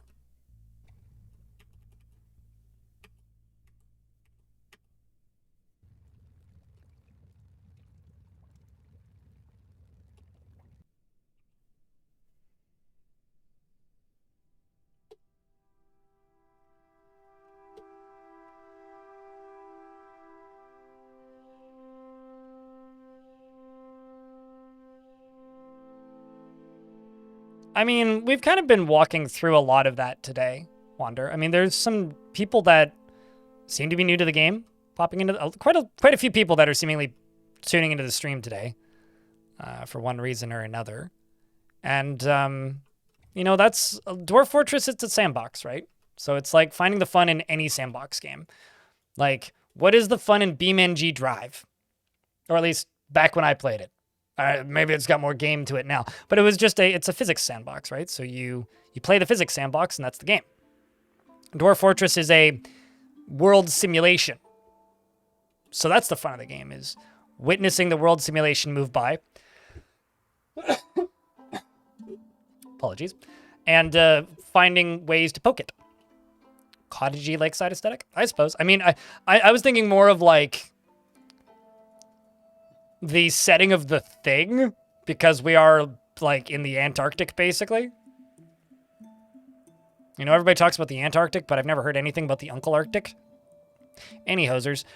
Yeah, no, that's kind of the theme that I pictured this fort as, but I guess I could see it.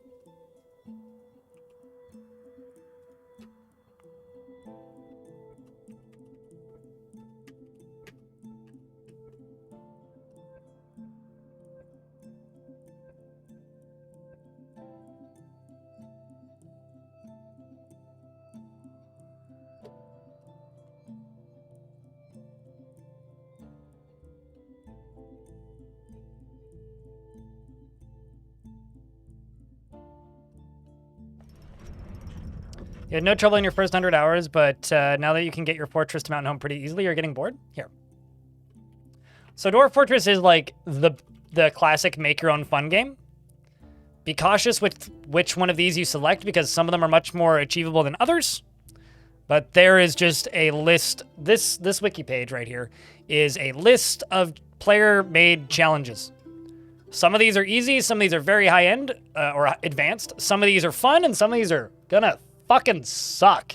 It highly depends on how you play it and how long you play it for. But this is just a collection of limitations that players will impose on themselves to, you know, play and enjoy.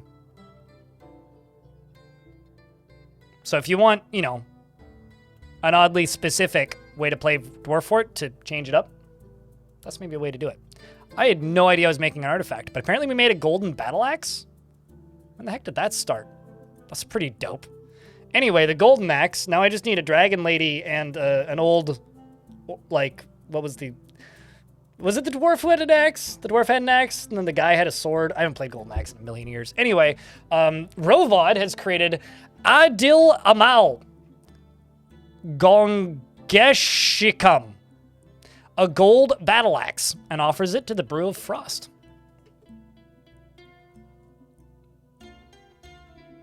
This is a gold battle axe. Our craft store ship is of the highest quality. It is very heavy. It is encircled with bands of gold, single-cut precious fire opals, and cushion native gold cabochons. This object menaces with spikes of native gold.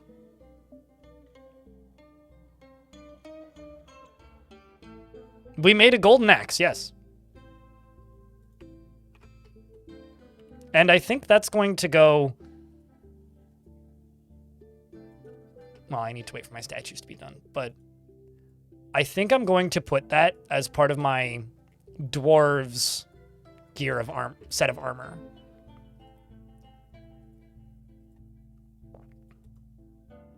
Or the dwarven adventurer set of armor.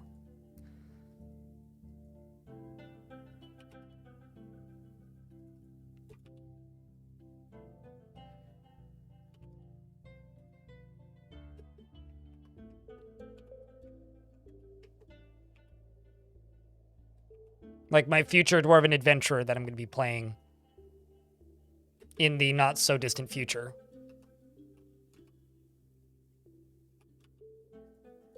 Is going to have an axe.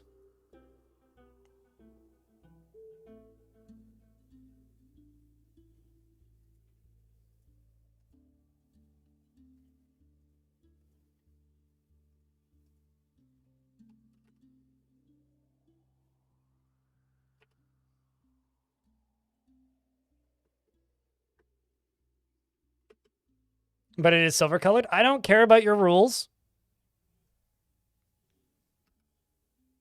Does not matter in my universe where things that you say don't matter.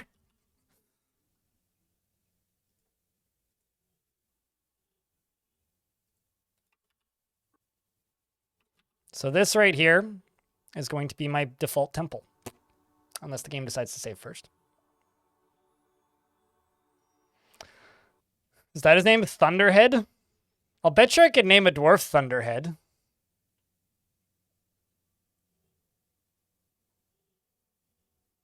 Probably? Probably could do that.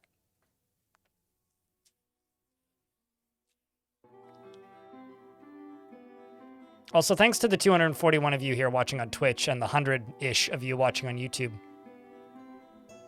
Okay, let's go temple. No specific deity. The rhythmic subtlety. It's very little, like, subtle about religion, but we'll leave it open to all visitors.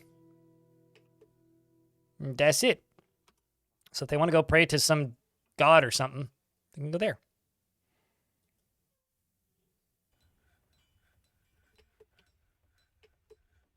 It was a nice dive into the game. We'll see you when we see you. Thanks for hanging out. It's the battle axe.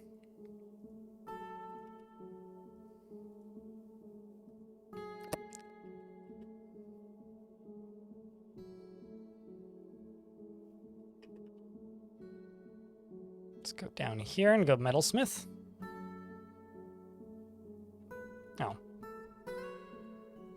Let's make magma forge.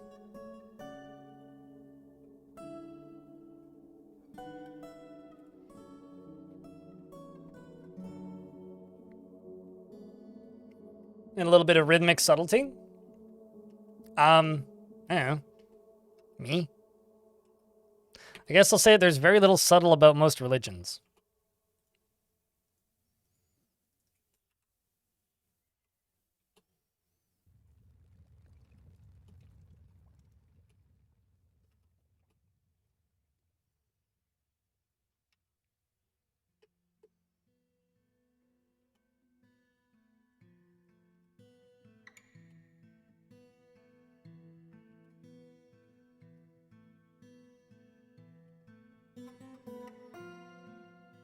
So I'm just starting to fill this up down here.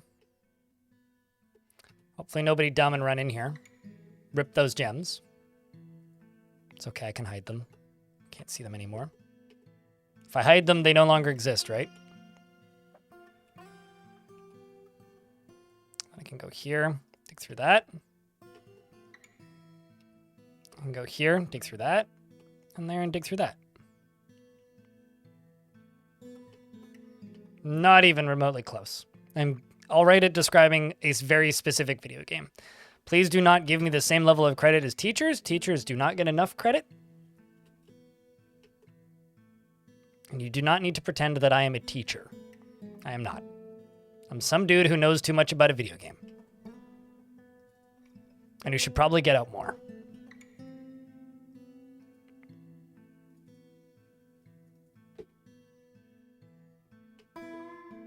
Hey, chat, can I get a round of beers, please?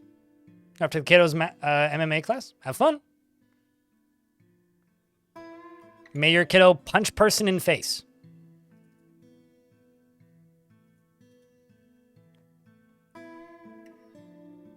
Yep, I mean, there's giving me credit, and then there's giving me belligerently too much credit. You are giving me far too much credit. Landon, thanks for becoming a YouTube member. Appreciate you. What was my greatest fort? I don't know. The one that people like watching the most recently.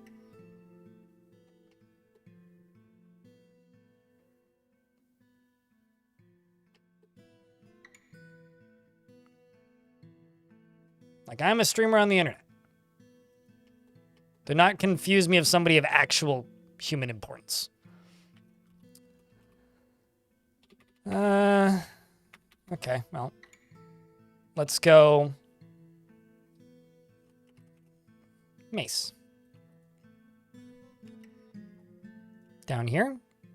Still can't make them statues just yet.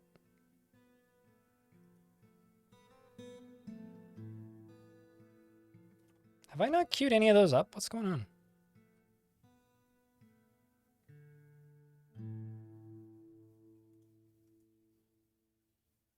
Alright, well, now they're starting to do them. It's weird that they're doing them so low.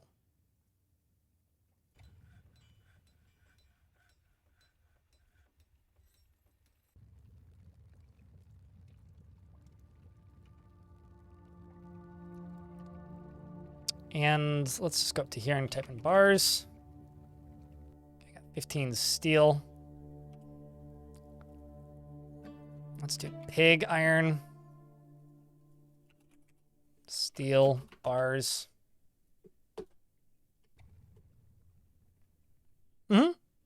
But you called me the best teacher. I'm not. I'm just some guy on the internet who knows how to play a video game kind of well.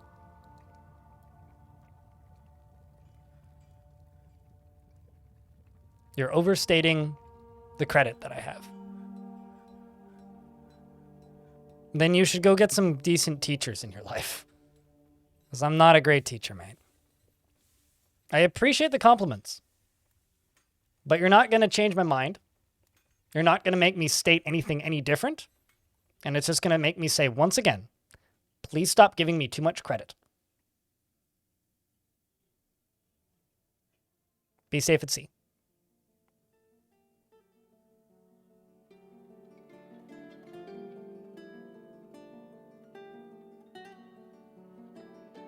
Cheers, Landon, in YouTube chat.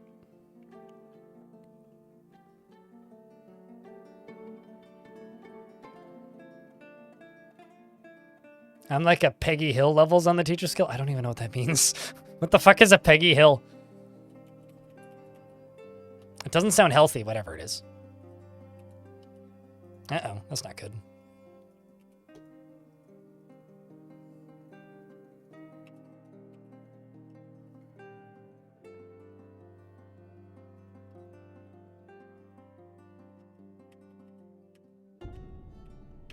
I love it when stuff breaks.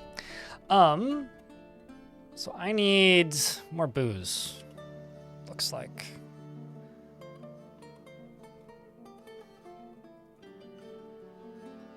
We're brewing more booze, so it's fine.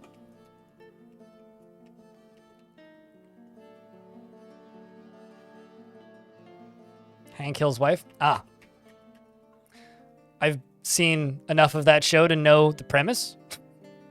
And enough to understand some memes, and that's about it. So that one went over my head. Okay, so all of these are lava safe, so let's just do this.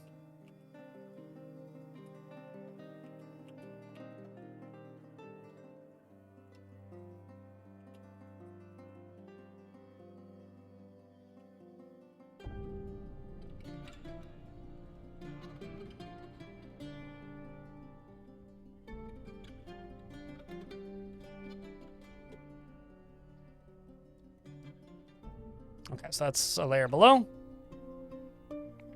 This can all be cleared.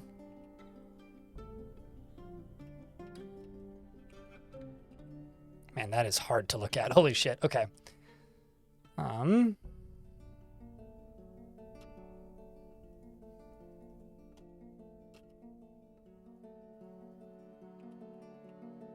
It's very rare that the uh-oh. It's very rare that the visuals of Dwarf Fortress confuse me, but that confused me.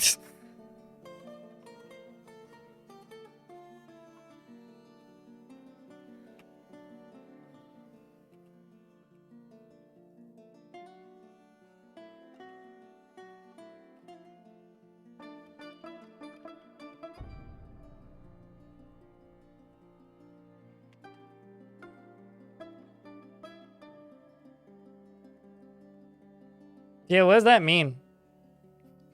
In regards to what Sniper said to you. I don't dislike Sniper. But I've asked Sniper to cool it a lot for a long time. And they never do. And it always makes me extremely uncomfortable. One of these days they'll listen to me or they'll just get timed out for a week. I appreciate compliments. I don't need you to treat me like the second coming of fucking Christ.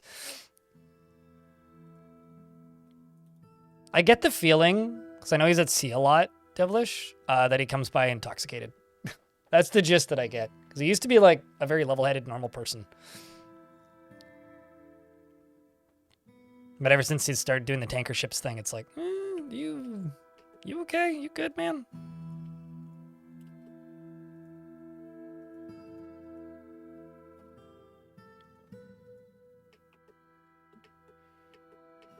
Yeah.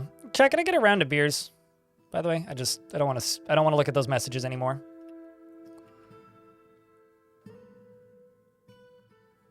It's like I kind of can't blame him for it. It's like I don't think he does it intentionally. I don't think he's doing it intentionally, but it's the lack of self-awareness that irks me a little bit. Let's go up to here.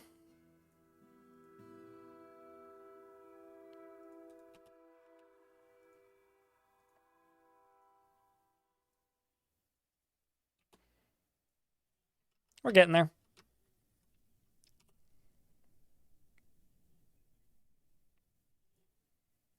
What are we storing in stockpiles, I wonder? Boulders, I think?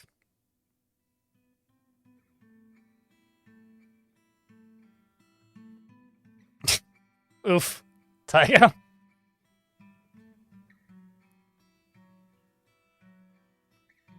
Yeah, let's say that I'm allergic to parasocialisms. I don't even know if that's a word, but it is now.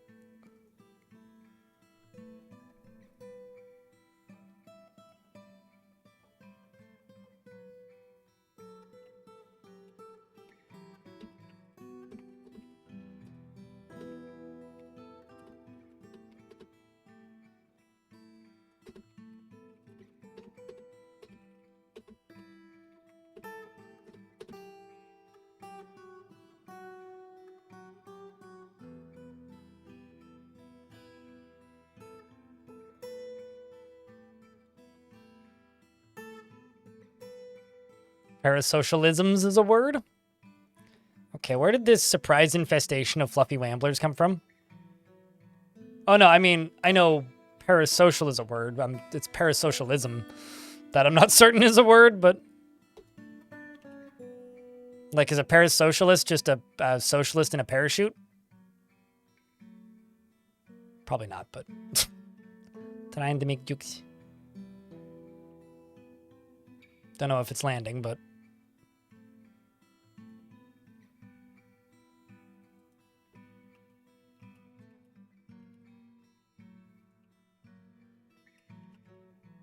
Do Gab, go up to here.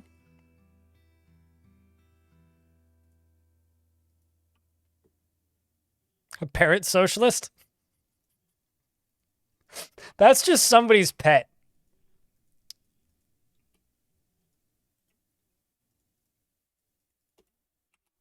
Who also happens to be a socialist.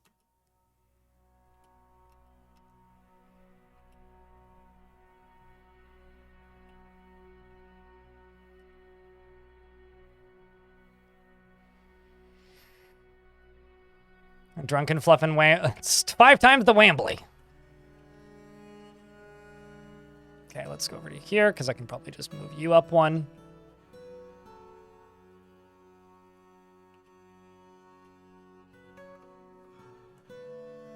Okay, now this needs to have a hole cut in it.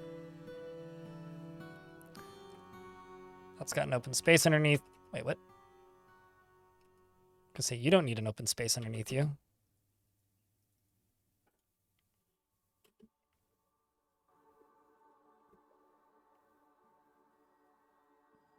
More human bards. You know, as a fortress full of guests, this has been very entertaining.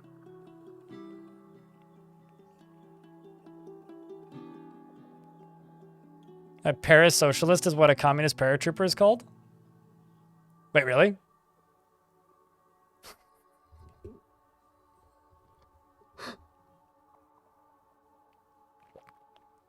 By whomst?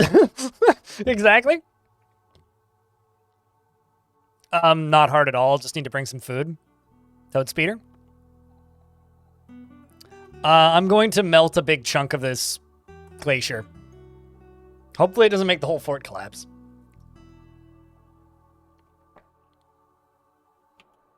I'm going to pour a bunch of lava everywhere in a glacier made of ice. Because physics are fun. And I want to see what happens. There should be enough power. So it takes 53.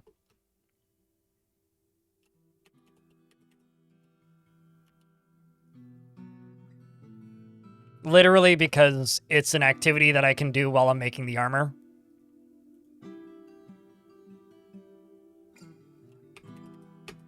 That is the plan for this pump stack.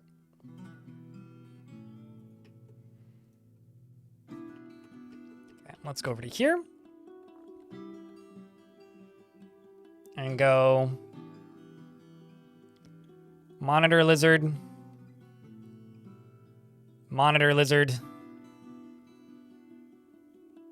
and major. Let's plunk these two down right here.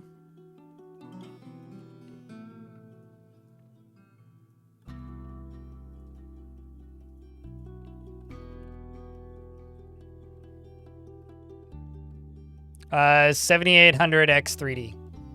Ryzen is what I'm using, Thanatos.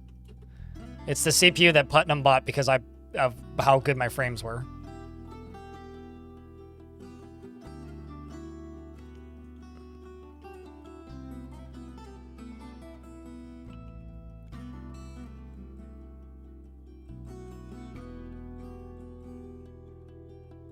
Pumps are relatively advanced, but start simple. Is generally my advice. It's like if you start with just a 1-layer pump to pump water from one place to another, that's a good place to start for pumps.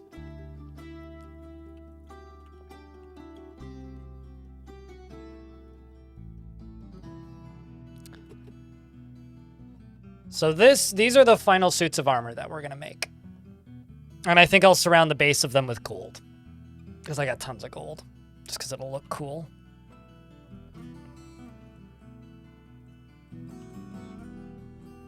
You know, like this kind of thing.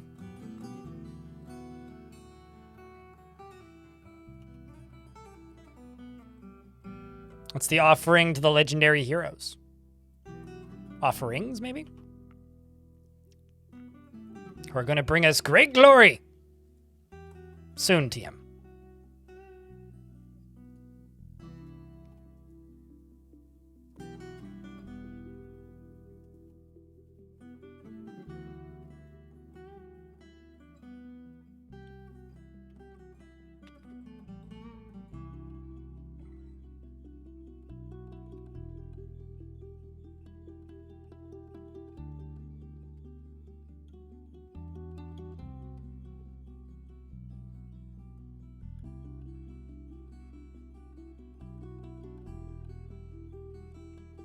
Or if it would just flow off the sides of the map. It would definitely flow off the edges of the map. But I have absolutely submerged forts in lava before. I did that once in a like very haunted map that was full of zombies. And periodically I would just like dump like geyser loads of lava onto the surface to just like clean everything up. It was very efficient, actually. Brutally efficient, even. Let's do steel breastplate, steel gauntlet, steel short sword, steel shield, steel greaves, steel breastplate. Did I make breastplates yet? I started off with breastplate. Okay, so that's... it's helm that I'm forgetting. Steel helm. So these are going to be 2 helms, 2 sets of greaves, 2 short swords. Actually, yeah, 2 short swords, 2 shields, and 2 pairs of gauntlets,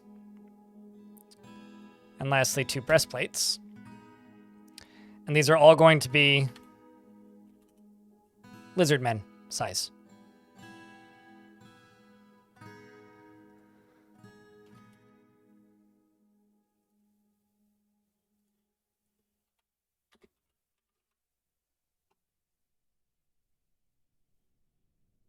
Interesting. Monitor lizard men are large. Maybe I'll start off with monitor lizard men. Also, correct me if I'm wrong. Can monitor lizard men only eat meat? They might be carnivores.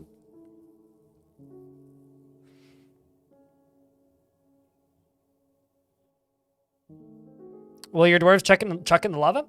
Yes. If it starts on the ground and one tile over lava, they will throw it into the lava. But be warned, if it's a heavy item, it may cause the lava to splash up and spontaneously combust the dwarf. So, yes, you can do that, but you might want to do it a few levels up. Maybe more than a few. It really mostly depends on how heavy the items are.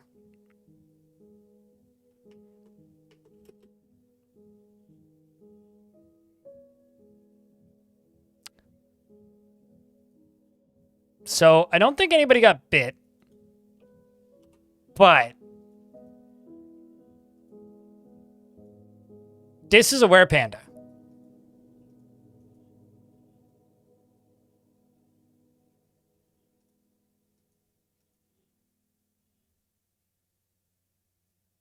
So,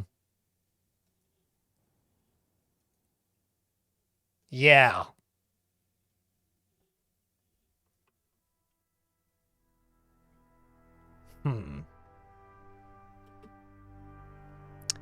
It did.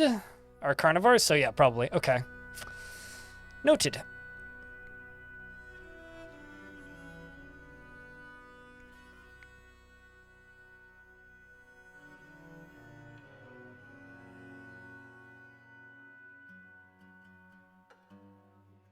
Of course you can run water off the edge of the map. That's a mechanic that's intended, not something that's going to get fixed.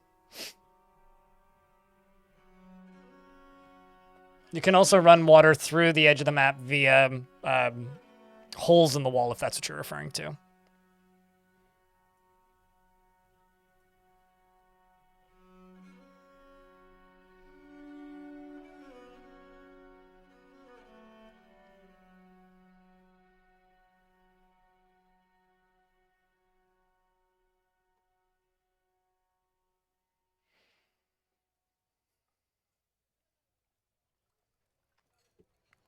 Any were creatures yet? You mean the one that I'm currently highlighting? Vukruk? That was definitely a were panda, apparently.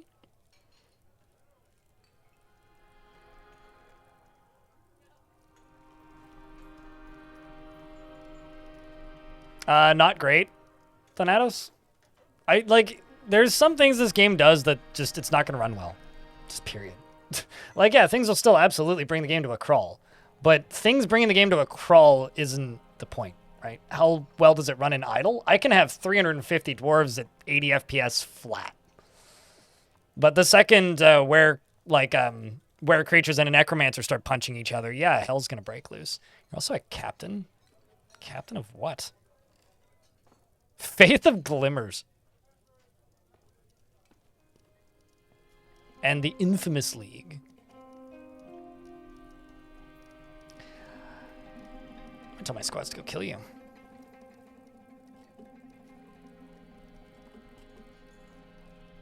Let's see how this goes.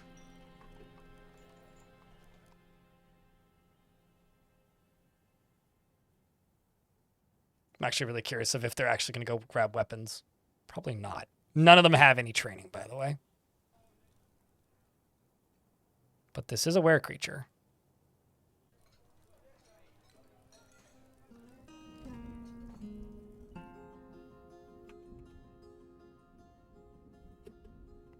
Okay, fight's about to break out.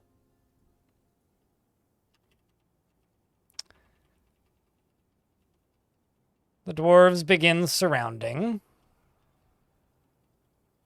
our lovely, lovely human here. They miss. The human peddler says, I must withdraw. The recruit misses the peddler. The wrestler punches the human peddler in the third toe, which bruises the muscle and tears apart the left knee. Hey, chat, can I get a vile force of darkness? Wish me luck. The wrestler attacks the human, but she rolls away. The wrestler punches the human peddler in the lower arm with the right hand, bruising the skin. The human peddler says, I must withdraw. The force pulls the right shoulder, tearing apart the muscle. Hammer Dwarf attacks the peddler, but she scrambles away. Did any of them grab weapons? Nope.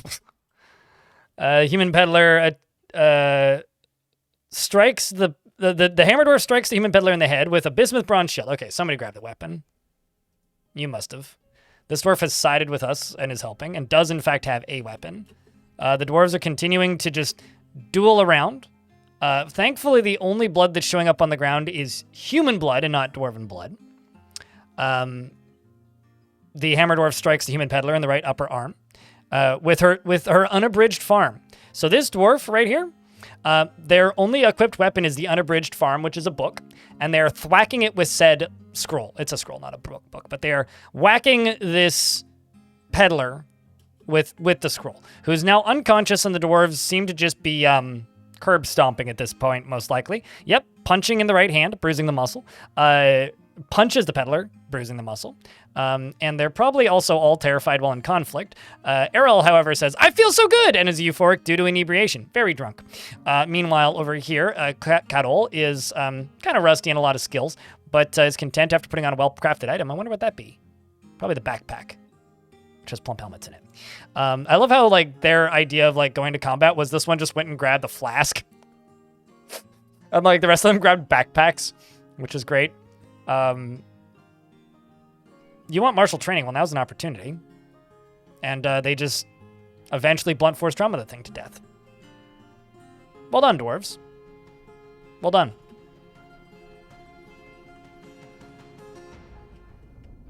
We finally had a fight. And because people were asking about getting rid of bodies, this actually ain't a bad spot. So I'm going to set this as a garbage dump. So what I did was I made a garbage dump like this. I jump up to where the tavern is. I should be able to follow this. And a dwarf comes and gets it. You got that mug? Best mug? It is, in fact, best mug. It's my highest selling mug, too. And they run all the way down.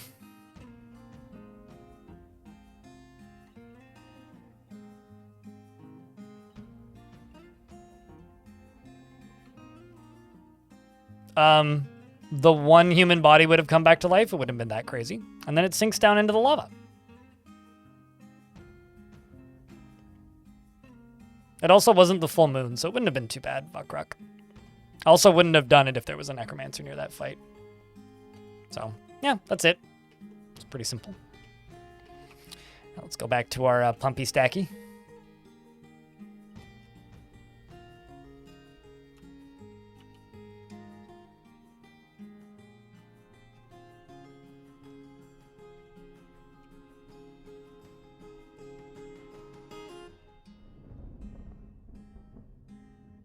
Also, there isn't too much to imagine. It would have just come back to life once or twice. What's up, Banner Lordy? How lordy is the banners?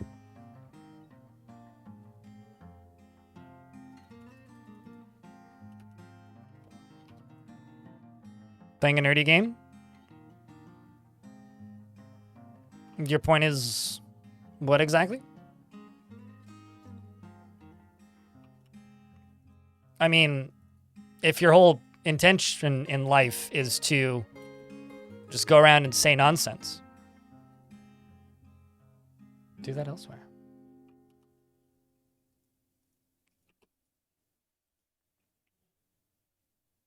Because the only thing nerdy about this game is the words that you ascribe to it. I'll have you know, this isn't a nerdy game. This is art. I'm simply appreciating art. Don't ask me. Ask the Museum of Modern Art where this game stands. Nerdy game.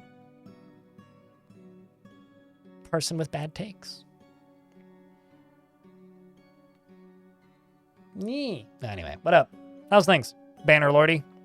How often do people ask you if you do anything aside from play Bannerlords?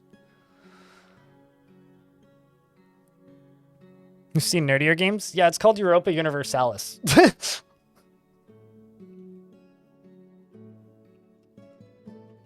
Or Dark Souls. Much nerdier. Or, oh, I know one. Rule the Waves 3. Much nerdier game.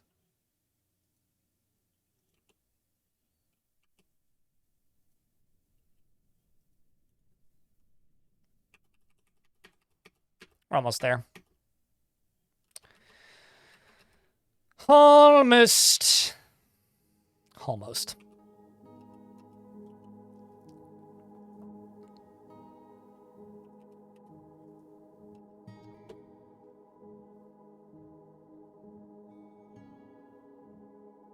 Yeah, sure. Aurora 4X. Oh, yeah, no. This game's definitely nerdy, by the way. For clarity here. I'm just being a goofball. You joined because I played Bannerlord? So have you not watched my channel since? Because this is basically all I actually play. Yeah, I kind of... The Bannerlord is cool. It's pretty to look at, but fuck, there's no actual game there. If there was actually a game there, I would have played more of it. Like, it's a very nice base level beginning of a maybe video game at some point. But it's not really a video game that you can really play right now.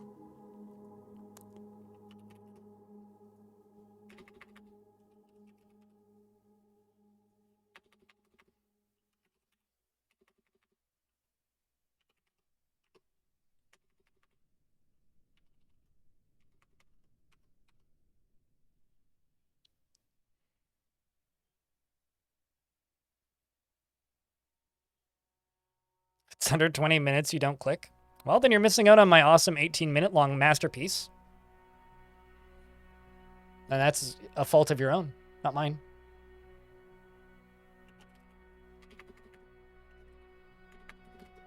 Still working. Still working, I see.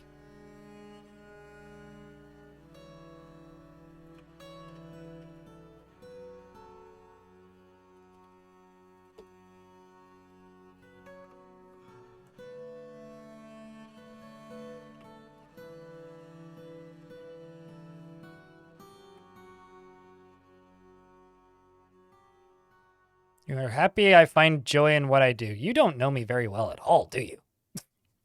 That's okay. Not many people do.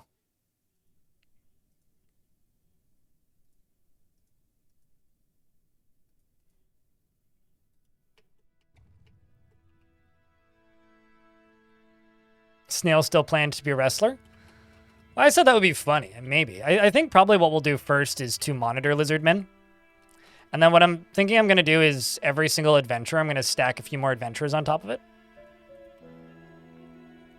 Eventually building into, like, a posse, if you will.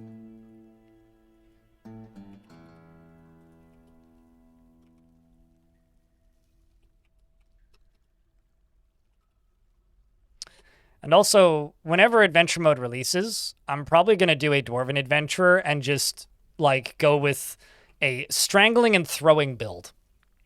Where the only forms of combat I'm allowed to use is strangling things to death and throwing shit at things.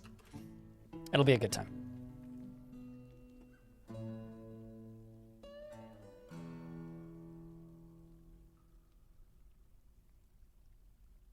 No, I'm chronically depressed. I don't find joy in anything.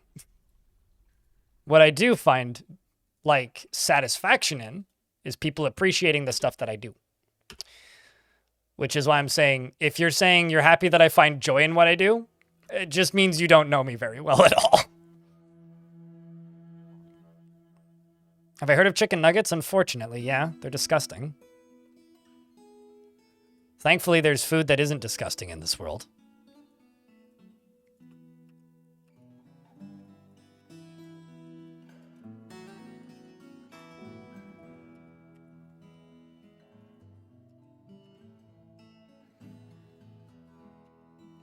That's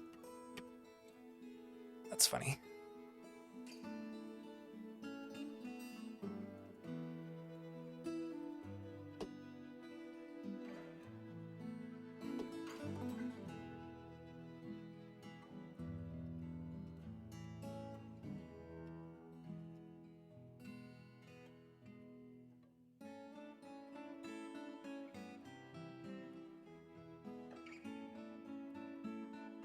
You know, Bannerlordy, I'm just gonna say this. Twitch chat can back me up here. What do you think? I need a second opinion.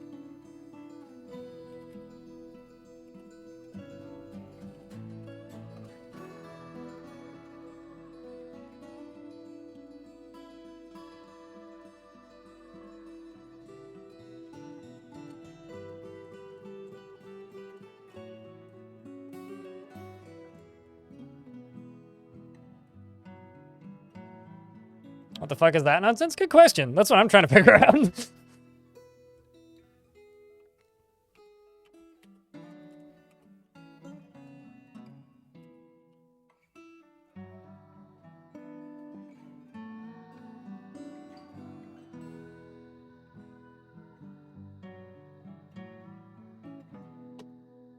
Also, shoutouts to the person the other day who said that the only rule that we really have in this channel is funny because it's on level with don't be the reason to make a new rule come into existence or something.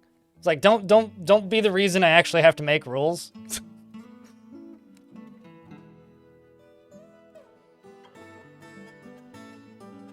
This is what you're asking about three times per second usually? You ask that a lot then.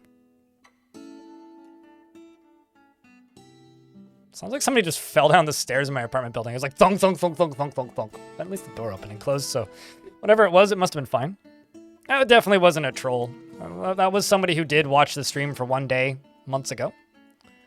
And admittedly, I probably shouldn't have, like, acted sarcastically in response to the "you're playing a nerdy game, I see," but I felt like being spicy. I don't know. Sometimes I do that.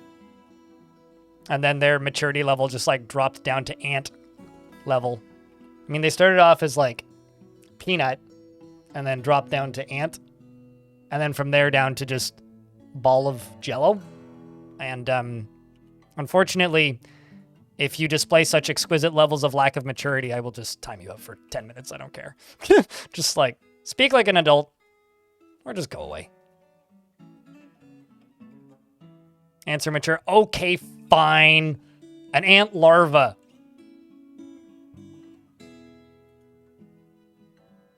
Maybe a monkey? Eh.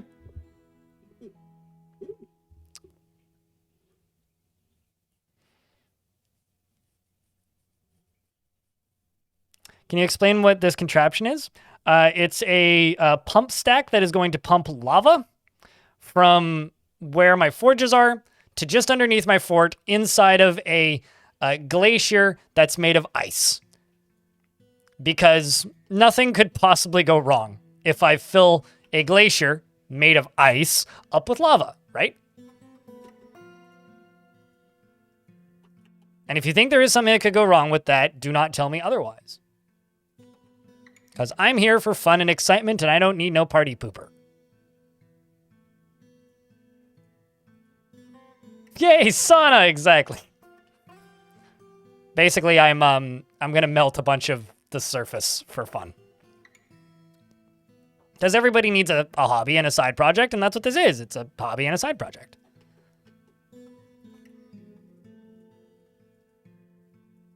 So I'm making a completely unnatural, locally homemade volcano.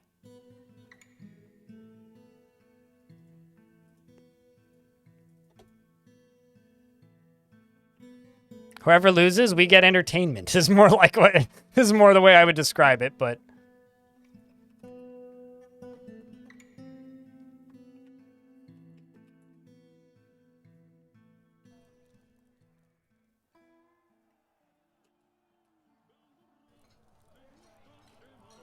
oh hey chat.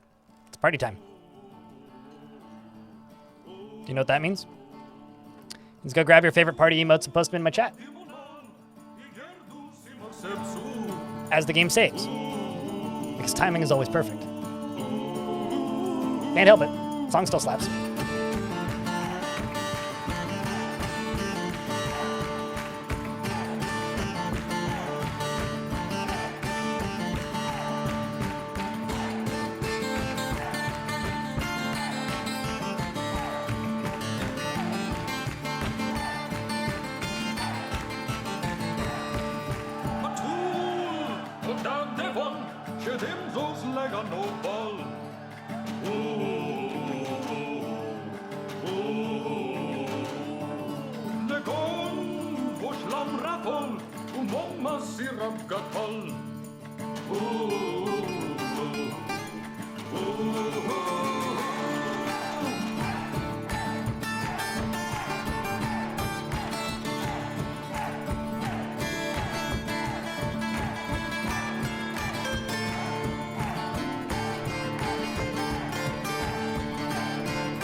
It's the easiest way for me to take a water break. I wonder actually what they're singing. Speaking of the in-depth generation of Dwarf, they're all listening to music, right? They are, and they're playing it again? Wow. They really like this party. Anyway, this song is called My Friend Perishment? It's an example of the poet of sparkling. The work has no particular subject, and the composition is masterful. It's used for entertainment, originating in the Confederation of Mansions, which I think is a human faction. The rules of the form are applied by composers to produce individual pieces of music, which can be performed. It's played on 1 to 4 euro and 3 sipcat and a bazaya, not to be confused with a bazinga. Also, I just remembered I have whatever this thing is. So, you know, seems lovely. Also, I'm going to assign a tavern keeper. I feel like we need one. But the fish dissector.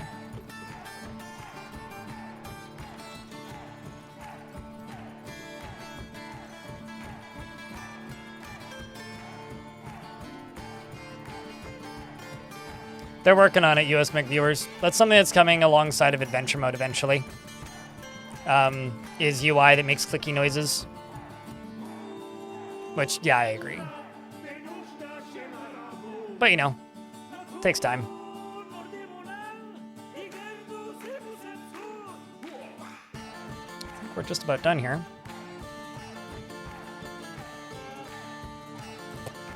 Getting there. I need 1, 2, 3 more.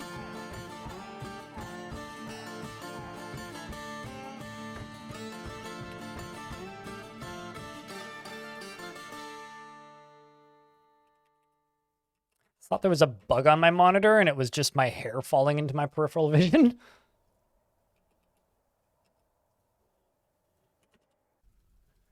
All right, what else do we have? Some Goblin Dancer? Are we Dwarven or Goblin Dancer?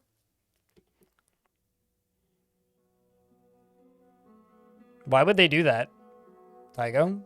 The game has full sound support and always has. It's just a matter of doing it. That's something that like blew my mind ages ago. Is that Tarn stated that, oh, well, this was like back when like discussions of like what was going to be included in premium were happening still. And Tarn's statement was, well, we have full capability for 3D sound, spatial sound, UI related sound, sounds connected to specific UI elements and all sorts of other things. And he's just like, we just haven't implemented any of it because I haven't taken the time to do it. So, you know, what we have in Fort mode right now is the first pass. Adventure mode is getting the second pass, which is like, you know, allowing for a little bit more variety in the sounds that you hear, and also sounds that are, you know, tied to things like UI elements and whatnot. And then after that, they'll be able to move on to more things. Like with anything, it takes time. And God, I hope they don't ever talk to the SoundSense mod people, because that's some of the worst sound design in a video game ever. One of my favorite things that I like to remind people, and I don't have that version installed on this computer right now, but I think it's version 32? Like 2011, Dwarf Fort. Had a full 3D renderer built in. Like, it was sort of like the minimap, where it was a thing that you could tab into and tab out of. And it was called View, which was capital V was the hotkey. And it would just give you a 3D render, a rough 3D render of your fort, and you could spin it around by tapping the arrow keys. You couldn't go like up or down or zoom in, but you could rotate it basically. And I maintain that that is one of the dumbest, but at the same time coolest like things that were ever added to this game, and then subsequently almost immediately removed in the next version because it was buggy, didn't work very well, and nobody liked it. But you know, there's all sorts of really weird, complicated systems that are tied into the base of this game somewhere.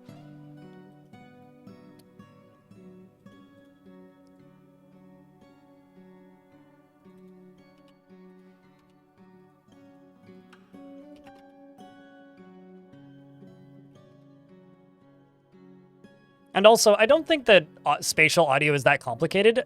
The way Tarn described it, it sounded like it was just in the code base they were already using. So the gist that I got was that it wasn't Tarn building some weird complicated system because he could. It was a system that was like already in the frameworks they were using. At least that's the way he made it sound.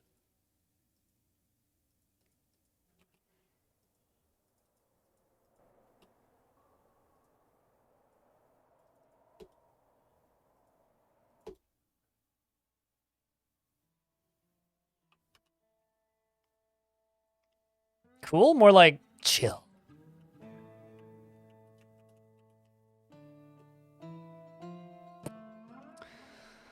Let's do Rock Mechanisms 10. Doesn't matter the material.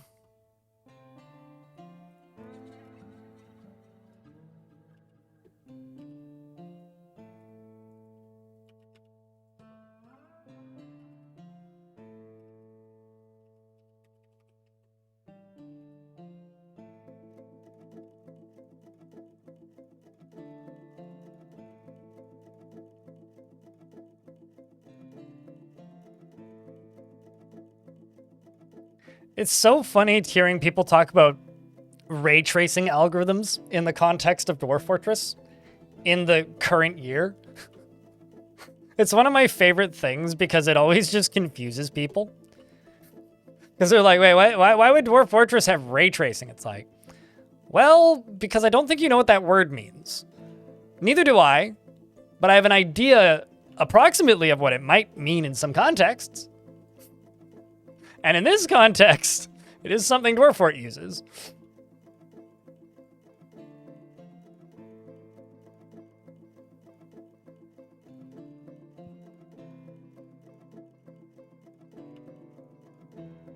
Of course, for site tracking, definitely.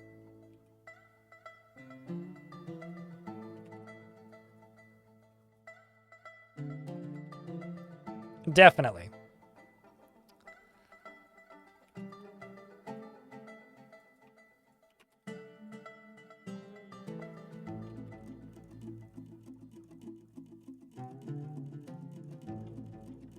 So I don't, where does this go? I need to kill this, basically.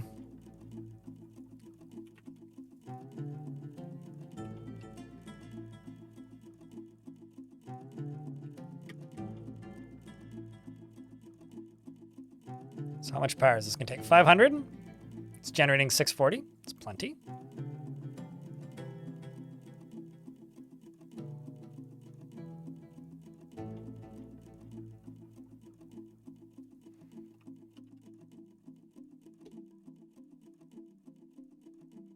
Okay, so we're gonna get hit by an ad break, and I'm not gonna turn this thing on until after the ad break's done, but we are getting very close to turning this thing on. Who's ready to turn on a thing that could just melt half the fort? Because I can. And then we'll finish making those armors.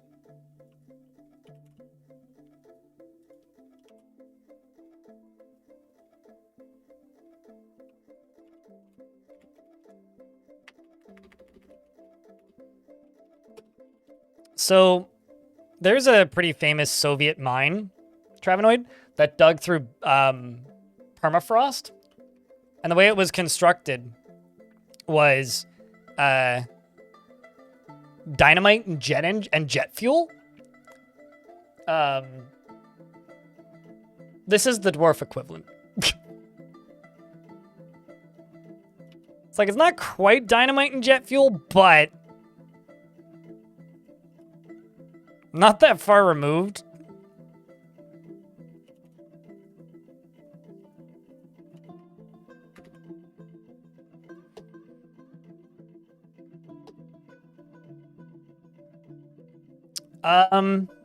Have different dwarves in your military is maybe the best advice I can give you, High Void. You want dwarves that are brave and can handle stress. Generally. If they aren't brave or can't handle stress, they're going to have a hard time.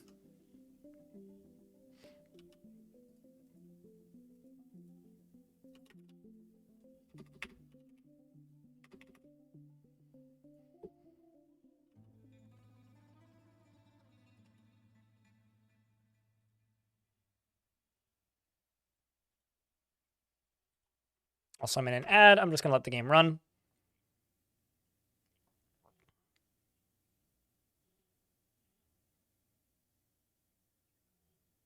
What's the goal of this new fort?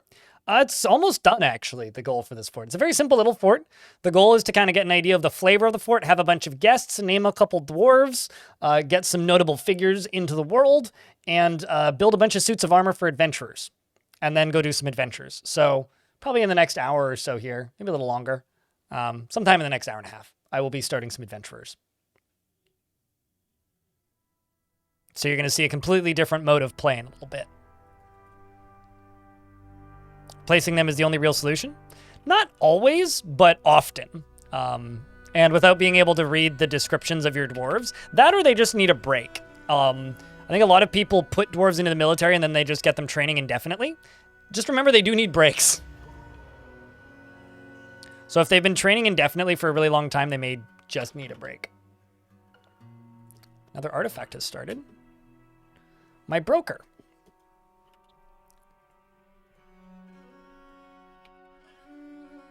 So the one thing I haven't really decided with this whole contraption is where the lava's going to go.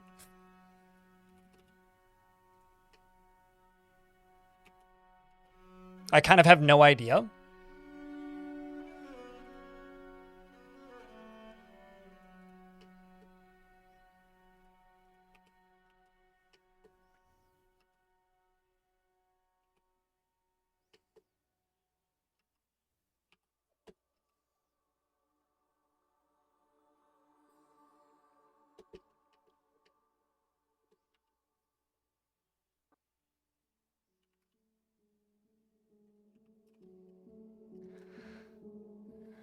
Where go? Everywhere?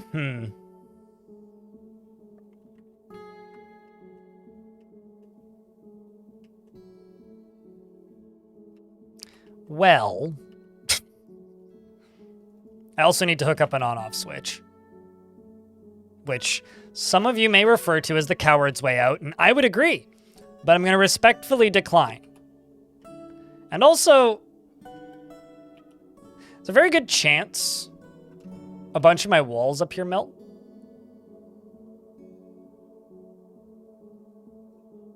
Could be bad. Like along here.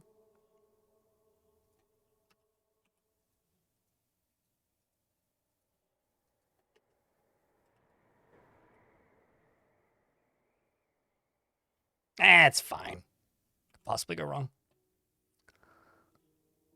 Did the dwarves realize that? Yes. I hope. Otherwise, this won't be very humane.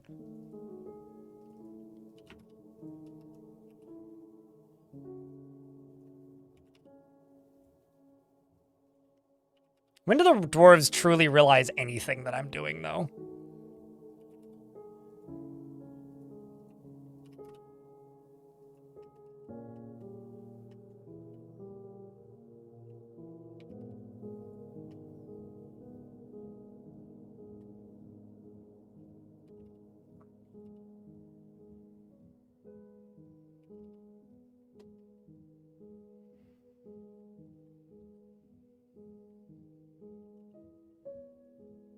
And also, I will remind you that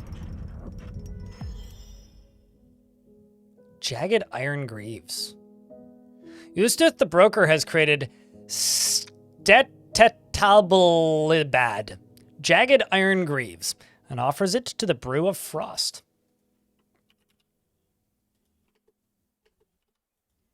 I was gonna say I would like to remind you that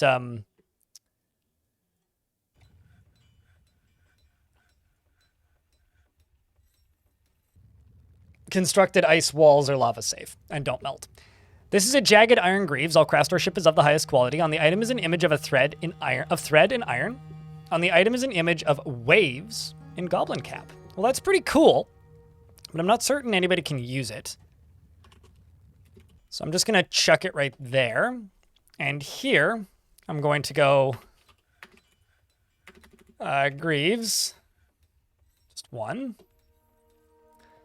Here I'm going to go breastplate. Although I could actually just type in large. Let's just do that. Large. Nope, that doesn't do it. Boot. Nope. Gauntlets. I certainly didn't make those large, did I?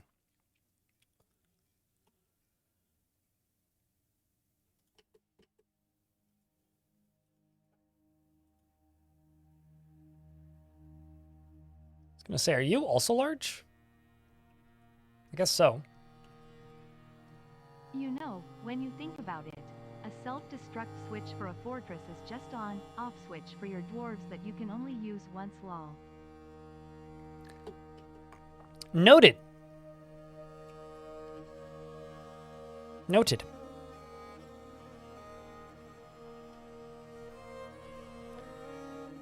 Yanti, thank you very much for the 8th month. Welcome back.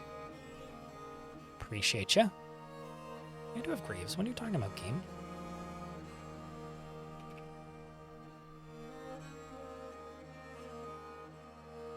Oh.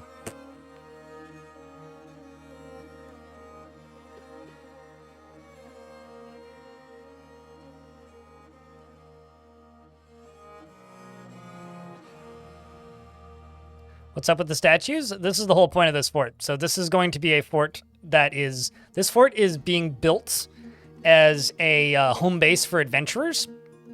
And these are representing the gear that these that they're for. So this is for a beetle man. This is for a slug man. This is for a owl man right here. This is for a jaguar man, which I'm learning is also large. So that's exciting.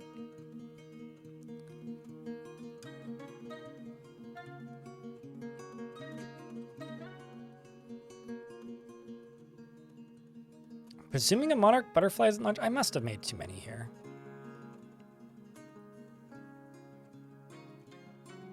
Must have. Am I? Do I just have like a job for 10? Is that what it is? Nope. Oh well. Must have made too many. Oh well.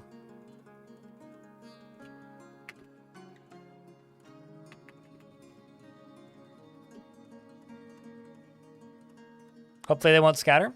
They only, for the umptillionth time. You know how earlier I was talking about people spreading incorrect, out-of-date information about this game? Stuff only scatters if the fort is abandoned or destroyed. That's it. So presumably I don't abandon or destroy this fort. They won't scatter. If I retire it, it'll be totally fine. The Syrups of Liberation. Yeah. Seems to be a bunch of human poets and bards. I'm good.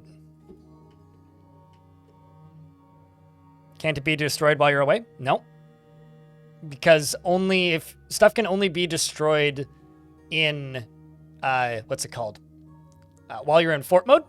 But in that 2 weeks, stuff can't get destroyed. People can leave, but stuff can't be destroyed. Only while you're in fort mode can stuff get destroyed. Or if you let lots of time pass. So if I go play an adventure and then die, then it can get destroyed. What is it? What are the walls made from? This is iron, not steel. The gear is all made of steel, though. So it's very unlikely it'll get destroyed, especially considering, like, nothing is at war with this one location, so...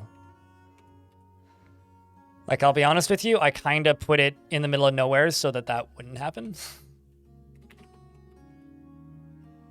A little concerned about those being the wrong size, but whatever.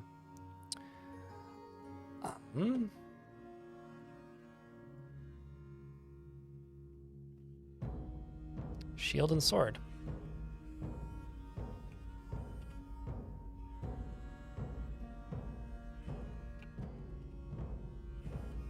But no, I very much push back on that, Mareb, purely for one reason.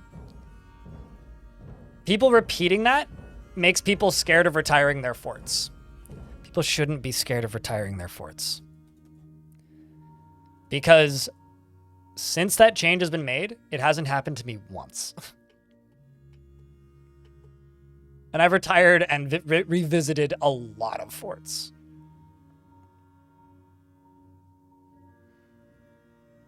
So please don't scare people away from retiring and continuing to play in forts. It doesn't do the game or players any service. All it does, it scares people away from continuing to play. That's it.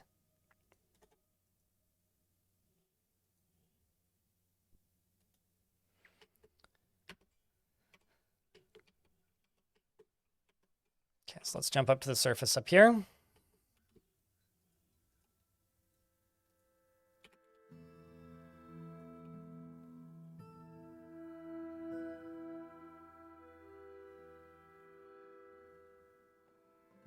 It was as much a question as a statement. Ah, that's fine. I was just explaining why I was pushing back on it.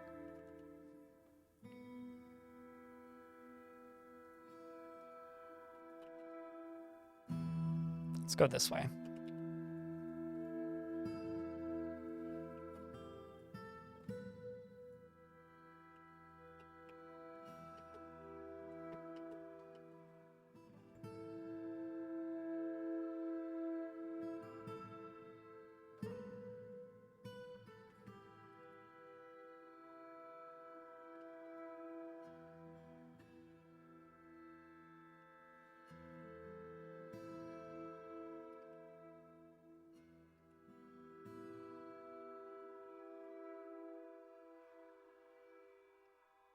Let's dig out the roof.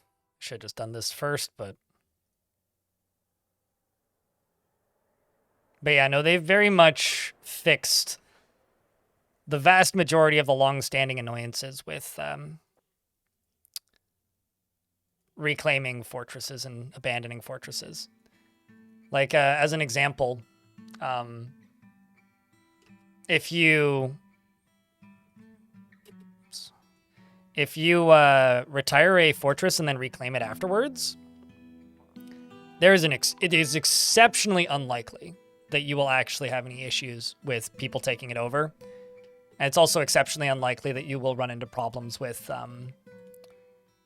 items getting scattered. The only things that do get reset is jobs, like laborers that dwarves had assigned previously, and dwarves can leave.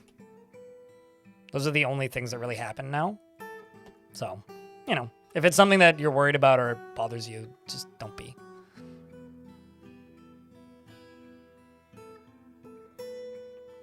So there is a chance that this is just going to seal itself off immediately, which is kind of funny. And if it does that, I'm kind of here for it. But the last thing I got to do is I got to build this. Also, we got some rumors. The human bard, Arthur, shared many tales from beyond Winterhearth. The human lieutenant shared rumors. And another bard shared rumors. Those are interesting. Because now random news is probably visible in random locations. I didn't have it before. Like down in here, the dead drool was known to be in the fortress of the anguishing honey goose. What a name. You know about some more locations moving around.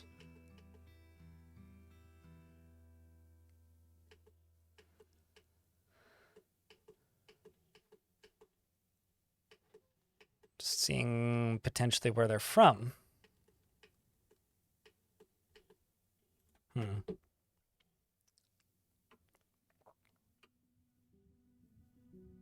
If something that the butterfly dude can fly over the lake.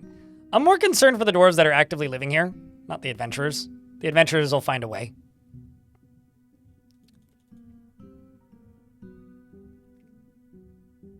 But yeah, this is the last thing I got to do. And then I just got to connect this lever right here, which this dwarf's probably building. Yep. I just got to connect this lever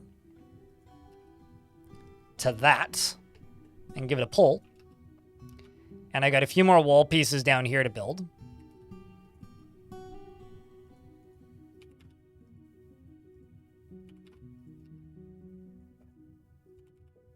And that's pretty much it. So who's ready to turn the heater on? You're about to find out, YouTube chat, what I'm building right now. You are about to find out. And hopefully dwarves are smart enough to run away. Oh, shit! Well, that's exciting.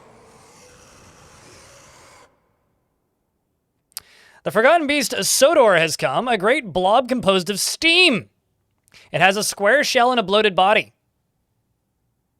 It's Gabe Newell himself. Beware his poison sting. Where is it? It's Sodor, not to be confused with Hodor. So I don't have a military. Well, I do. They're not armed. Hopefully someone can punch it.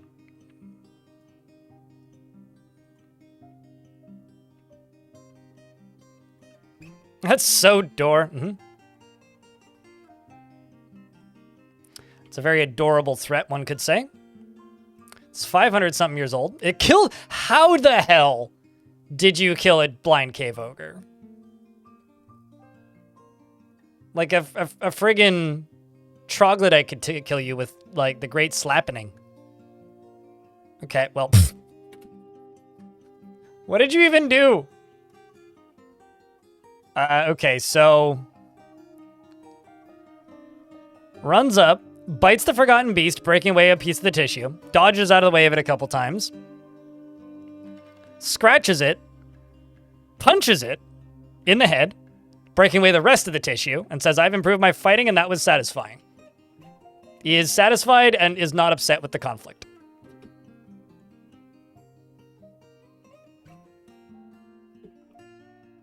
No. No, steam creatures, the shell is also made out of steam. Like, creatures that are made of snow, steam, and other such things are kind of just more funny than anything.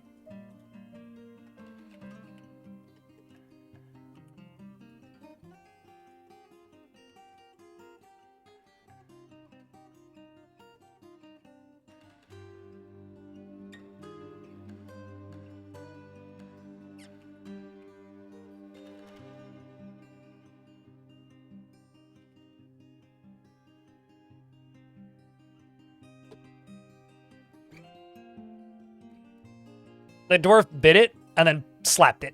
Punched it, I guess. It's kind of funny they didn't send one made of snow.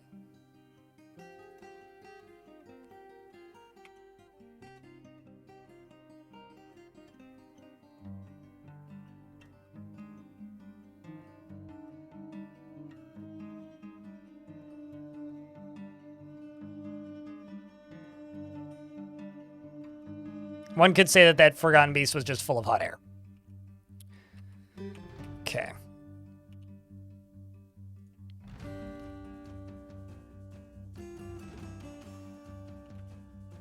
This needs to be filled in. And that is it. Pretty much. We just need these last few things here done. This is disengaged. That needs to be hooked up.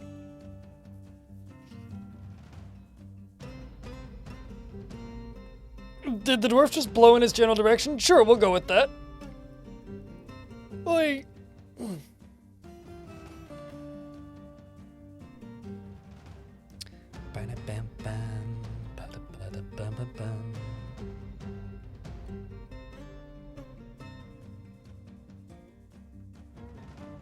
All right, chat.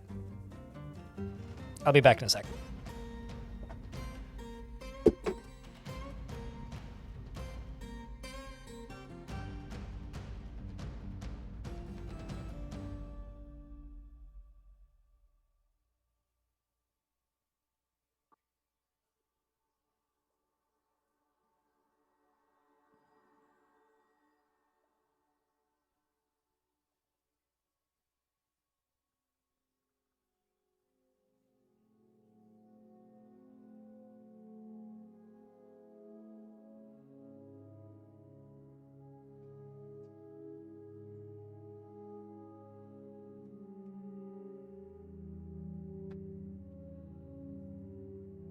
All right. I'm sorry, what? Mincott Hale Doyles has been appointed to the position of the housekeeper of the Band of Voices. What? The fuck is that? Are you even... Okay, so you're completely unrelated to me.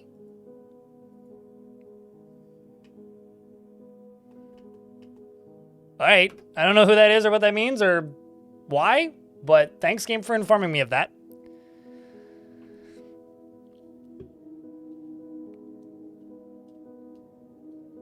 Also, I think I found a new item in Thingbug. There's a sock in that wagon. There isn't actually a sock in that wagon. But that's fine.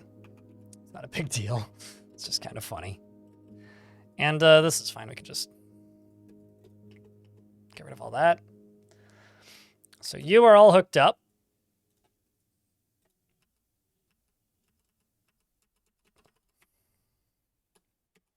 All right, we can turn this sucker on. Are you ready? I need a bunch of lava. 1 sock, 2 socks. Got the right idea. What could possibly go wrong?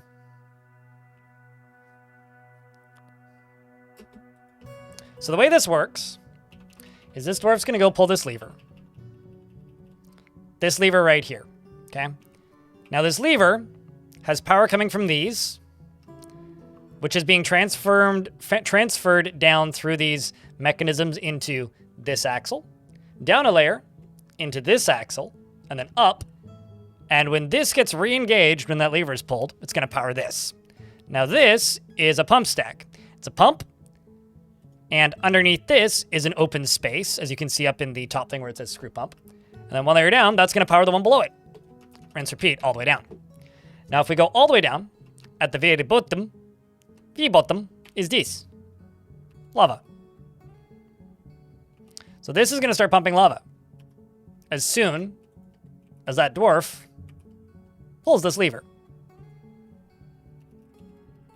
So Edom here, Mr. Rise Roads, gets to do the honors. The lever's been pulled. So this is now on a stable foundation and powered.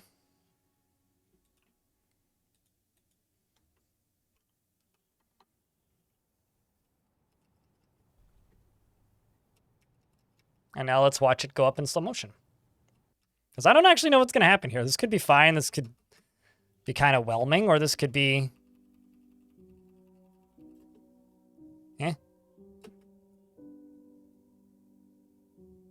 Frozen elsewhere. Or it could just not turn on because it's frozen somewhere. I beg your pardon?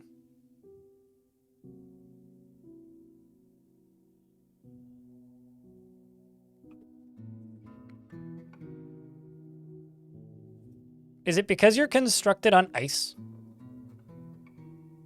Okay, never mind. False alarm. I have to make some changes to this. But apparently pump stacks can freeze. Today I learned. Yep. Yep. Huh. Does smoothing them fix that? Did you guys know that pump stacks can freeze? I feel like I did.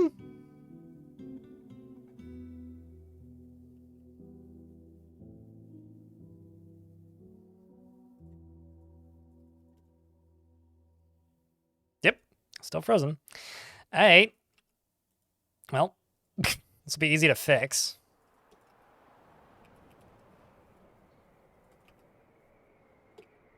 I feel like I've had to deal with this before.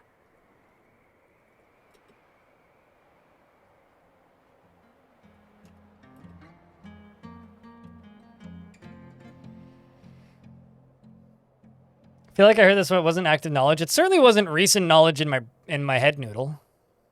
But I do feel like I've encountered this before. Well, this will be easy to fix.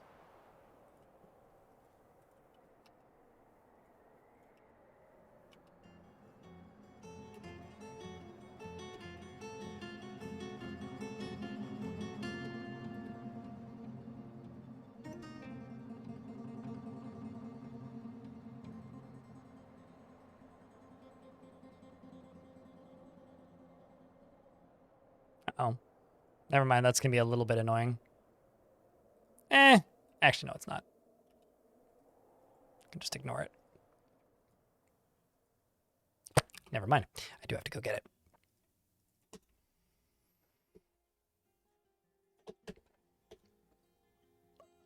Happens to the best of us. Yeah, no, it's like when you go to, like, start up the car that you haven't turned on in 15 years that's just been sitting in the weather and it's also freezing cold and then everything just seizes and you're like, well, shit.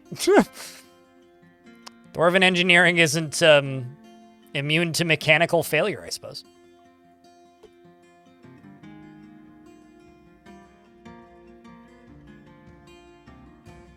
Still claims to be frozen elsewhere, though. Which is slightly concerning.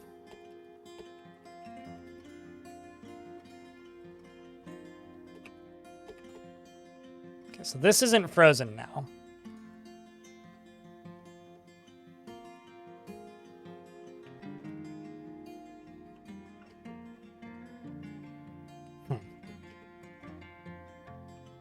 A lot more rumors are being shared, especially by this goblin.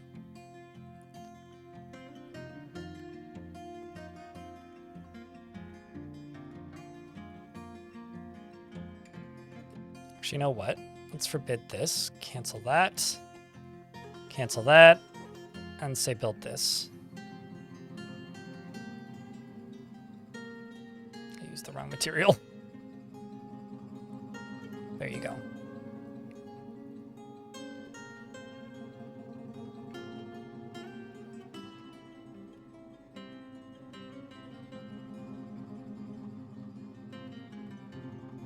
you go.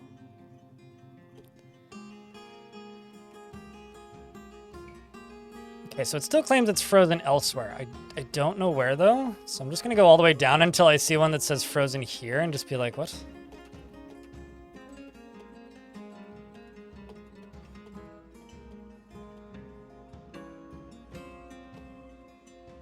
Okay, I'm just going to try turning the sucker on, see what it does. All right. Attempt 2. Don't freeze a second time. Let's try this. Flipperoni.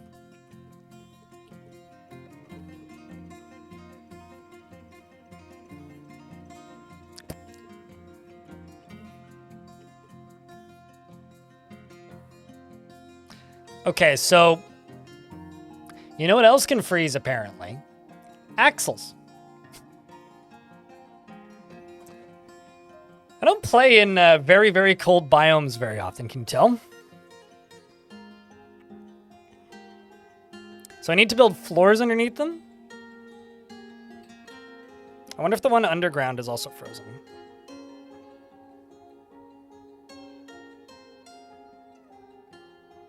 I mean, once the lava's up here, I'm sure the freezing problems will cease. Yes, they are. Same with you. Same with you. Ay, ay, ay. Actually, I'll just deconstruct you. So all of this needs to be rebuilt on floors.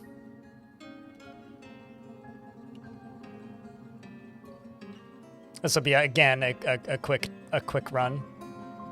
Quick job.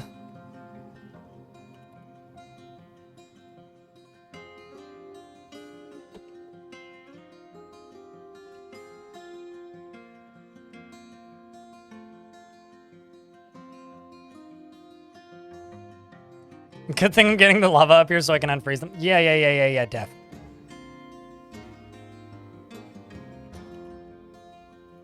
Okay. This one claims it's active because it's on a floor.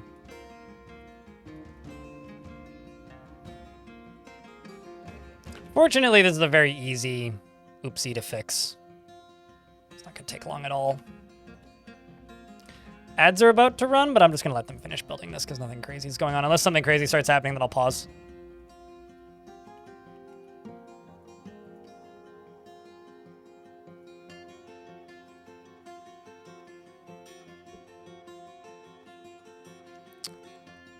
Feeling of entering a cold car in the morning is how you think your hell will look like. It's just like a cold car that never quite warms up to a point where it's comfortable. It's pretty easygoing hell, if you ask me. What else can freeze now? Good question. I have no idea. We'll find out when we get there.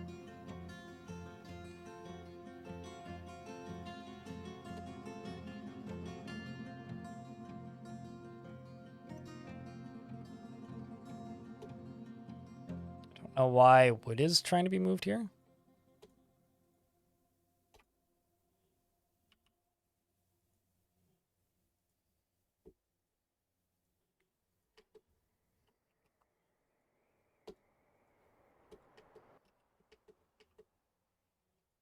Thankfully, there really ain't too much more to do. I just got to get these constructed.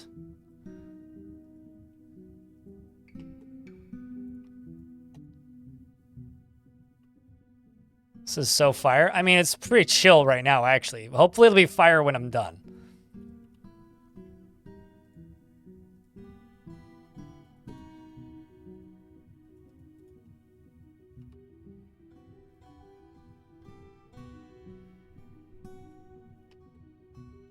Okay, so I'm going to jump up here and plop down another lever. But Nutty Wombat, it's good to see you, mate. How you been? It's been good. It's good. No complaints. Looking forward to the proper release of Adventure Mode.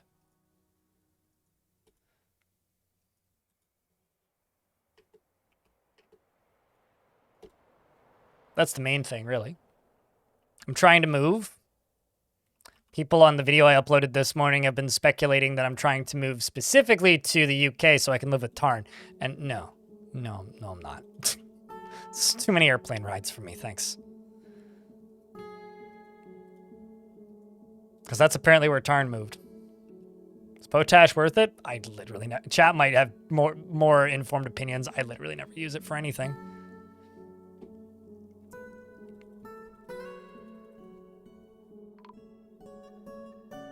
Are we ships passing in the night? Uh-oh. I mean, I'm not moving far away from the greater Vancouver area. Hey, traders, now's a great time to trade with us. You're right in time for the fireworks. Yeah, probably not. I'm not moving far away, really.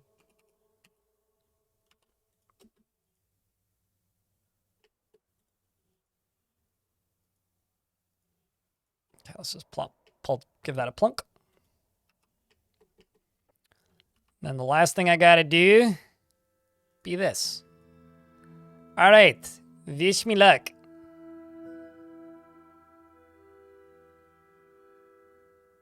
You're gonna be in Abbotsford? Cheers. That's pretty close. It's close to where I am now. I'm gonna be on the other side of a certain ocean. It's okay though. It's just a short ferry trip away where I'm moving to. Moving over to Vancouver Island.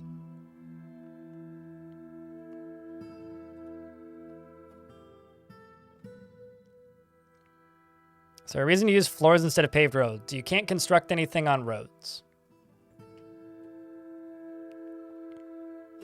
Okay, so now hopefully, Cogsack over here, Dorothy McGee, block towers. This should work. Ha! That was quick.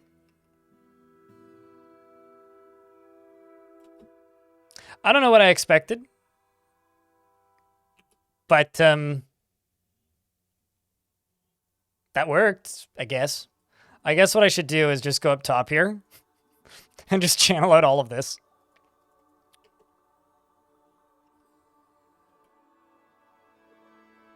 Got some obsidian real fast.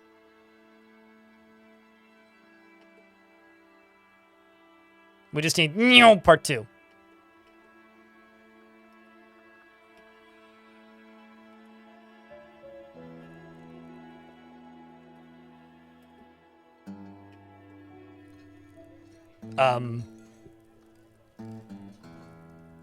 Uh-oh.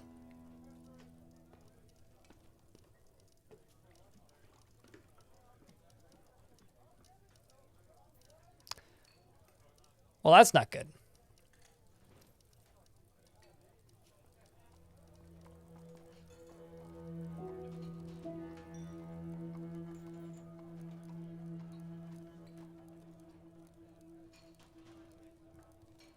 Grabs, bites. You've been bit.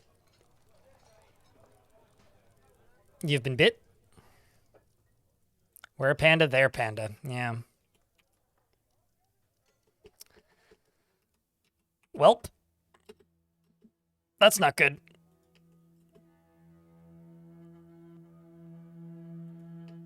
Purify them with lava? I mean, I don't know if this is the worst idea.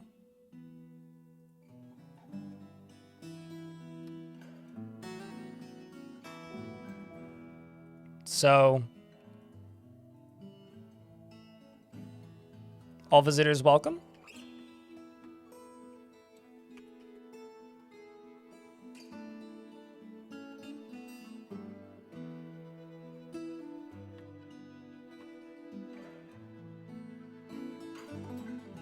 I mean, we no need no wear pandas around here.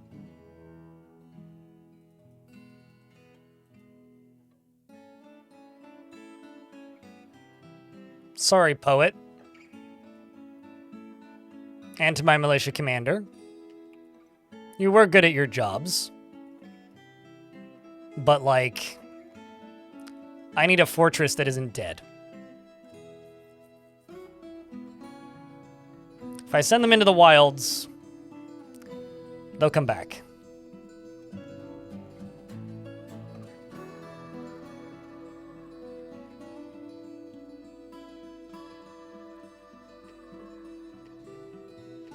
Uh-oh.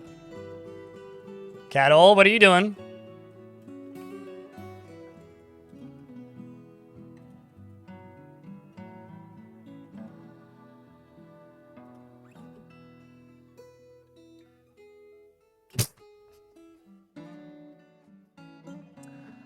Well. Got him. At least those ones.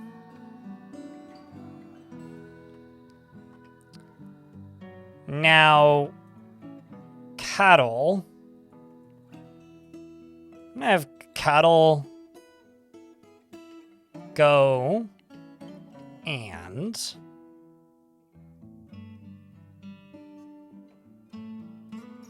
conquer the mysterious lair of Holdcrack. Good luck, Dwarf. Just looked back in time to see that. Well, I mean, it is also doing this. So that's dug out. Dwarves, don't go this way. This way's a bit spicy. I'm also,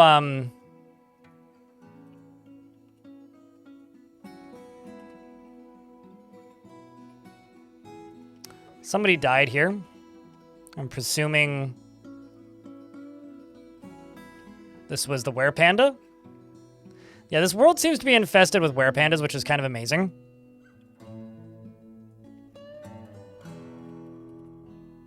Let's just make some rock coffins.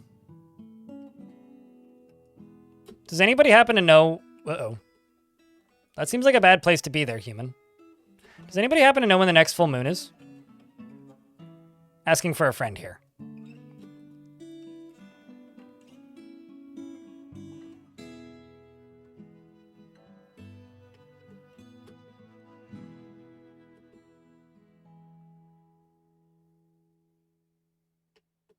So aside from this thing constantly like doing this, I would say this is actually going pretty well. It is melting all of the snow away. I'm doing a pretty good job of it, actually.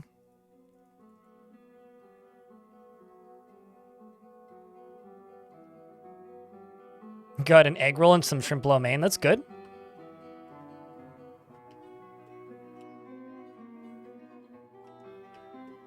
Nope. Okay, well.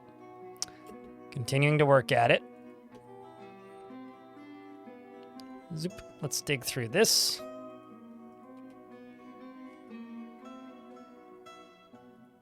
Go all the way through all that. Let's go through that.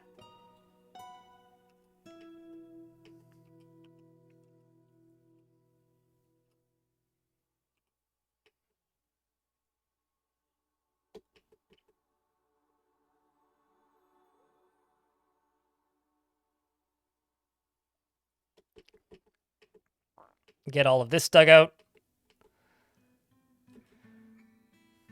What's the goal of doing this? It looks cool.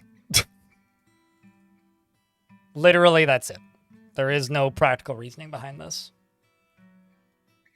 Well, aside from that, I was able to, like, insta-give a were creature. That was just a fight of convenience there.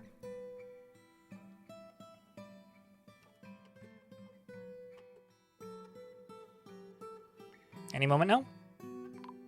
Nope. Oh, well. Made it close-ish. Poet has been found dead. Oh. Well, okay. Fair. Touché. We're almost there.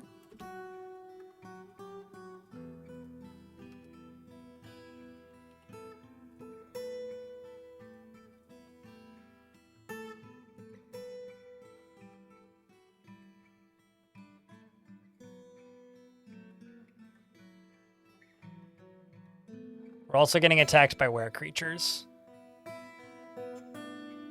Which means I may have to lock down the fort anyway. Nice. This is why I did it. Because this shit's awesome.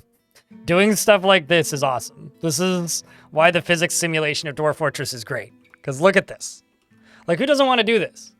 It's like, what really is it doing? Well, I guess the practical reasoning behind doing something like this is now I have a well, I guess, but also... Isn't that glorious?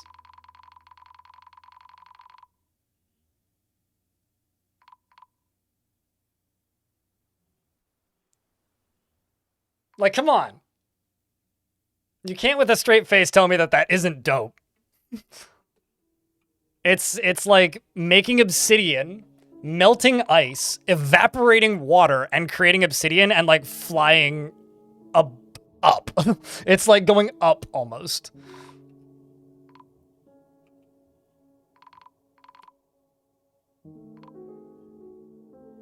Yeah, more of a blast beat, but yeah. Hold on, I gotta trade. So let's just...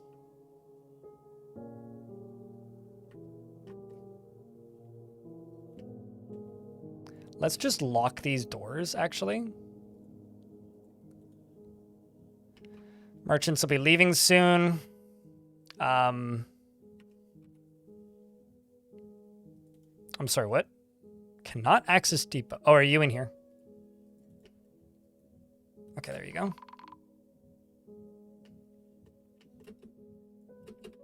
just gonna lock that in case there happens to be scary things in there.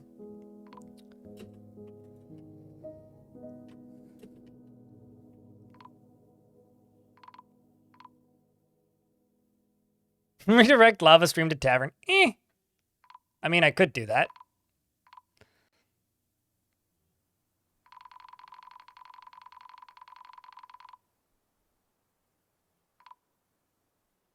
Kind of almost looks like a bird, like a upside down. Like if you look at it upside down, it kind of looks like a bird of prey.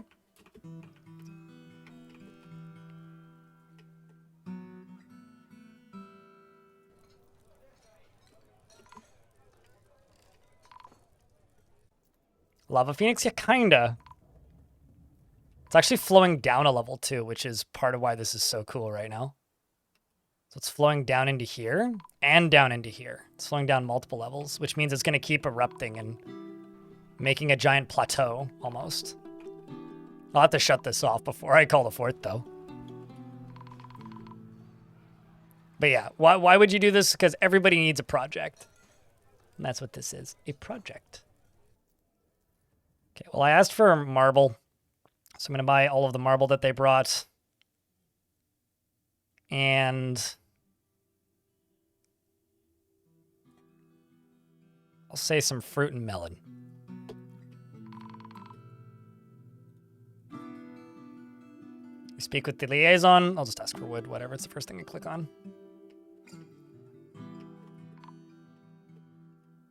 What's up, Flint? Hey, neat. For once I'm subbing when you're actually live. Hey, Hello. cheers. Do you normally sub when I'm offline?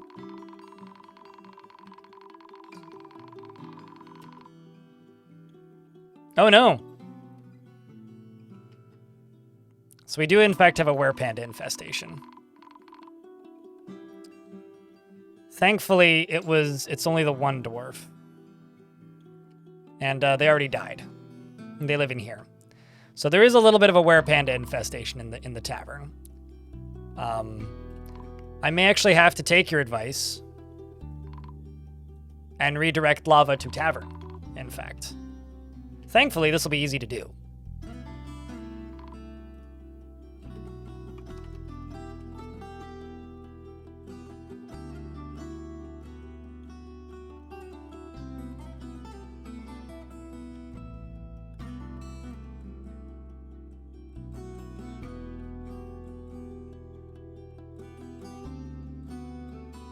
Ebenezer, what are you doing over here?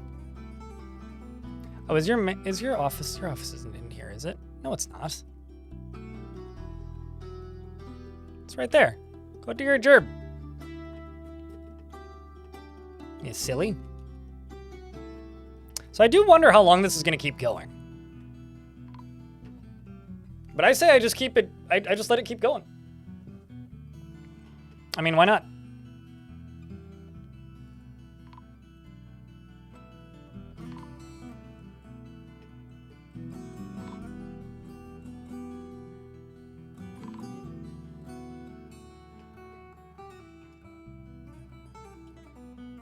Because, like, the beauty of this is I can do something like this.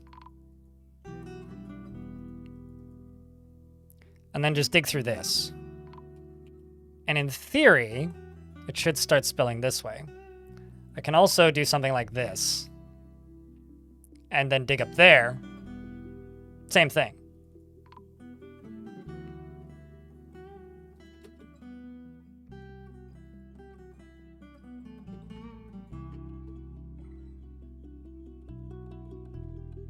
I'm also going to make rock slabs.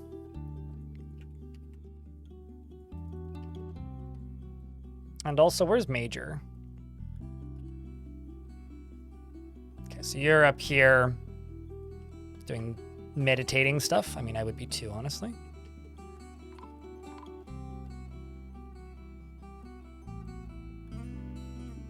What are all the alert noises? Does that answer your question?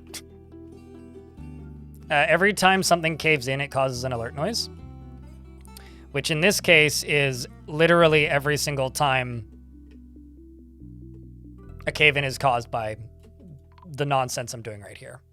So whenever something caves in, which is every time obsidian becomes obsidian and collapses, which is constantly, is what the alert noises are.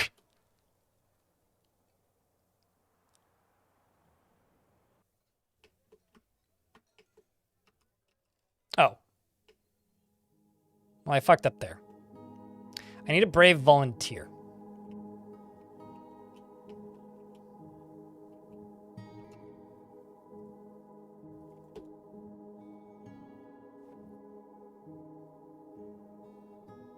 They just gotta run.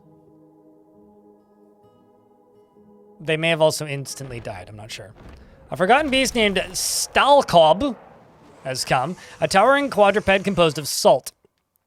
Beware its deadly dust, and it has a gaunt appearance. Uh-oh. Okay, well, it's on a layer that I theoretically don't need to worry about as much. So... no, I do need to worry about it. I'm going to swap these guys to a metal armor. And I apparently have some competent soldiers. I don't know where they are, but I also have like no gear available. But let's see. Yeah, literally just a shield.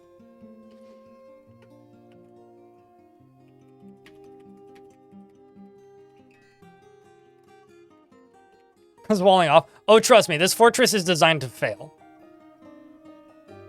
But if I can lock this door, that'll certainly help. Does it work? Not really.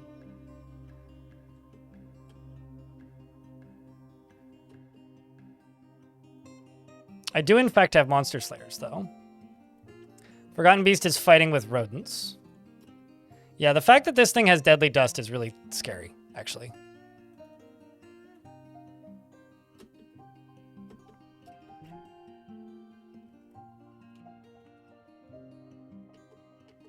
I could release them from here, but that would kind of ruin my future adventures.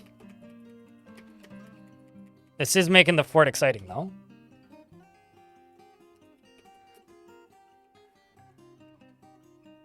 Let's make 10 steel short swords. Yeah, she's not even going to be able to get into range. Not even close, man. Trust me. Deadly dust is ridiculous. I think what I'm going to do is I'm going to make a burrow that's just up here. Just tell everybody to go up here.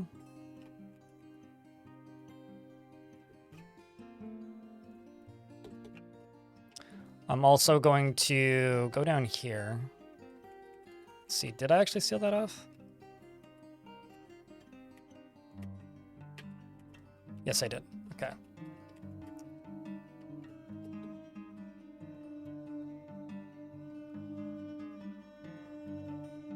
These ones won't listen.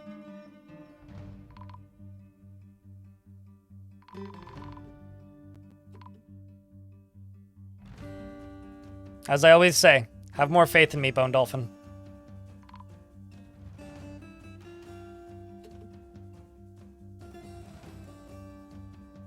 All right, Dwarf, good luck.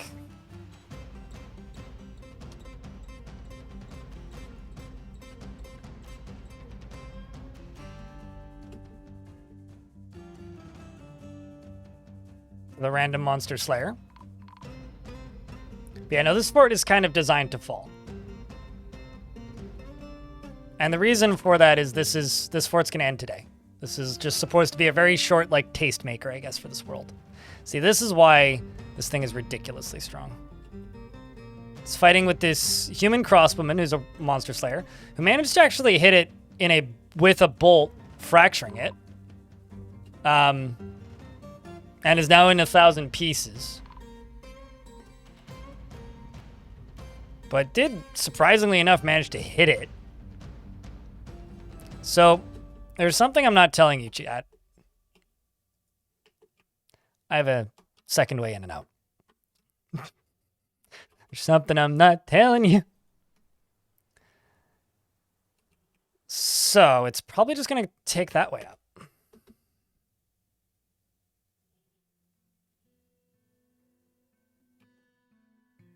I don't mind this fortress falling. This, I think, actually kind of fits.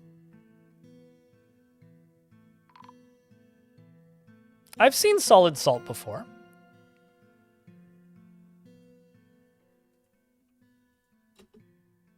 Although it's going in the wrong direction.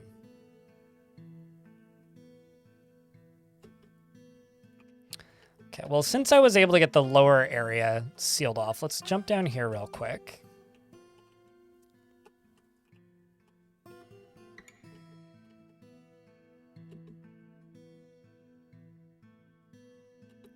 And I'm also going to make a second squad.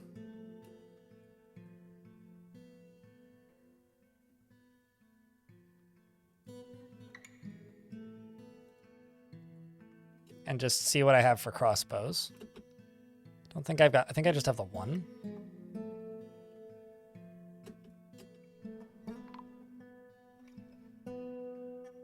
Nope, I got no crossbows that are accessible. All right, well. Some miners been missing for a week. Build a wall fast. Okay, Dad.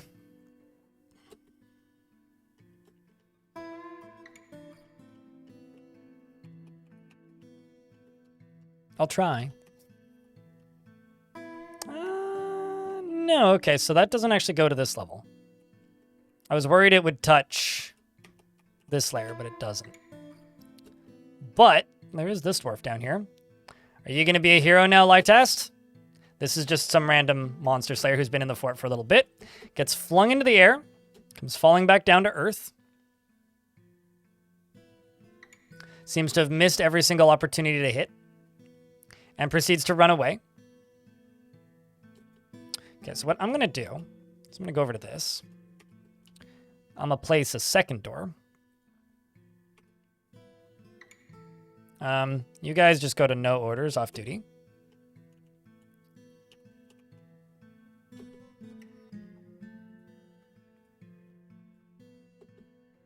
And the other dwarf is dead.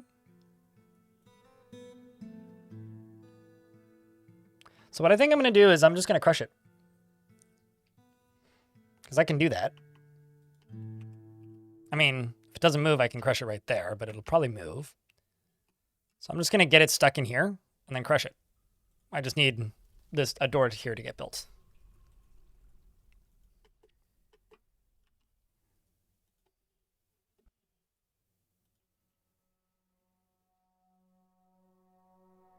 Lost her weapon? Oh, she never had a weapon.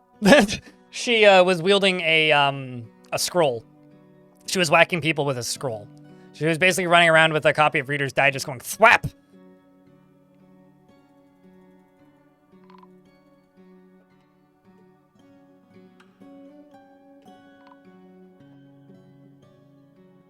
Let's see if Beastie's moving. Yerp.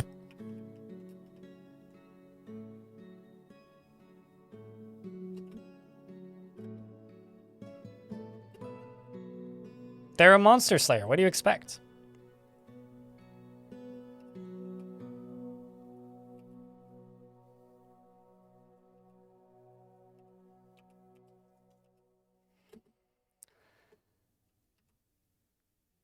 Okay.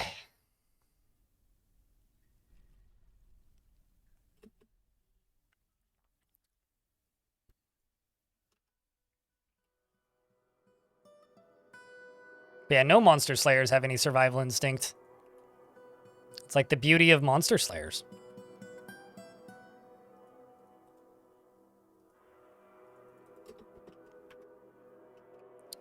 Also going to go down into here. In the pit mine.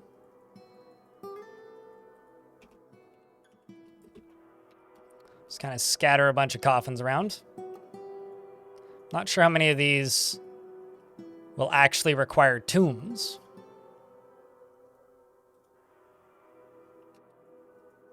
The ones that do are getting those.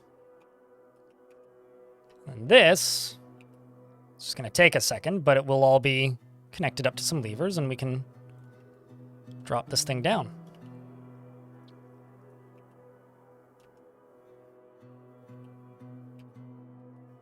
Although, I am kind of screwing this up. It's okay. I can fix this.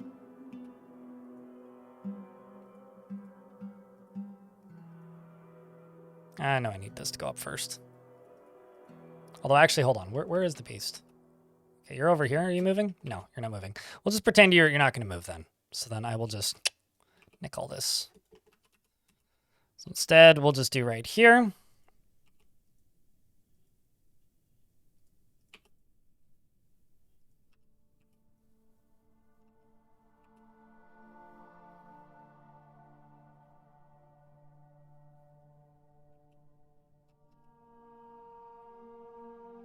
Yeah, we can just do it this way. So let's just go up. Down. In case there's anything that's left to dig. Do that.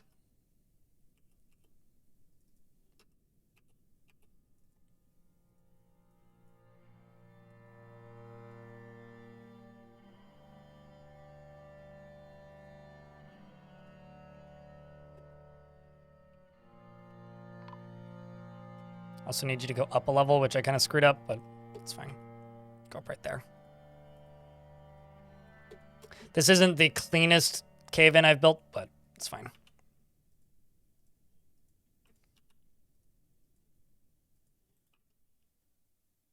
If she killed the beast, it would be legendary. I should probably pause. I am on record saying that I think Deadly Dust is ridiculously overpowered currently. Like, it's... People go on about fire being overpowered. It's like, man, have you looked at Deadly Dust, though? Deadly Dust is just way too strong in current iterations of the game. Like, it's ridiculously strong. Absolutely ridiculously strong.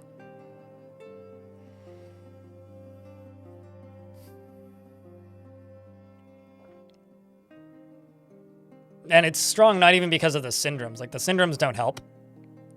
It's strong because of the physics, like the knockback that it causes, is why it's so strong.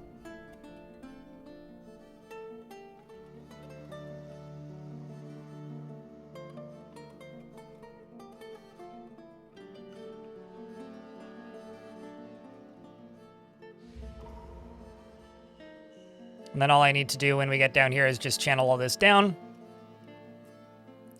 Also, meanwhile on the surface, all of that lava stuff is still going on, in case you forgot. Can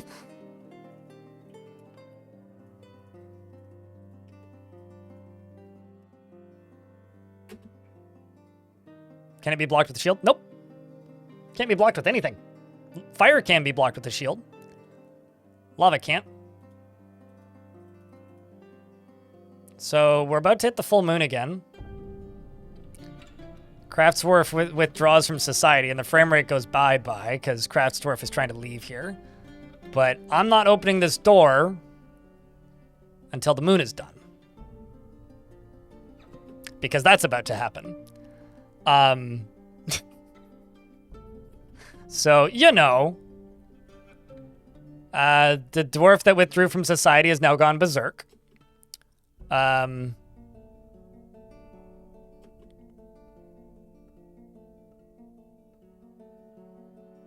Fu Were Panda now in session, and it appears that there is one left, who also happens to be Endok, who has 7 kills. Many friends, including the sheriff. Might as well not even know you anymore. The Diamond Entry of Joys. The sole living panda.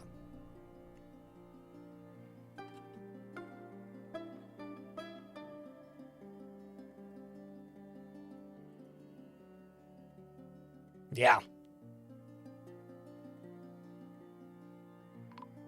I should cage trap him and throw him in the lava.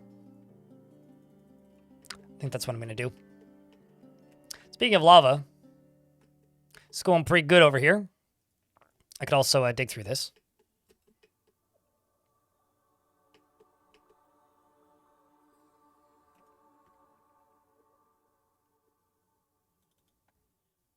This is awesome. I'm happy that this fort is ending because this was designed to be like a very small fort. I wasn't sure if it was going to end violently or not. Like I wasn't entirely sold on it, on how I was going to end it.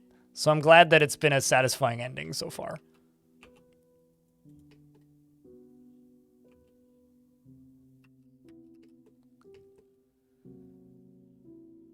Also, Saturnine, I totally missed that, but because I didn't look over at the chat. But thank you very much for the 2 gift subs. Appreciate ya.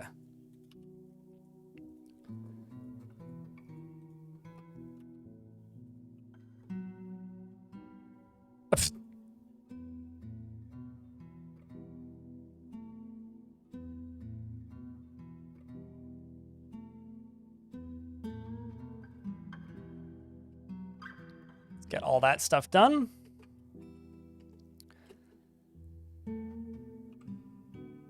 Okay. Please drop your pickaxe, dwarf. And then the thing we got to do is we just got to finish up that beastie. Who's moved? God damn it. Mr. Beastie, there's one rule that you have here, and that's you're not allowed to move. Stop it. Gonna have to wall that off with something to coax you to the other end. And let's go around this. We've got 2 miners left. Great.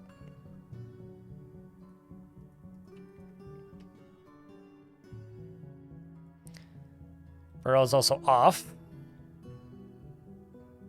You can get me to 1,000? Oh, was I below 1,000 again? It's a midweek, so we're losing them almost as quickly as we gain them usually.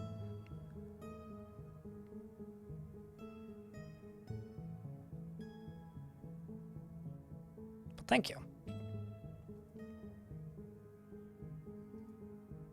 So that's going to come around. Do that and that. And over here, you're going to do this and this. What's up, Tibers?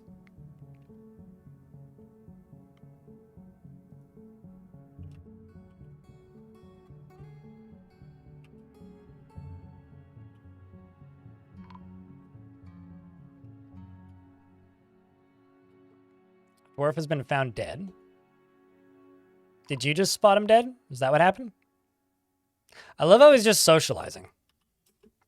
It's like this dwarf's just sitting here socializing.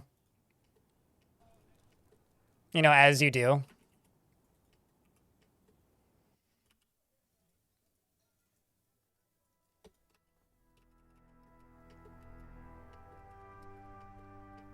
All by himself. Around a group of dead friends.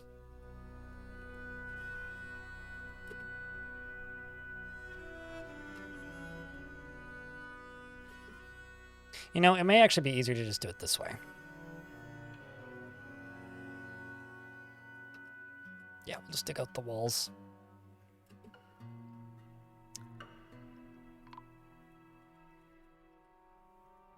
You're all hooked up? Okay.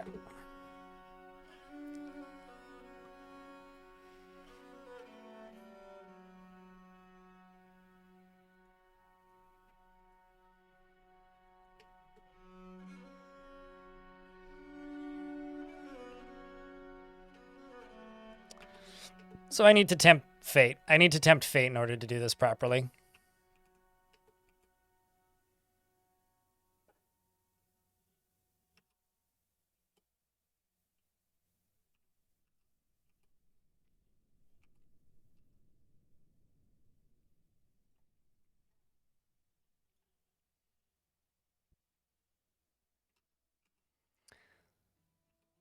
All right, let's also go down into here and remove this. And channel up into that. Let's make that look less confusing. Let's also channel up into this. There and there.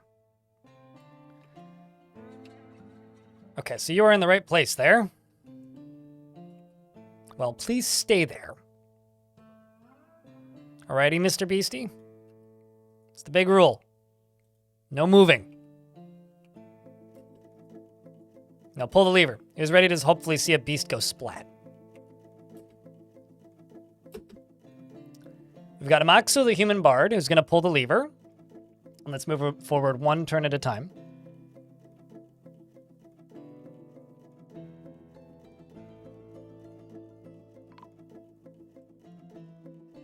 Ha! We got him. Easy peasy. Beast go splat.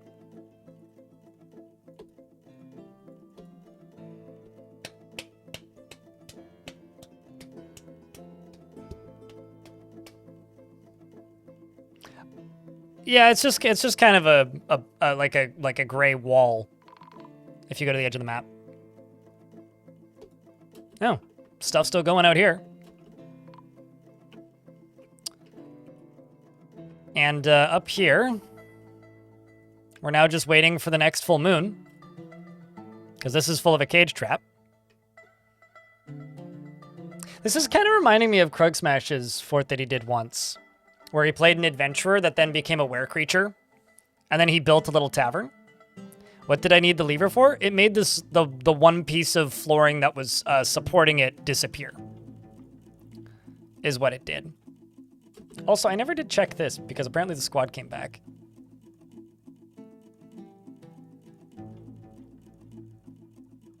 Defenders were led by the Hurricane Cultist. Dwarf and the Hurricane Cultists attacked the Deuces.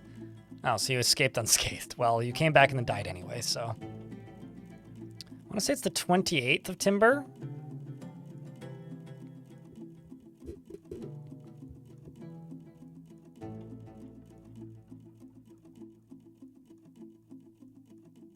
Also, Tybers, I see that you ended up in both chats. Sorry for not looking at the YouTube chat much, but.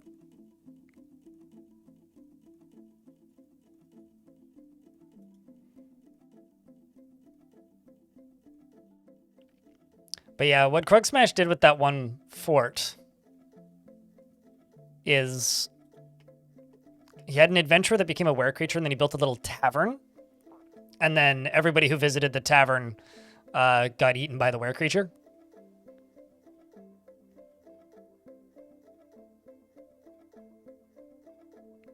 Basically, and he filmed it kind of like, he shot it like a little horror film. Like a little slasher thing. But now we wait. Now that I'm caught up on chat. How make a lever hold a cave-in? These are supports. These supports can hold up floors. If you attach a support to a lever, when the lever is pulled, the support is destroyed. So I used it to hold up the platform above. And then when I pulled the lever, it took out the floor beneath it and crushed the beast.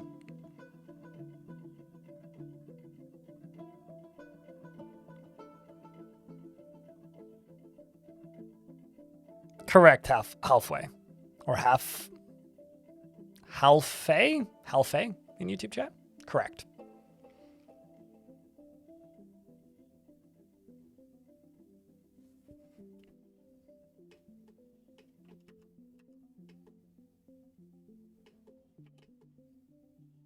It's like, I guess I could also just, like, pump lava up, but...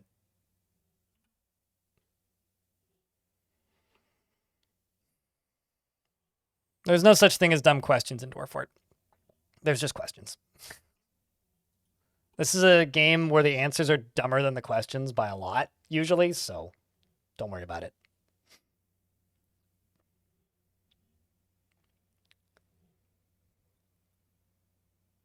The tavern's closed. Yeah, just put like a big closed sign on the door. I'm just so happy that they're werepandas because, like, of all of the things that could go around horribly murdering me, of course it's the werepandas, which are the funniest sprite in the game. So we are currently on Moonstone. So the 6th is the full moon.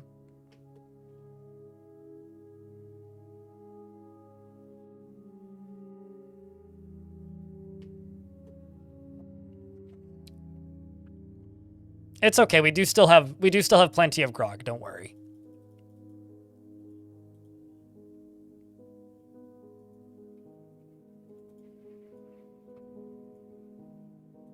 Oh, also I need to do this. Standing orders, refuse some dumping. Yes, yes. There we go. Got your second ever fortress. I mean, the only reason this is really happening is because I kind of intentionally allowed it to happen. Well, not intentionally allowed were creatures specifically, but like I've left a lot of holes in this fort because I've intended for this fort to be really short. And I think it's led to a very fun little climactic finale to it in a way, you know. Between that the were creature and that forgotten beast. Like, I think that this has been a fun little one. Because there's part of me that's kind of tempted to just make this one tiny little fort into a video on its own because, like, people have been yelling at me to make videos quicker, and it's like, there you go. Now is where I go, I hope that they're not trap avoid. I guess they are. Well, I thought they were trap avoid. Or not trap avoid. Hmm.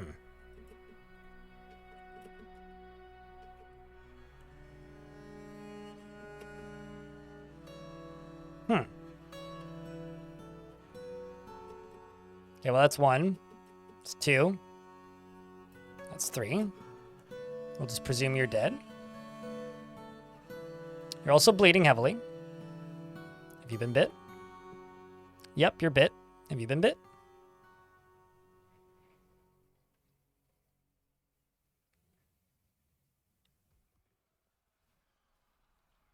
You've been bit. How about you? Oh, you've definitely been bit. Of course, more run in.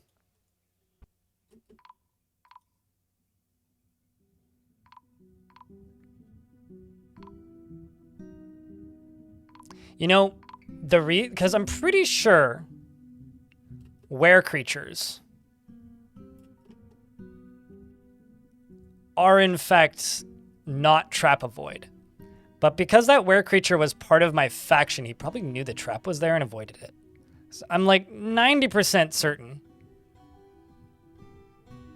that they are in fact trap, like that they will in fact not, you know, or that they will in fact get caught in traps, but maybe I'm just completely wrong. Maybe I'm completely wrong.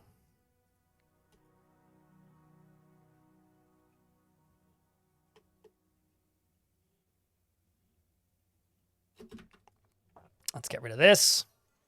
And get rid of this. All the injured dwarves, you go inside. Everybody else get out.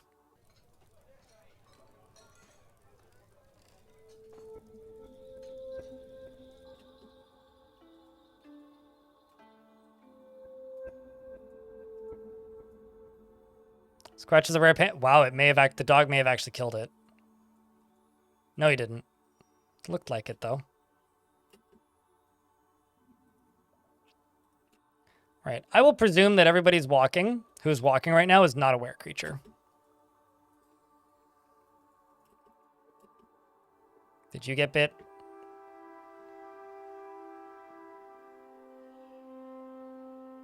Yep.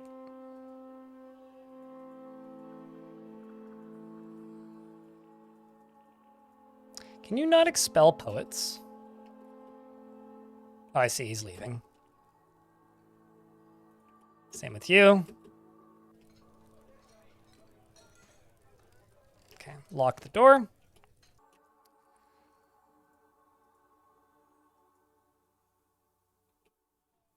Maybe not right there. Instead of right there.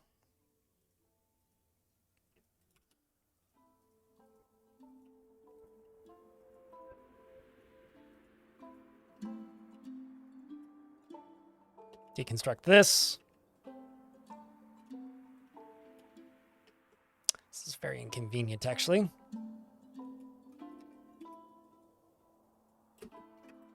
And we'll just finish making coffins. Or I could just end it. I guess that could also be an option.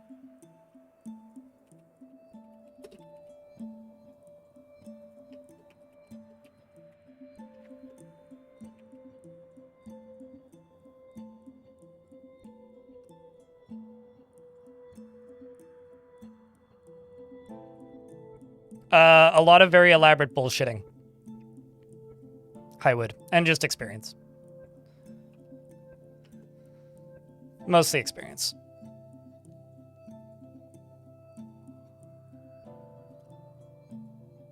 Because most of these are not like my own faction. So I'm just going to do this.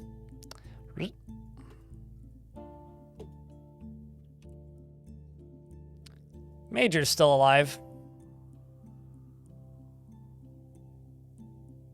And storing his own item. The amount of practice that goes into mastering a skill is so impressive, he says. I'm going to expel you. And I'm going to expel you. I'm going to open the doors. So get out.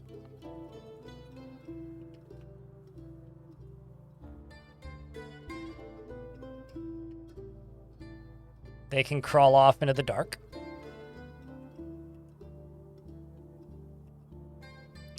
So the fortress currently is run by the sheriff, Eustace. Do you have any kills? What?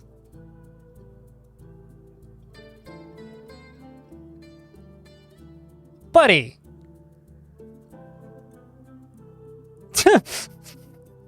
I'm just like, yeah, so like my sheriff, right? Like I need to give you a nickname of some sort because like, have you killed anything in the fort? 5 cave dragons?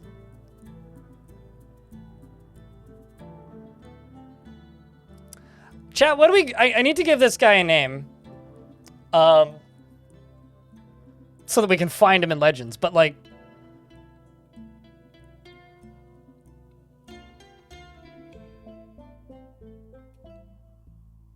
let's just call him Slayer.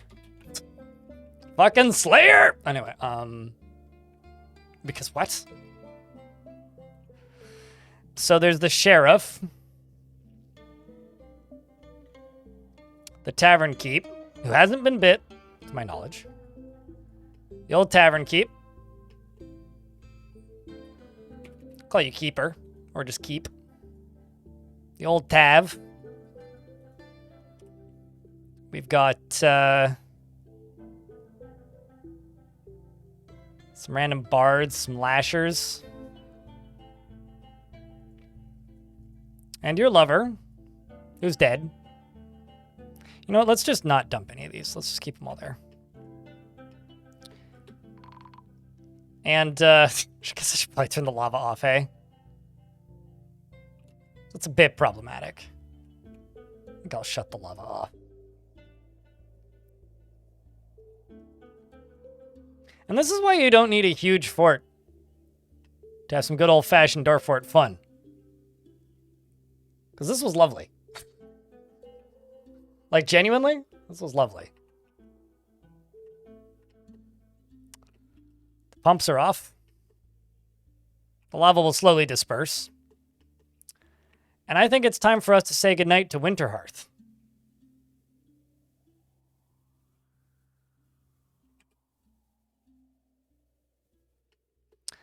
A beautiful little fortress, and hopefully the were creatures crawl away fast enough.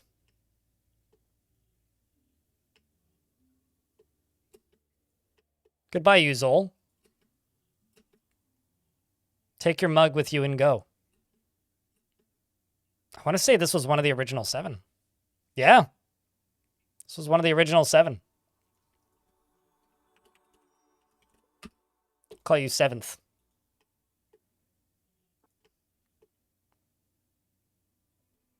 He is tough and has high kinesthetic sense. Didn't even kill anybody, he just got bit. I mean, he got shook around by the upper body. It's not really going to depipe. It's not going to drain very quickly. I don't know what you're asking, Pedro. And this one, I'll call you Copper. You're also missing an eye. That's pretty gnarly.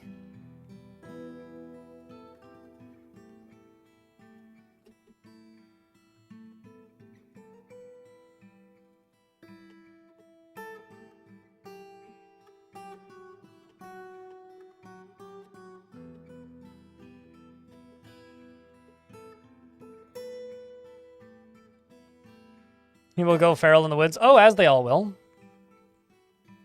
As they all will.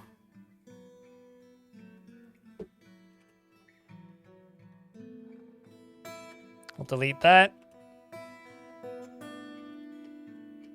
So, I'm going to retire this fortress. Oh, you just wanted to see the... I thought you wanted to see the depiping. I was like, I don't know what depiping is. I'm going to retire this fortress in a moment. I'll show you the magma first. And we are going to make an adventure party of a snail man wrestler, 2 monitor lizard men, and a dwarf. And we're going to try and come here and get all these items out of here. I've only been live for 7 hours and 38 minutes. I think that's enough time. And that'll be the start of a new quest. Because this was definitely a misguided group of misfits. But for the lava, it goes up this way, up here, around here, and then down, down all the way down to here. What are we doing? What are we doing? What are we doing to there? That's coming in from over here. Dust the lava. Hopefully that helps. But yeah, that was a fun little short fort. Truly. A bunch of people would like to stay here, so... You know? This place may be misguided. But the population is climbing as quickly as it fell.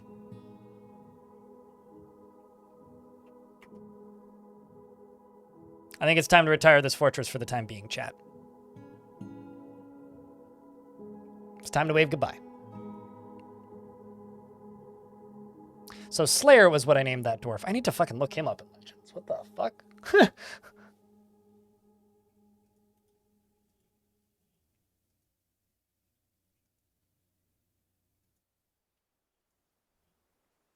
Because seriously.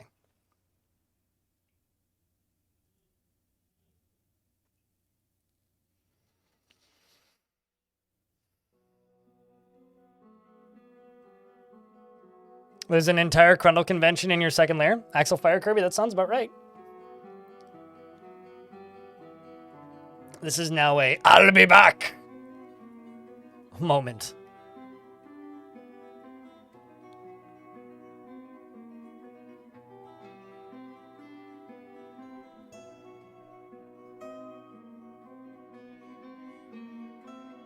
Because we will be back.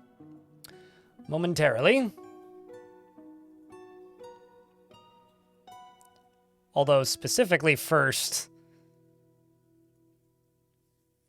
I'm gonna jump into Legends and take a peek.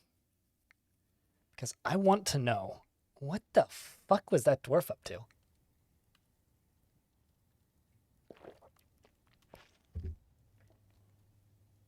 They're going to make so much Crundle soup. Yeah, I mean, that's one way to do it.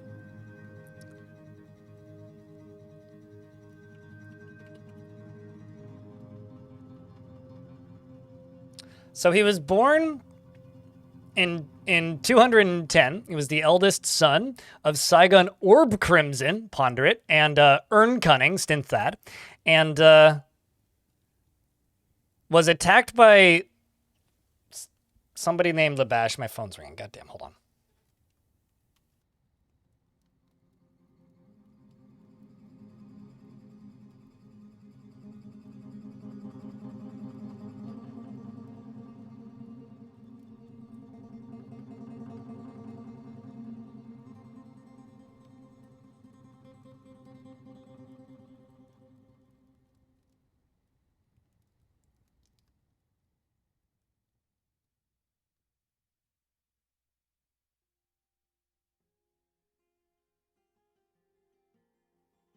That was the weirdest wrong number I've gotten in a while. All right. So got attacked by somebody named Labash, who was a dwarf born in 62. As for why they attacked him, I don't know. Was denied apprenticeship. Why did you attack that dwarf? Oh. So this was a gecko-like monster. So this was a were-gecko. So dude was born and then almost immediately attacked by a were-gecko. So he was born at the year of 1 years old. He was attacked by a were-gecko. Then left the group that he was a part of, visited Tindusts, became a member of the Faith of Gems, became a monk. I mean, you know, if I got attacked by a giant gecko monster, I too would just go become a monk. Reject my possessions and become a monk. Fought in a bunch of wars. Visited a bunch of places, recruited monks for the Faith of Gems, recruited more monks for the Faith of Gems, became lovers with someone named Ineth, who was the eldest daughter of some people born around the same time as he was. He was apparently still alive, too. But they broke up shortly after.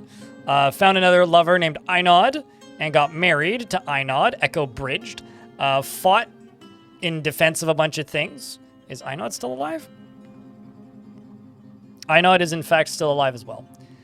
So got married to Einod, fought in a bunch of battles,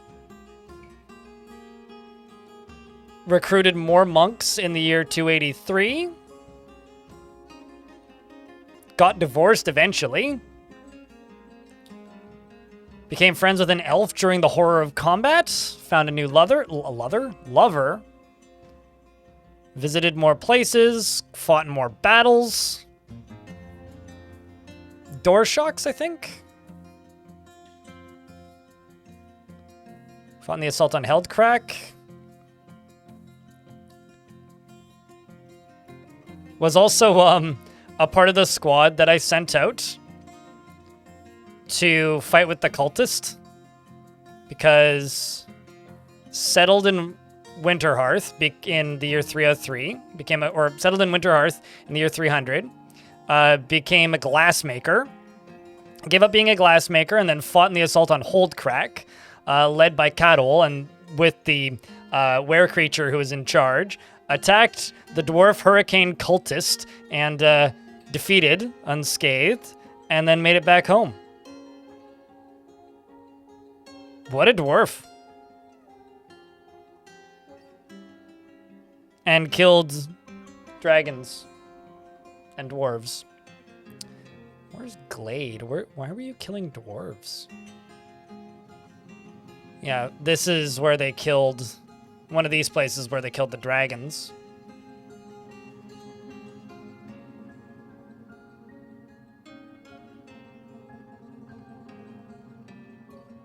That's wild. We should try and recruit that dwarf as part of our adventuring party.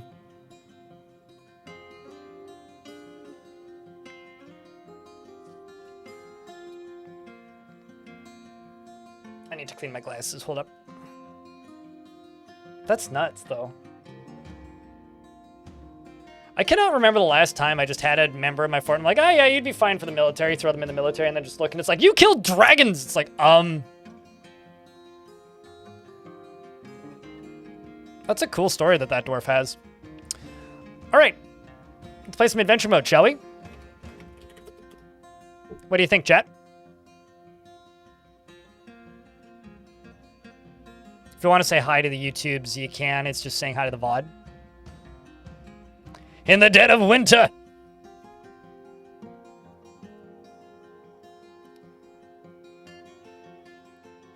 We venture forth.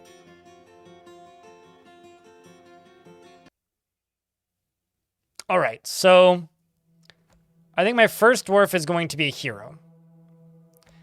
I'm going to set this to easy, but I'm not going to make super overpowered characters. I'm just going to make painfully average characters.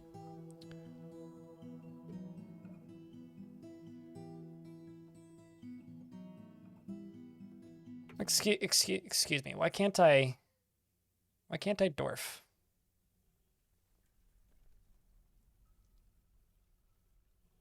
It says I can be a dwarf chosen one, but not like a normal hero. That's odd.